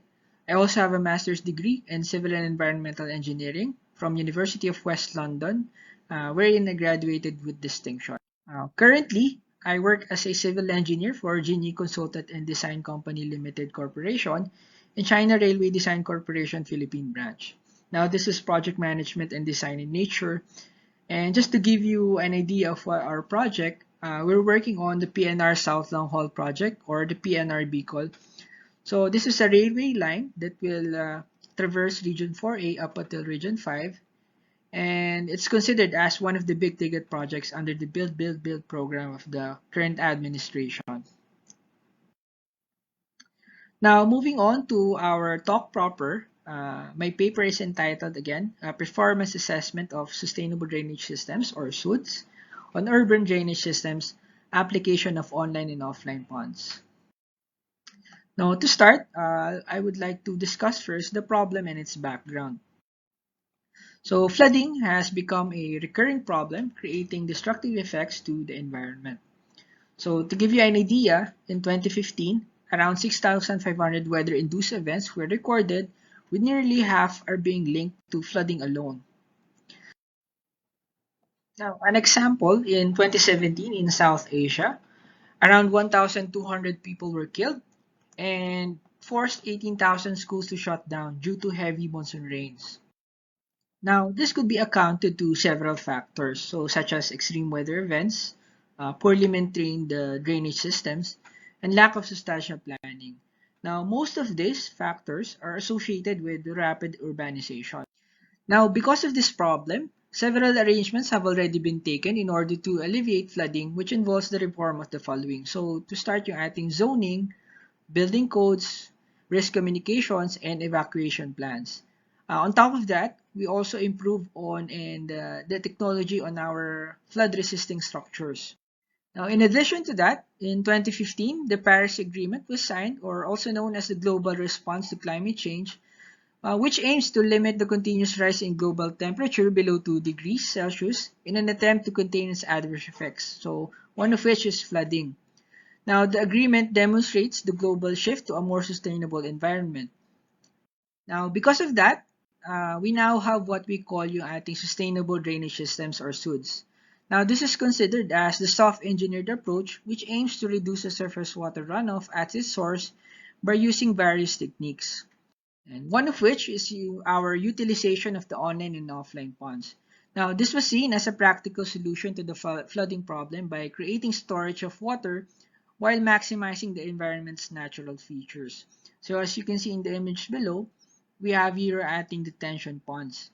So in a system, in a sustainable drainage system, they act as a storage tank wherein they store vast amounts of water in order to aid our drainage systems. So we could further categorize it into two. So we have yung ating online ponds and offline ponds. So for the online ponds, it is directly integrated into our mainstream flow. So as you can see here in the figure, the flow of water or the direction of the stream goes towards our online pond, and then it's regulated at this point right before the outflow. So the main purpose is to limit the amount of water that will pass through our system in order to lessen the effects of high volumes of water. Now, the offline ponds naman is at the same way also limits the amount of water that goes throughout our outflow. However, in this case, some of the flow is diverted into this pond instead of being integrated directly to our mainstream. So as you can see, some of the flow will be just diverted, and then once the system is ready to accommodate the stored water from the pond, that's only will discharge it back to the mainstream. Now, in the same sense, we could also use storage tanks. So as you can see in this typical diagram, we have here a storage tank, and it's being regulated by a weir and a flow control. So same goes for our offline ponds. Now, we'll move on to our aims and objectives. Now, the aim of this paper is to create an evaluation of the performance of the online and offline ponds in an urban drainage system in terms of its ability to mitigate to urban flooding. Now, in order to do that, we have to set or establish several objectives. So first is to create different scenarios that will represent all the possible setups of the online and offline ponds in an urban drainage systems. So I'll be discussing this further later on. The next is to, after we've created these scenarios, we'll now generate the hydrologic models of these scenarios and evaluate it using our stormwater management model or SWIM. Now, after which, we'll determine the efficiency of each system by interpreting the gathered data with its ability to attenuate the stormwater peak flow to its pre-development levels, create a significant amount of lag time, and utilize its storage capacity effectively. So after that, we'll now identify the optimal design of the on and offline pond systems by analysis and comparison of all the scenarios. As for the methodology, so as mentioned earlier, we'll be generating several scenarios, or we'll be creating several scenarios. So we'll start first with our detention pond. Now, we could classify it to either online and offline pond. Now, in addition to this, we could further classify it to either lumped or distributed storage. So to better explain that, for the lump storage, as the name suggests, we just create a lump storage, or we combine the storage for our detention pond. So since it's a combined storage, it's best to place it near the outfall, since this is where we generate the highest peak flows at the single watershed. So we also have yung ating distributed storage. Now, when compared to our lump storage, as mentioned, it's directly integrated to our mainstream, as mentioned earlier, as you saw also. Yung distributed storage naman natin will be integrated into our tributary areas. So, as you can see, we have here adding tributaries of the watershed. So, the main goal is to store the water right before it enters our mainstream. So, by looking at the placement, we distribute yung ating storage units to our tributaries. Now, in this study, I used a case study from Fort Collins, Colorado, as you can see in the base model. And as mentioned earlier, we'll be utilizing lump storage and distributed storage system. So this is the typical cross-section that was used for both systems. Now, if in case you're wondering, the design or the cross-section of the storage systems was based on the guidelines provided by the United States Environmental Protection Agency. And for the lump storage system, we'll be having one tank or pond with a volume of 5,042.45 cubic meters. So this means that the total storage system that we'll be allotting for this system is just the same. So 5,042.45. Now, for the distributed storage system, we'll be introducing 3 tanks or ponds with volume of 1,080.82 cubic meters. So it has a total of 5,042.45, which is the same as our total volume for the lump storage systems. Now, this is to ensure that the data that we'll be presenting are impartial. So we have to make sure that we provide the same volume for the two systems. Now, as mentioned earlier, we'll be testing our systems based on the 3 different parameters. So it includes yung ating peak flow attenuation, lag time, and storage utilization.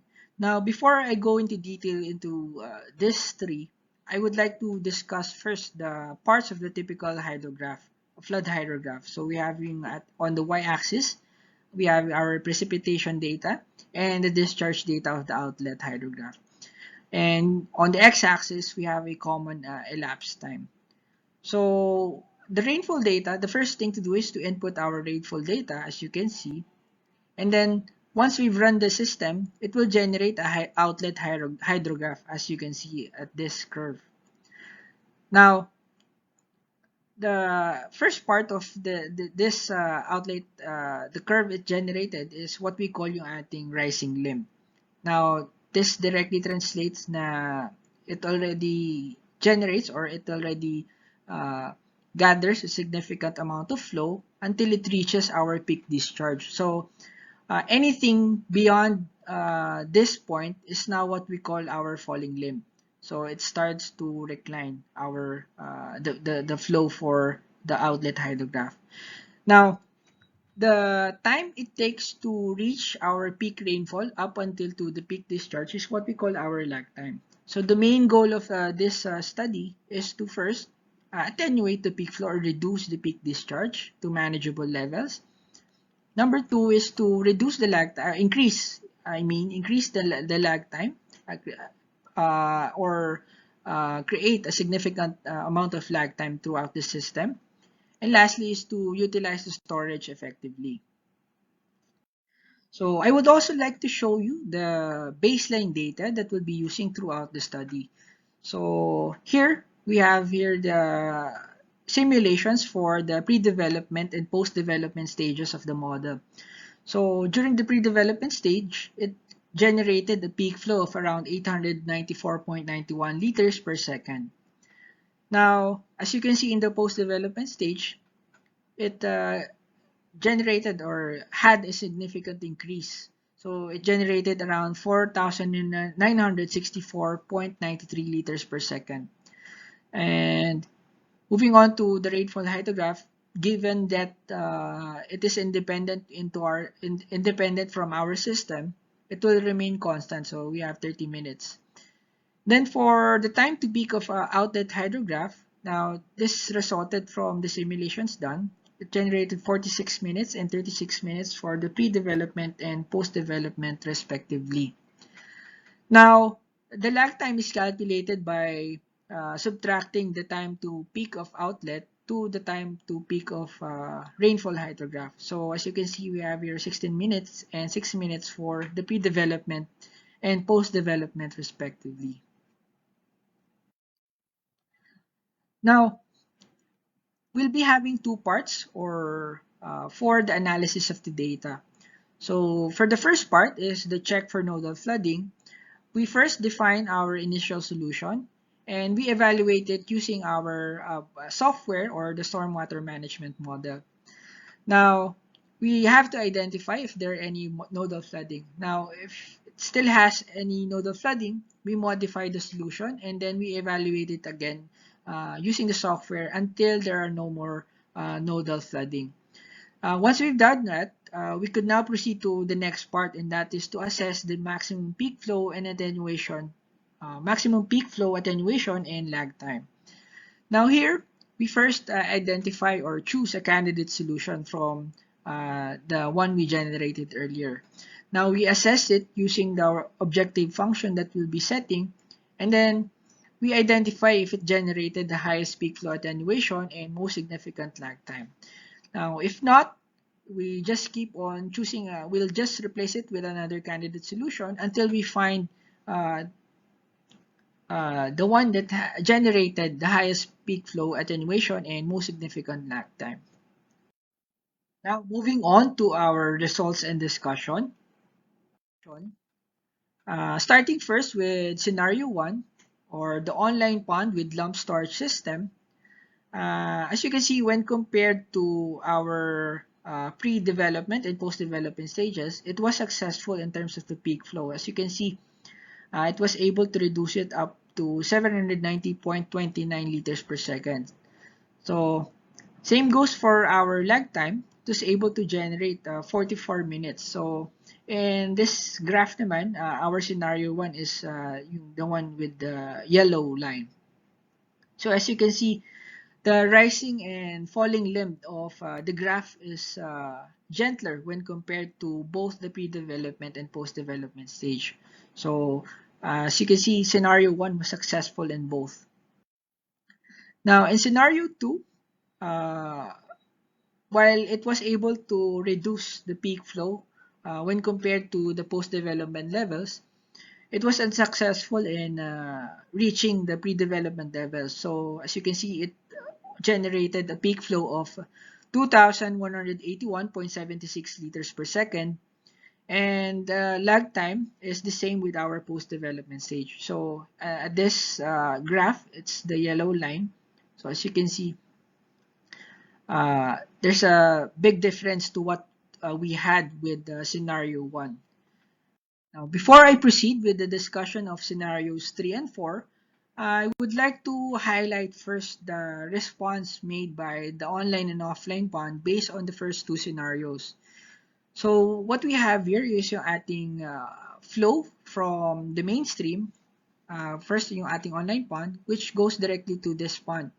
Now, since the online pond is directly integrated to our mainstream line, it had a better response in terms of regulating the flow. So as you can see, while it receives high amounts of flow, it could discharge low amounts of flow because of the system that we had in the online pond.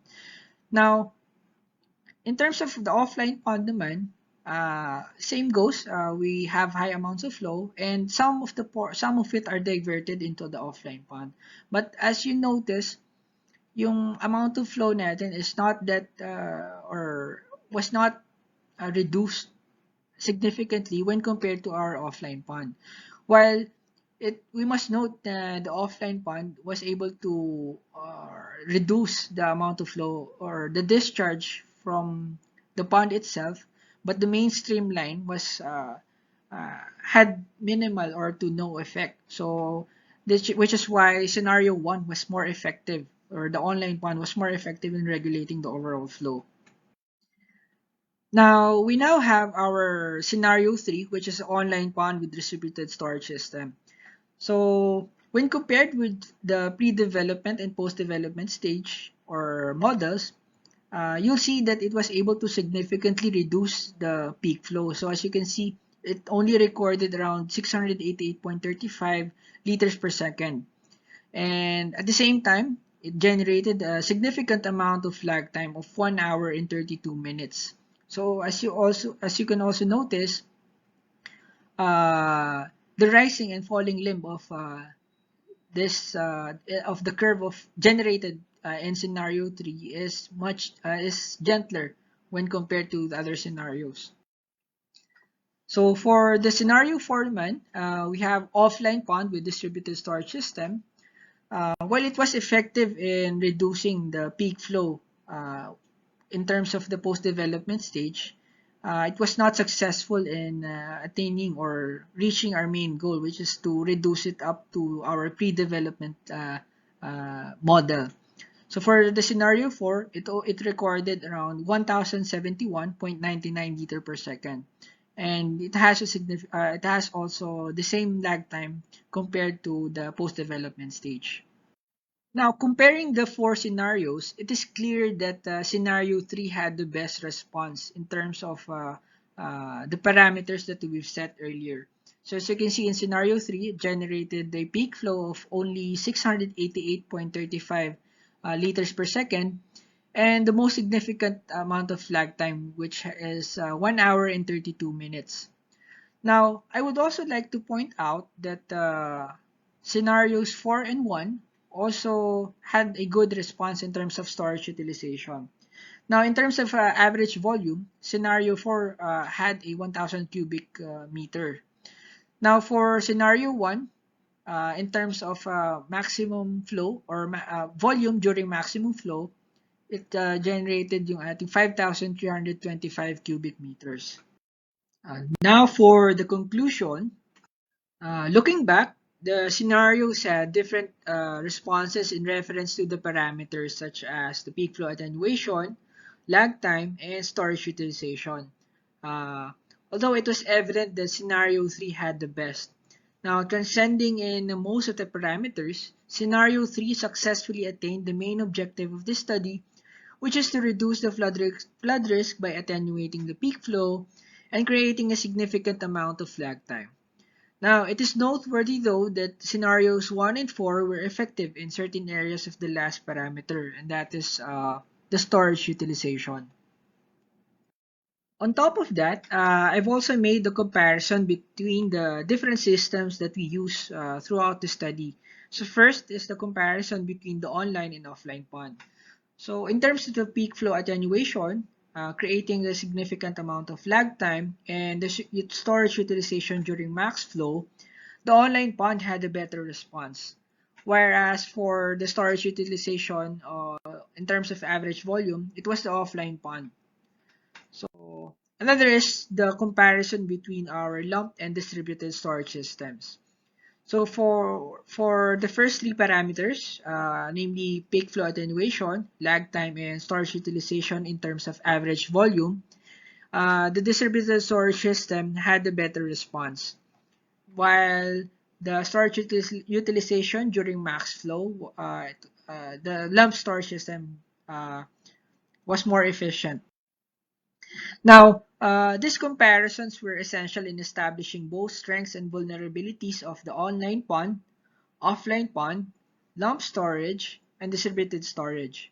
Moreover, it provides relevant information for the sustainable options of the urban drainage design. Now, this offers a new perspective in the potential of sustainable drainage systems by raising awareness on the benefits of online and offline ponds, particularly in the mitigation of the urban flooding. I've also listed down some recommendations for future research. So the first one is to increase the efficiency of the offline pond by introducing a flow control structure to the mainstream that will aid in regulating the flow. So one of the problems that was encountered by the offline pond system is the ability to control the flow for the mainstream. So as I discussed earlier, it has it acts independently, or it has no control over the mainstream flow. So by adding a flow control structure, we'll be able to improve the efficiency of the offline pond system. Number two is to, instead of using the standard weir and orifice, an automated gate could be used in order to effectively control the flow. So by using an automated gate, we could optimize how we want to regulate the flow that our pond system receives. So instead of the standard weir or orifice, we could fully utilize yung ating storage systems if we'll be using automated gates.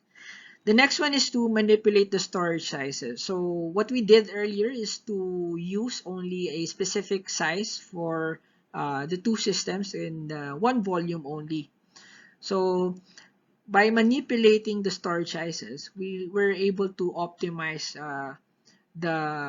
or utilize the storage that we'll be using. The next one is to try the setup to a different case study in order to test its efficiency. So I've only used this, it's proven to be effective for this certain case study, but it might have a different response if we try to use it to a different area. So it's best that you also use it, or we test its efficiency by using a different case study or area. So with that, I would like to end my presentation, and I would like to thank everyone for listening, and especially to PICE Mapua University Student Council for this opportunity. If you have any questions, I would love to answer them all. Just email me at my email address, aryanabaya@gmail.com. So with that, thank you. So thank you so much, Engineer Abaya, for showcasing your knowledge and expertise in environmental engineering, focusing on urban and drainage systems. Now let us not waste the opportunity to efficiently grasp from the pool of engineering insights as we are headed to our last speaker for the research colloquium. Our remarkable speaker earned her bachelor's degree in civil engineering at the University of the Philippines, Diliman. She took up her master's degree specializing in environmental engineering at the same university, and eventually she pursued her doctorate degree in civil engineering at the Tokyo Institute of Technology. Some of her research interests are inclined in solid waste management, environmental impact assessment, and water quality management. Furthermore, she is allocated as the chairperson of the Philippine Association of Tertiary Level Education Institutions in Environmental Protection and Management, and vice chair of the Environmental and Energy Engineering Specialty Group of the Philippine Institute of Civil Engineers.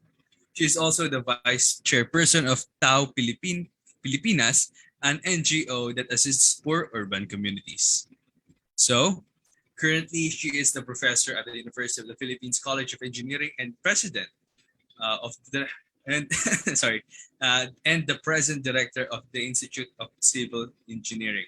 So to present her research work entitled The Microplastics in Metro Manila Rivers, Characteristics, Sources, and Abatement, please let's all give a round of applause as we welcome Dr. Maria Antonia N. Tangchuling. Good afternoon po, Dr.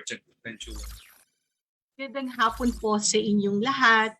Thank you so much to the organizers, to PICE Mapua University Student Chapter for giving me this opportunity to share my research on microplastics. First, I'd like to introduce myself. My name is Maria Antonia Tangchuling. I'm a professor at the Institute of Civil Engineering at the University of the Philippines at Diliman. At the same time, I'm also a faculty member of the Environmental Engineering Graduate Program, also at UP. I'm also with AMH Philippines. It's an engineering consultancy firm. My research interests would include solid waste management. Medyo matagal ko nang pinag-aaralan ang mga issue tungkol sa basura, and part of this are the issues on plastic waste, plastic leakage, Also, I'm interested in water and sanitation, also on environmental and social impacts. So it's my privilege to be with you today, this afternoon, and present this paper on microplastics. The title of my talk is Microplastics in Manila Rivers, its characterization, sources, and abatement. So before I go into the details of microplastics, let's review first and talk about what plastics are. So first, what do we use plastics for? So marami siyang uses, but the most common one and the most problematic one, because we use a lot of them, are the packaging, no? Especially the single-use packaging. Single-use are those that we discard right after using them, like straws, coffee stirrers, carrier bags, labo bags, yung manipis, no? The film plastic bags that we use for when you buy fresh food. No, so those are some examples of single-use plastics. And then in our field for building and construction, it also uses a lot of plastic, mostly for building materials, fixtures, for plumbing. And then it's also found in our textiles, transportation, electronics, and industrial machinery. So marami talagang gamit ang plastic, and almost baka all our waking hours, we are holding a plastic material, no? So many of us cannot be detached from our cell phone. So yan, plastic yan. Meron ding distinction between plastic types. This is based on the polymers that they are made of, and this is more for the purpose of recycling, because we need to segregate them into the we want to make a homogeneous material, no? So we need to know what types of plastics are we discarding. So that's why if you have a plastic container near you, you can look at the bottom, no? And you can see these labels. So that's from, we have plastic type 1 to 7. So 1 are the PET bottles. I think these are very common and familiar to you.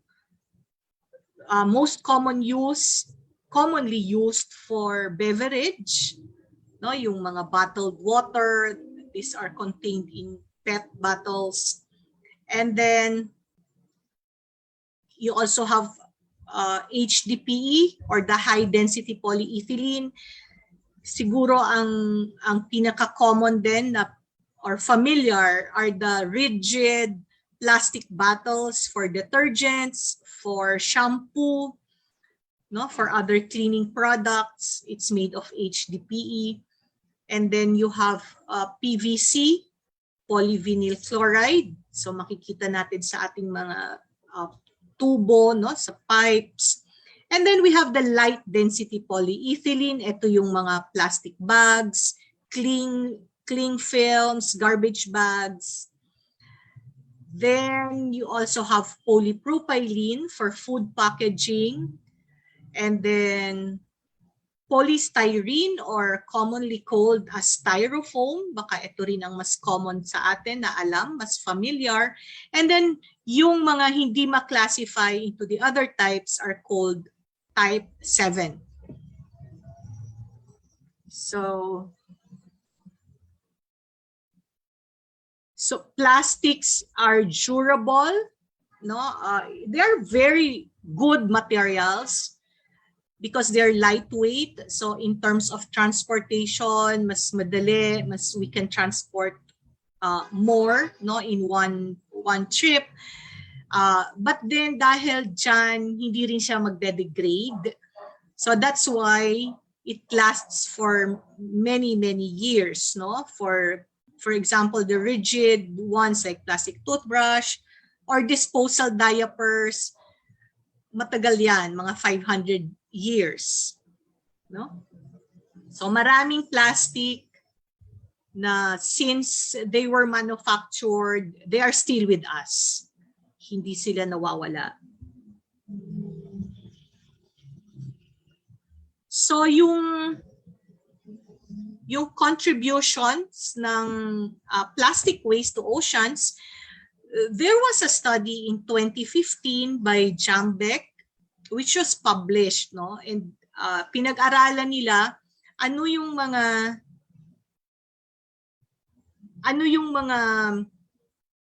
countries which contribute plastic waste to oceans, and it was shown that the Philippines is the third largest contributor of plastics to oceans.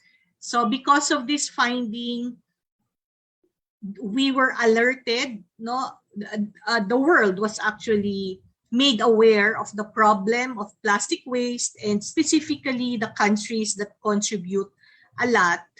No, we were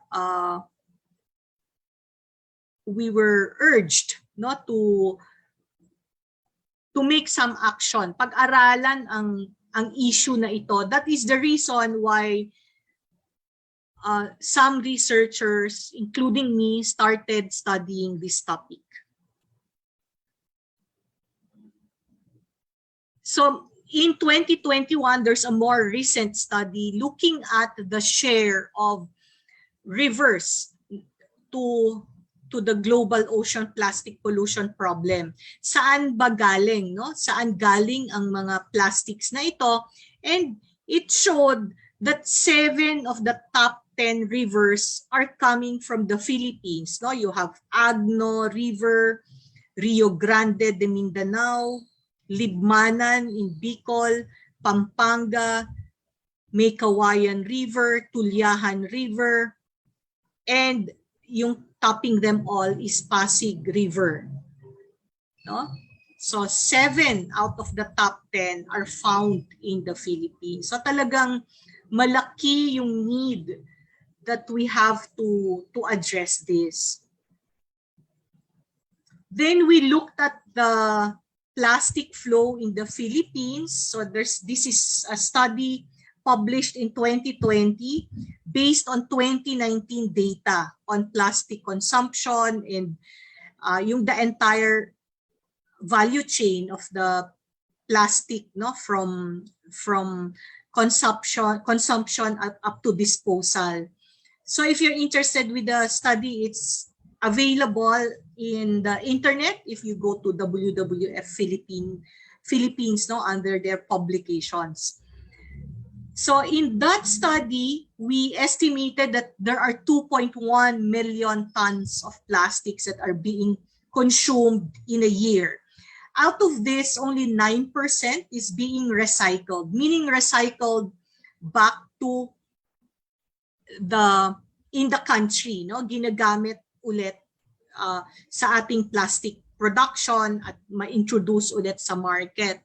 So out of this, 35% is being leaked to the open environment. So that just explains the findings then, no, na we are contributing a lot of plastics to oceans, and then a third is being disposed, 5% is being exported, and 2% is being recovered as refuse-derived fuel. Ito yung mga ginagamit sa cement kilns.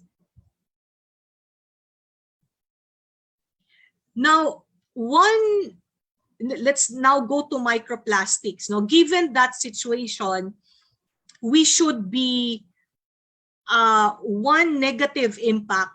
Sa maraming impacts yan, no? Of course, the bigger plastics can can be detrimental to our marine animals, but then it also degrades into smaller particles called microplastics, making it easier to be ingested by smaller marine animals.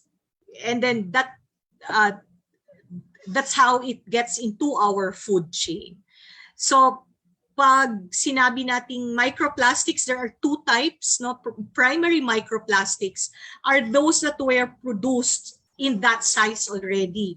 Kunwari, pellets, no? Kasi gagamitin siya for making plastic products.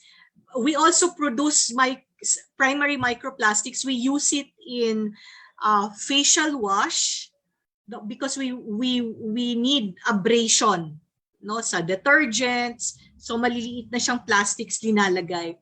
In other countries, this is already banned, like in Europe, no, because of this problem, yung microplastic pollution. And then there are also secondary microplastics. Ito yung from the larger plastic materials, they fragment, no, and become microplastics in time. So how are they produced? No, the secondary microplastics can be degraded through UV radiation. They are through mechanical abrasion, no, yung nadudurog lang talaga, but the small particles are still there. So nandun pa rin yung plastics. It's just a physical fragmentation. And so from there, they are mistaken as food. And yun din nga yung, that's how it can affect, it can enter the food chain and pataas ng pataas, no, yung kung sino yung predator nung kumain, and so makukuha sa kanya, makukuha niya rin yung microplastics. And ito rin nga yung sinasabi ko na we can have primary microplastics from facial scrubs or other detergents, other cleaning agents. No? Okay, so for our study, we want to see how much microplastics are there in Manila Bay that are being discharged to Manila Bay. So why Manila Bay? Because these rivers, no, we want to look at the microplastics at the rivers discharging to Manila Bay. So we want these rivers and streams flow through densely populated and industrialized urban stretches. So the possibility of occurrence of microplastics is high. So therefore we chose this area. And so the significance is that this will serve as a benchmark for the first report of the presence and distribution of microplastics in the surface waters and sediments along the Manila Bay. So ngayon pa lang talaga nag-uumpisa pagtuunan ito ng pansin. So I invite all of you who are interested. There's still a lot to be done, no, in this area. So what are the objectives? We want to quantify the macroplastics, yung macro meaning the plastic products, and describe the composition and distribution of plastic wastes in each river mouth. To quantify the microplastics obtained from the surface water and sediment samples. To identify and classify the microplastics according to their shape, color, and size. Identify the type of polymer present in a sample. So ito yung aming sample sites. We looked at 5 river mouths, May Kawayan, Tulyahan, Pasig, Cañas, and Parañaque. Our methodology involved visiting the site for ocular inspection, syempre finalizing, no, how to get the samples. Accessibility is always a consideration, and then do the waste analysis and characterization study. These are for the bigger plastic. For the wastes in general, collection of the samples, extraction of the microplastics from the samples, and then identification and quantification of microplastics. So these are the photos from our sampling sites, no, in Cañas River. This is in May Kawayan. This is in Parañaque River. And then Pasig River. This is Tulyahan River. These are the different sampling methods, no? Hindi pa talaga standardized ang sampling of microplastics. It's still being prepared now so that it becomes uniform across countries. But for us, we used a bucket to get samples, and then sieves to separate the sizes, put them in a glass jar, digest to remove the degradable material, and then separate using density. No, we let the plastics float, and then filtration, no, for the physical separation, and then finally the polymer identification. So by the way, we got surface water samples and sediment samples. No? So bibilisan ko na lang, I'm running out of time. No? So these are just to show you the photos, collection of surface water samples, ganyan. No? We sieve them. Yan, kita nyo na yung this one are to be discarded, no? More than 5 millimeters. By the way, baka hindi ko na mention, microplastics are those that are sized less than 5 millimeters. And then, so these are the samples. So the same thing with the sediments. Yan, we get them at the yung surface ng sa bottom, no? Yung nasa taas na nasa ilalim ng mga river. So this is the extraction of the microplastics. We dry, then we sieve, we digest, no, to take out the degradable matter, and then we separate, no, using salt solutions para mag-float yung plastics, and then filtrate it, and then subject them to, these are our samples, and identify also the microplastics using a microscope.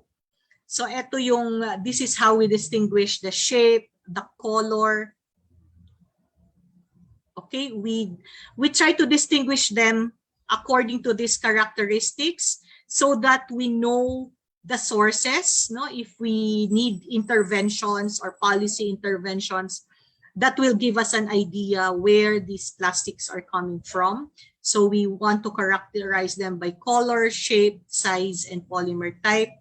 This is the identification of the microplastics in the FTIR. Ito na yung results. You see that we see a lot. Ito yung sa basura talaga. No, sorry, bibilisan ko na lang. These are the plastics waste component. We see a lot of plastics. That's from 28 to 46% in the 5 sampling sites. Okay, so from here they will likely fragment, no, into smaller pieces. Sila yung nagiging microplastics.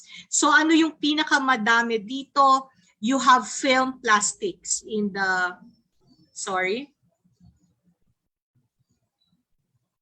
There, you have film plastics as majority of the plastics. So ito yung mga labo bags, sando bags nasa basura. And then, so for the results, these are the microplastics that are found in surface water from 1,580 to 57,000 particles per cubic meter, and then sa sediments din, no? 514 to 1,357 particles per kilogram of sediment. So yan yung distribution. We have most of it from May Kawayan, Tulyahan, Pasig, pababa, no? Mas mataas sa Parañaque than May Kawayan, although we can attribute it to May Kawayan is where the plastic industry is, and may relationship din yung hydrodynamics, no, of Manila Bay. So pwedeng may retention at syempre malayo sa mouth ang may kawayan, so matatagalan siya makalabas. So I'll go very, very fast. I can skip that. So these are the shapes of microplastics. No, we classify them as film, pellet, fiber, no, line, kumbaga, sheet.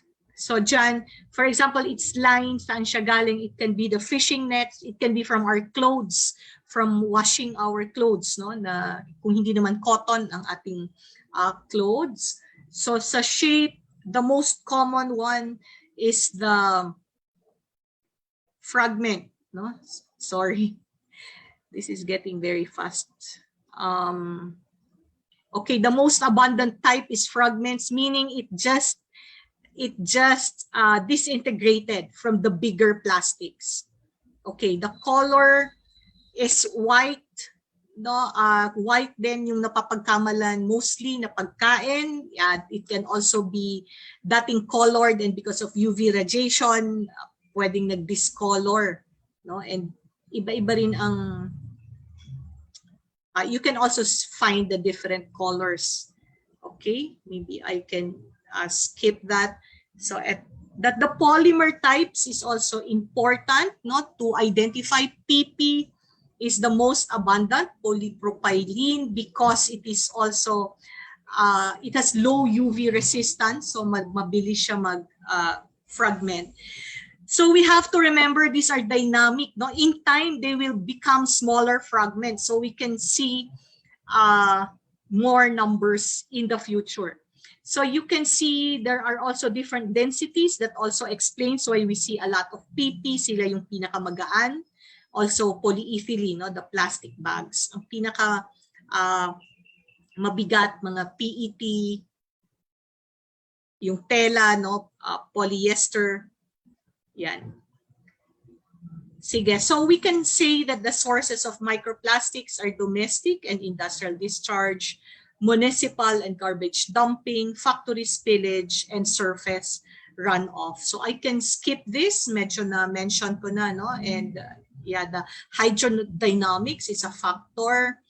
And so the impacts, it threatens our fisheries, because they can be ingested. So for recommendation, we need more extensive studies in different water bodies, and other environmental compartments, like in the column of yung sa ilalim ng surface water, no? So sorry. Okay, we should have standardization of microplastic concentrations. Again, that is also not standardized now globally. Inaayos pa lang. So there, the significance is that it serves as a benchmark, and then the macroplastics existing in the river mouths will likely to be fragmented into smaller pieces. And then finally, it's very important. How do we abate? We have to improve our solid waste management infrastructure, so that we are able to control plastic leakage. So this means improving collection efficiency of wastes. It means building more materials recovery facilities because we lack them. It means improving our landfills so that plastics don't leak out. Now, it's really an infrastructure problem. And then, okay, if you're interested for more details, this paper is part of a book, although we added more data there with some rivers discharging to Laguna de Bay. So it would contain the results, no, for more details. I'd like to acknowledge my students who worked hard for this project, Ezra Osorio, who's an MS Environmental Engineering student, and my undergraduate students, Edward Cayas, Franz Adricula, and Lonel Pilapil. Thank you so much. I think I went over time. I hope that was something new for you and educational. Thank you so much. Have a good evening.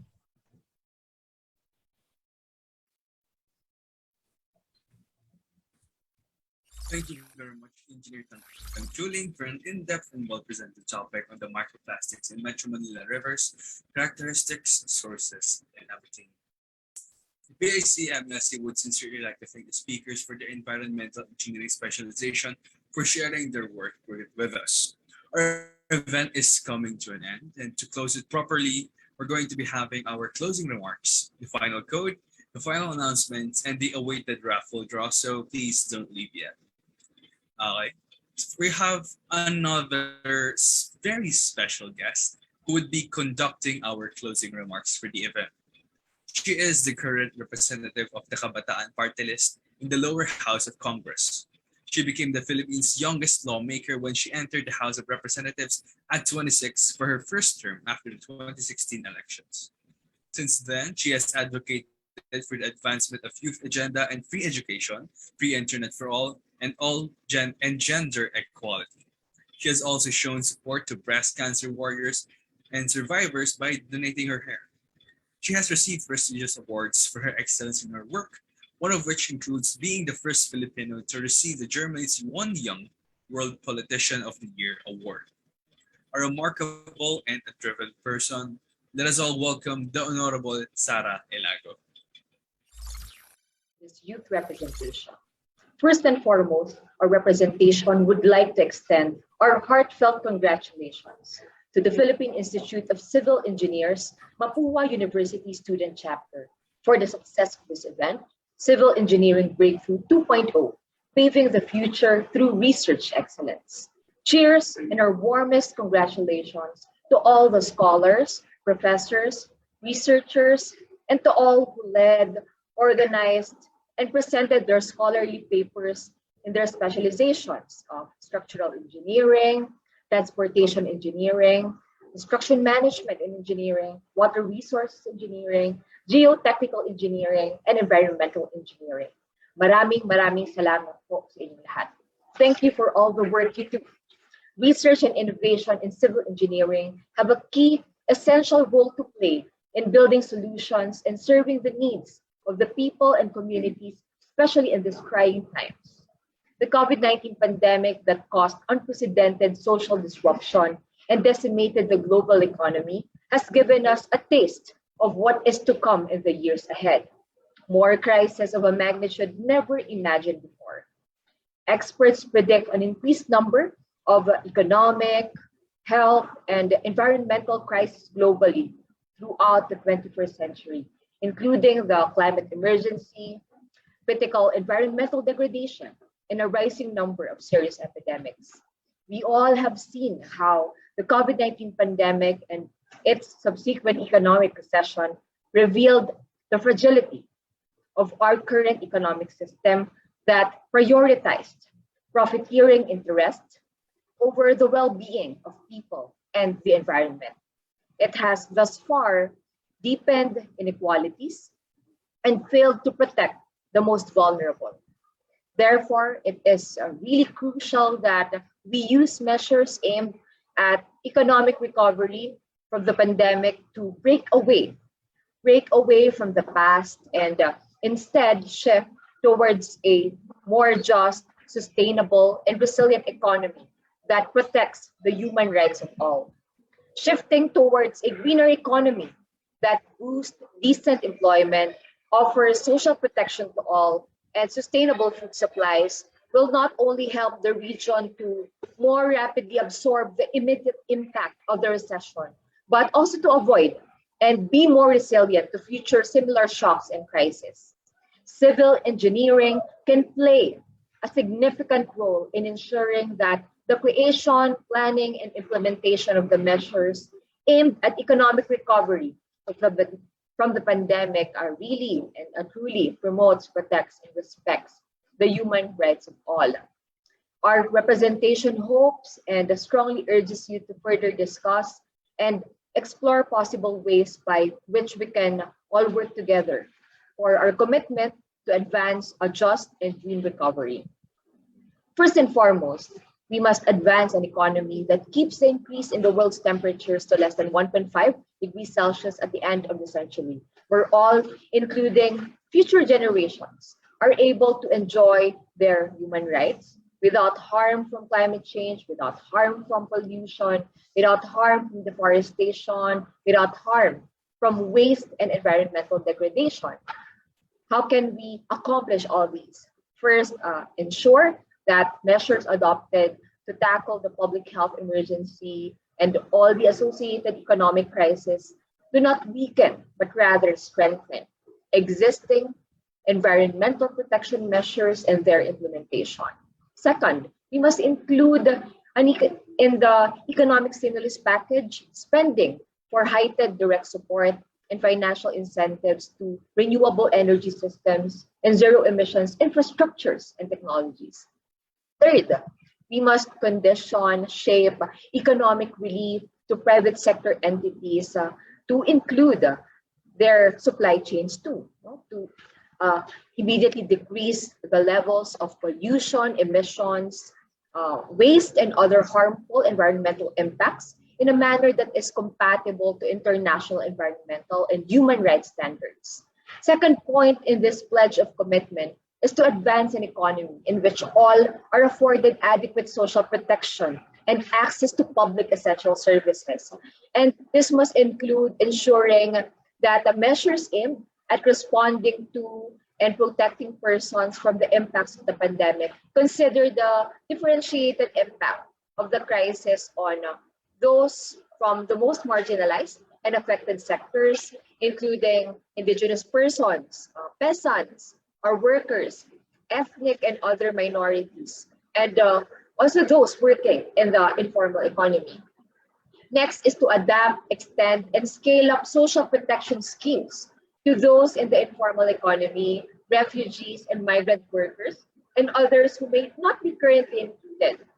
And next on this point is to ensure affordable and continuous access for all to adequate public services in matters relating to health, education, transportation, water, housing, and all other who are in need. Third, in this pledge of commitment is to advance an economy with enhanced opportunities for decent, sustainable, and safe employment for all, where workers, whether formal or informal, are adequately protected. We must also prioritize measures that support and boost employment and income by investing in the creation of green and decent employment opportunities, targeting support measures to small, micro, small, and medium-sized enterprises in a manner that is consistent with a sustainable and just economy. Fourth in this pledge is to advance an economy that is able to guarantee affordable access to nutritious, sustainable, and culturally appropriate food and other essential goods for all. Next is to commit to ensuring that all these objectives and measures are designed and implemented with meaningful and inclusive participation from all sectors of our society. And number 6 on this pledge is to call on our government, our public officials, our all the relevant agencies to consider funding all these measures through the reallocation of funds from certain agencies or departments that do not have a direct role in addressing the public health and economic emergencies. And finally, we hope to not only invite you, but also show our support and solidarity with you in the promotion of adequate participation, adequate and meaningful participation among your ranks of civil engineers, civil engineering students and professors, scholars and researchers for the achievement of these collective aspirations. Aspirations that are manifested through the resolution we filed, HR number 2362, to express the sense of the House of Representatives for the government to act with a sense of urgency and to craft and adopt a People's Green New Deal for a just and green economic recovery, which paves the way for a historic break from systemic crisis and injustices. This PGND, the People's Green New Deal, is necessary. It's needed for a coherent executive and legislative action that links short-term COVID-19 crisis response for rapid recovery to long-term strategic goals of mitigating climate change, strengthening climate change adaptation resilience, and structural economic transformation for sustainable broad-based development. The objectives of this PGND aims to includes number one, to stimulate the rapid economic recovery of the country. Next is to create millions of decent jobs and ensure prosperity and economic security for all Filipinos. Next is to double the incomes of the poorest 20% of families and eliminate extreme poverty. Next is to develop sustainable agriculture and national industry using environmentally sound production technologies and methods. Next is to achieve net zero greenhouse gas emissions through a just economic recovery and transition for all communities and workers. And finally, to secure for all Filipinos and for the generations to come, clean air, clean water, climate and community resiliency, healthy and accessible food, access to nature, and a sustainable environment. We hope to accomplish all these with you and alongside you over the next 10 years with component programs and projects such as imposition of a moratorium on environmentally destructive greenfield projects in large-scale mining of the nickel, copper, gold, silver, and other complex ores, dredging, reclamations, incinerators, and fossil fuel power plants. Health response must also be redoubled with substantial public investments. Another component is the promotion of biodiversity and environmental conservation to protect 30% of the country's natural spaces. There's also a pressing need to develop sustainable and climate resilient agriculture, fisheries, and non-timber forest production with, of course, an emphasis on healthy food, as well as to develop Filipino industries to strengthen the domestic economy in ways that ensure improvement in human well-being and social equity while substantially reducing environmental risk and ecological scarcities. To facilitate all these, ang dami, di ba, ng ating mga layunin na nais maabot, nais po nating magbuo ng isang multi-sectoral National Industrialization Council. This must be established with representatives from the government, Filipino industrialists, our engineers, micro, small, and medium enterprises, labor unions, people's organizations, the academe, and other civil society groups to chart the strategic direction of developing sustainable Filipino industrial enterprises. All government agencies and its instrumentalities and local government units must likewise be empowered, inspired, encouraged, and mobilized towards the effective implementation of this People's Green New Deal for a just and green economic recovery. We hope that you can also pledge to fight for a People's Green New Deal for the people, for the planet, and for progress. We must all remain steadfast in our assertion for a better future for all. Kayang-kaya natin ito. We can make it. Muli, maraming salamat sa inyo. Mabuhay po kayo, Philippine Institute of Civil Engineers, Mapua University Student Chapter, at sa lahat ng mga organizers at participants. Stay safe and healthy, everyone. All the best to your future endeavors. Muli, maraming salamat. Thank you very much, Honorable Sarah Elagro. Highly appreciate it, and it definitely is an honor. All right, we're gonna be going back to our announcements once again. E-certificate, incentivized classes, and the information for the raffle draw can be found in the Facebook Live's caption. As of 3:30 kanina, nagsirado na ata tayo ng 3:30 or 4:30, nagsirado na tayo ng pwedeng sumali sa raffle draw. And mamaya, 6 p.m. ilalabas ang ating post-event evaluation form kasi medyo na late tayo. So again, instead of 5:30, 6 p.m. po tayo. For our applicants, we would still be implementing the codes for the mid-event attendance form and the post-event attendance form. Mid-event attendance form, pinost siya kanina ng previous break natin.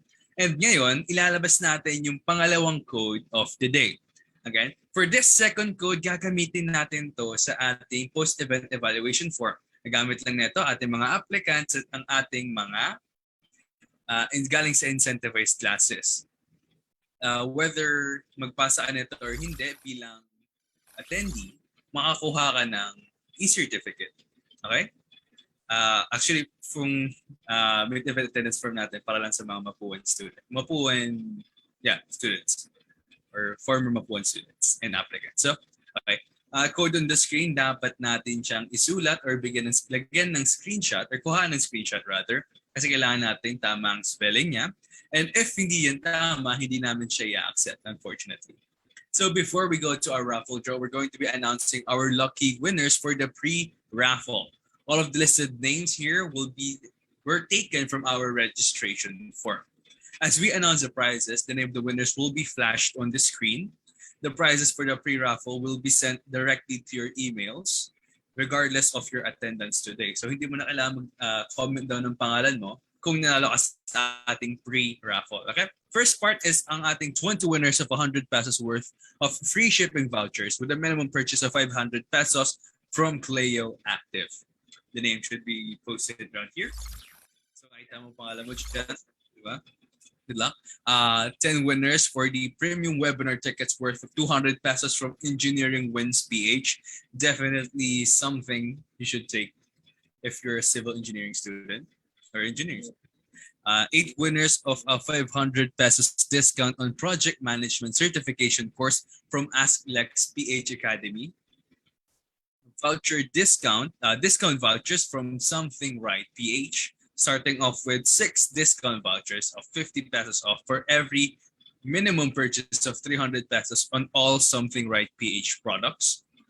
10 discount vouchers of 100 pesos off for every minimum purchase of 500 pesos on all Something Right PH products. And lastly, 5 discount vouchers of 250 pesos off for every minimum purchase of 1,000 pesos on all Something Right PH products. Okay, so it should be here on the screen. Da-da-da-da.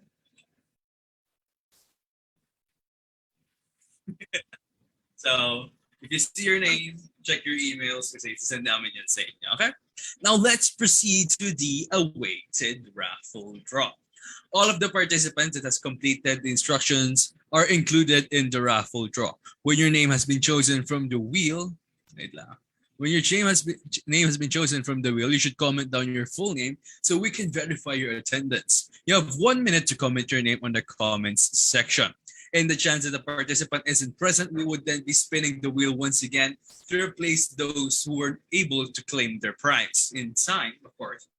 To the winners whose attendance has been verified, kindly send a message to our page so we can send you your respective prizes. So, unang-una nating prize is 2 winners of 100 pesos for GCash. 1 t-shirt from the PICE MUSC Spectrum Culture recent merchandise line, 1 customized white magic mug from Something Right PH, 1 piece of 2,000 pesos discount voucher from Icy Souls, 2 pieces of 1,000 pesos discount voucher from Icy Souls, and lastly, a customized vegan leather covered planner from Something Right PH. Ngayon alam niyo na ang prizes natin. Please, let's spin that wheel. So unang-una natin is 1 winner of 100 pesos of GCash. Oh, sino ating panalo? It looks like it's Queenie G. Mahula. So Queenie G. Mahula, please. Is it Mahula? Please comment down your name, your full name, para ma-verify namin attendance mo. Next, we have another winner for 100 pesos of GCash. Sino wala naman ito? Miss Mahula, please comment down your name. Okay, we have our second winner of Rohan and Minga.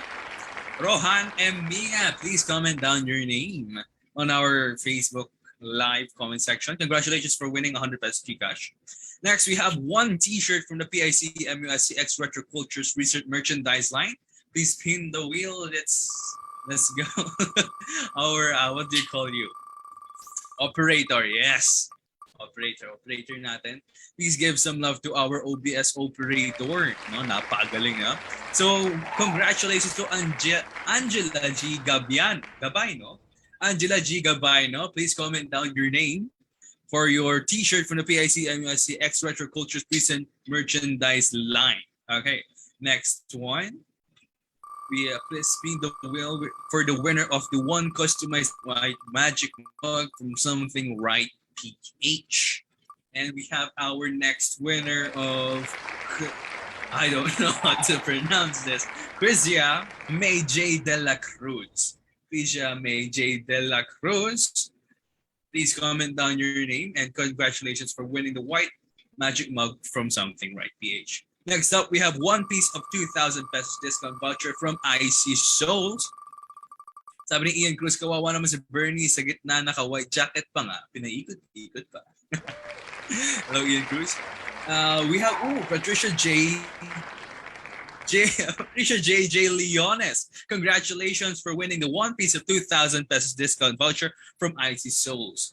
Next up, we have one piece of 1,000 discount voucher from IC Souls. Grabe, 2,000 pesos discount from IC Souls. If you don't know, IC Souls sells amazing sets of sneakers. Okay, now we have our next winner of Jamaica Lana Yu Santos. Congratulations for winning one of the two pieces of 1,000 pesos discount voucher from IC Souls. Please comment down your full name below. Oh, I see Miss Leones. Hello, Miss Leones. Comment na siya. Si Miss Makula, si Miss Gabayno. Sabihin na lang niya. Forgot. Sorry. Okay, next one. We have another 1,000 pesos discount voucher from IC Souls. IC Souls.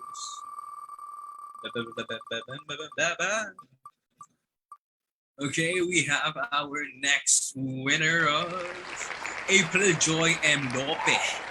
Miss April Joy M. Lope, please comment down your full name below in the comments section. And congratulations for winning the 1,000 pesos discount voucher from IC Souls. Lastly, we have our customized vegan leather planner from Something Right PH. So operator, let's find out who is our last winner for the raffle. Okay, now I see Miss Jamaica Lana Uy Santos. Hello sa'yo and congratulations for winning. Grabe. Hello, Patricia Leones. You are very welcome. Ooh, Miss Lope. Nag-comment na si Miss April Joy Mantron Lope. And now we have our final winner for the customized vegan leather covered planner from Something Right PH with Denise Pauline F. Alex. Miss Denise, please comment down your full name. Uy, grabe ka naman, Jamaica Lanoy Santos. Hindi ko daragdagan premyo mo. So, congratulations to our winners. And while we verify our winners, syempre, babasa-basa tayo ng comments. Give something back like a minute. Just. Uy, si Denise Pauline Alex. Hello, Miss Denise. Sorry if di ko agad na mabasa yung mga comments nyo. Medyo may delay tayo in terms of the Facebook Live and the comments section. So, apologies. Pero, yeah. So, now, iniintay na lang natin ma-confirm lahat ng ating winners. So, si Krisha daw, wala. Nag-comment na ba si Krisha? Ano dyan ba? Sayang rin yung prize mo. Grabe. So, where is my Facebook Live comment section? Ayun.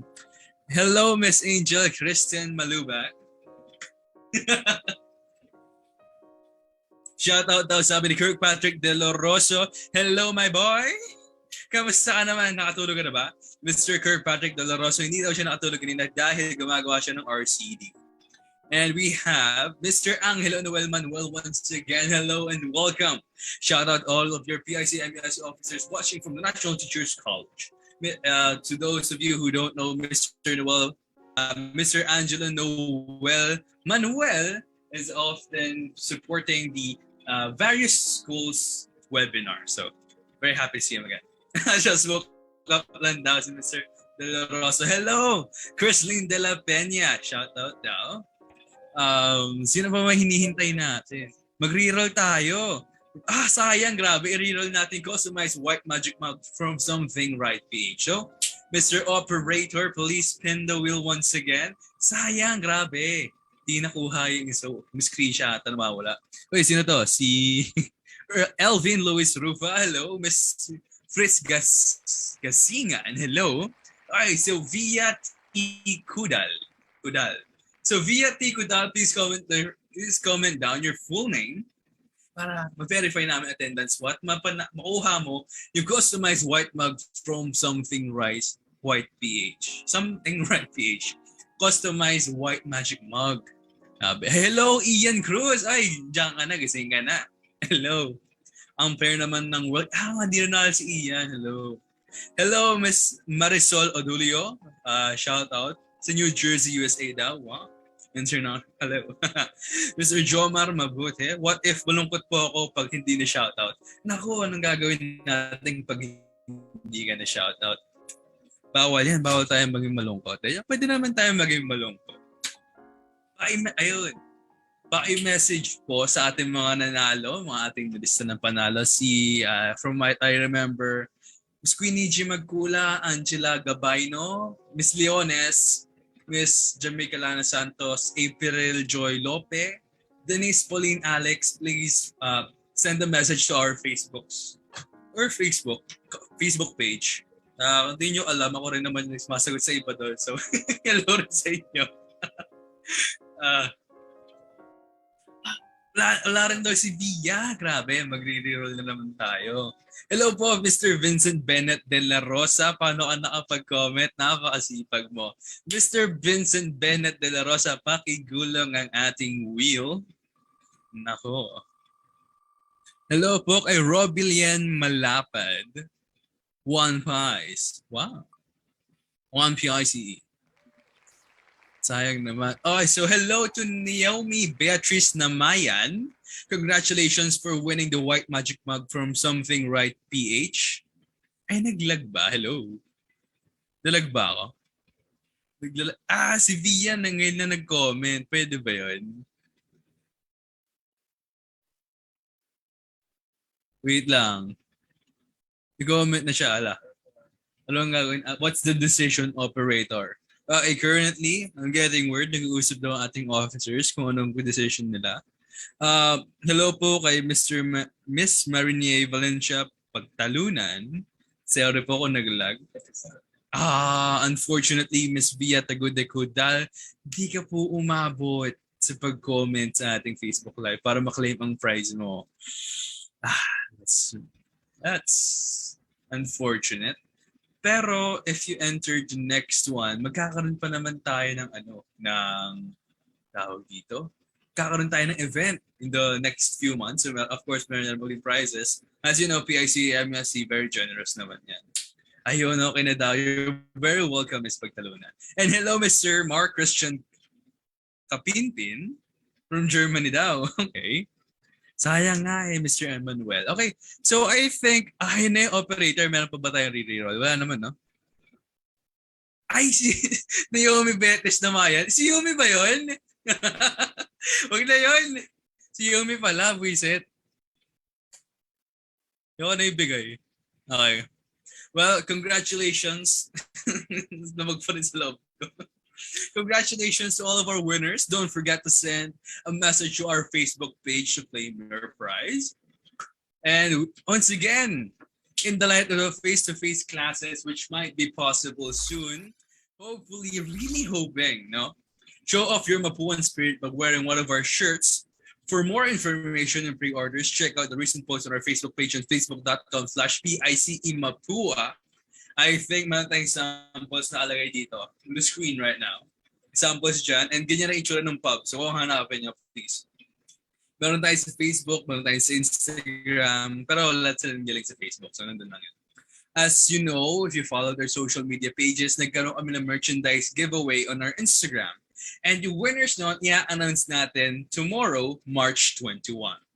Para naman doon sa mga gustong purchase ng shirts natin, the last day for the pre-orders of the first batch would be on March 31st.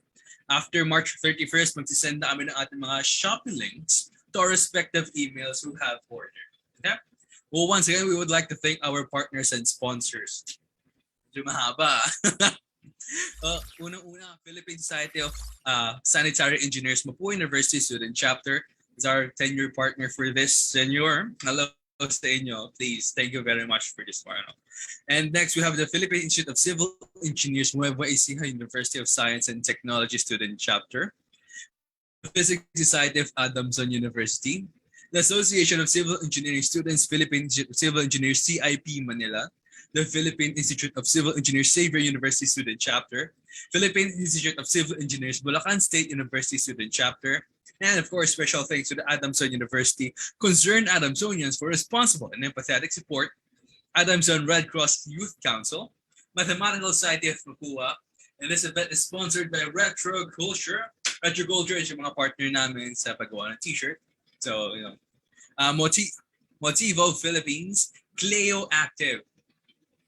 Cleo Active encourages women to stand out and be confident by offering stylish and comfortable multi-purpose fitness apparel, from sweat sessions to lazy days to nights out. Cleo Active will always be your perfect go-to brand. Lushly, Manalo & Co., Aesthetic, Cliche PH, Engineering Wins PH, Silvanas Las Piñas. Craving for some comfort food? Dumagueta's famous Silvanas and Sons Rival might be the one you're looking for. Meticuloso grass-fed meats. Wag lang maging juicy, maging meticuloso. Asplex PH Academy, Icy Souls, Something Right PH, and Cozy Zola. Once again, thank you very much to our partners and sponsors. And I believe that's it. That concludes our second and final day of our research colloquium. We would like to thank every single person that has attended our event, and a gracious special thank you to our speakers, as this event definitely wouldn't be possible without all of you. Seeing as all of our speakers has truly all just very, very inspiring. I've gotten feedback from our freshmen saying that they've been inspired. Our juniors saying that they had a great taste of our future from our seniors and graduates. And now our seniors and graduates, actually, our graduating students, are very eager to make their mark in history. With our research, I guess. We hope that everyone has learned something and has been impacted in a way by these outstanding researchers. The PICE MUSC is not limited to these kinds of webinars. We also host review tutorials on every 3rd and 10th week in Mapuan calendar. Interactive webinars where we talk to speakers on specialized topics. And in the future, we will be having workshops. So that's a little sneak peek for you guys. If you're into workshops. Workshops specifically, I believe, more on softwares. We're going to be studying softwares together. Very important these days. So if these topics interest you, can you follow our page on facebook.com/PICE Mapua or our Twitter and Instagram pages at PICE_MUSC. We're also very active on our LinkedIn page recently at linkedin.com/company/PICE-MUSC.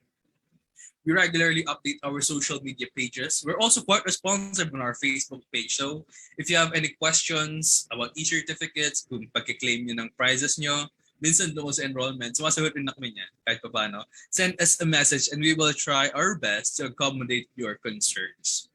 Huwag na kayo mag-message siguro ng alas 3. Pero kasi marareplyan kayo ng 7 na umaga. So, medyo yun minsan. Pasensya na kung ganun. Lastly, we would like to thank Mr. Lawrence Kabulig for this music. Narinig yung background music sa ating mga events is actually from Mr. Lawrence Kabulig. So thank you very much. It's very nice to have it. And very nice to have your permission to use it. Once again, thank you everyone that has attended today's event. Pero syempre, bago tayo matapos, we're gonna do a round of shoutouts. So, babasa tayong comments. Pasensya na, operator. Sino nandito? Si Yumi. Shoutout daw kay Marie Hart Rosales. Shoutout daw kay Mr. Bonggaling. Wow, that's cool name. Ms. Rohan Minga. And Mr. Cruz, Mr. MC, isang sabay-sabay dyan. Nalalak tuloy. Okay, well, I think everyone must be very tired at this point. Anong oras naman na. So, let's close it. Thank you very much. This has been your MC, Michael R. Oliveros, guiding you throughout today's event entitled Civil Engineering Breakthrough 2.0. paving the future through research excellence. Goodbye, and we hope to see you again next time.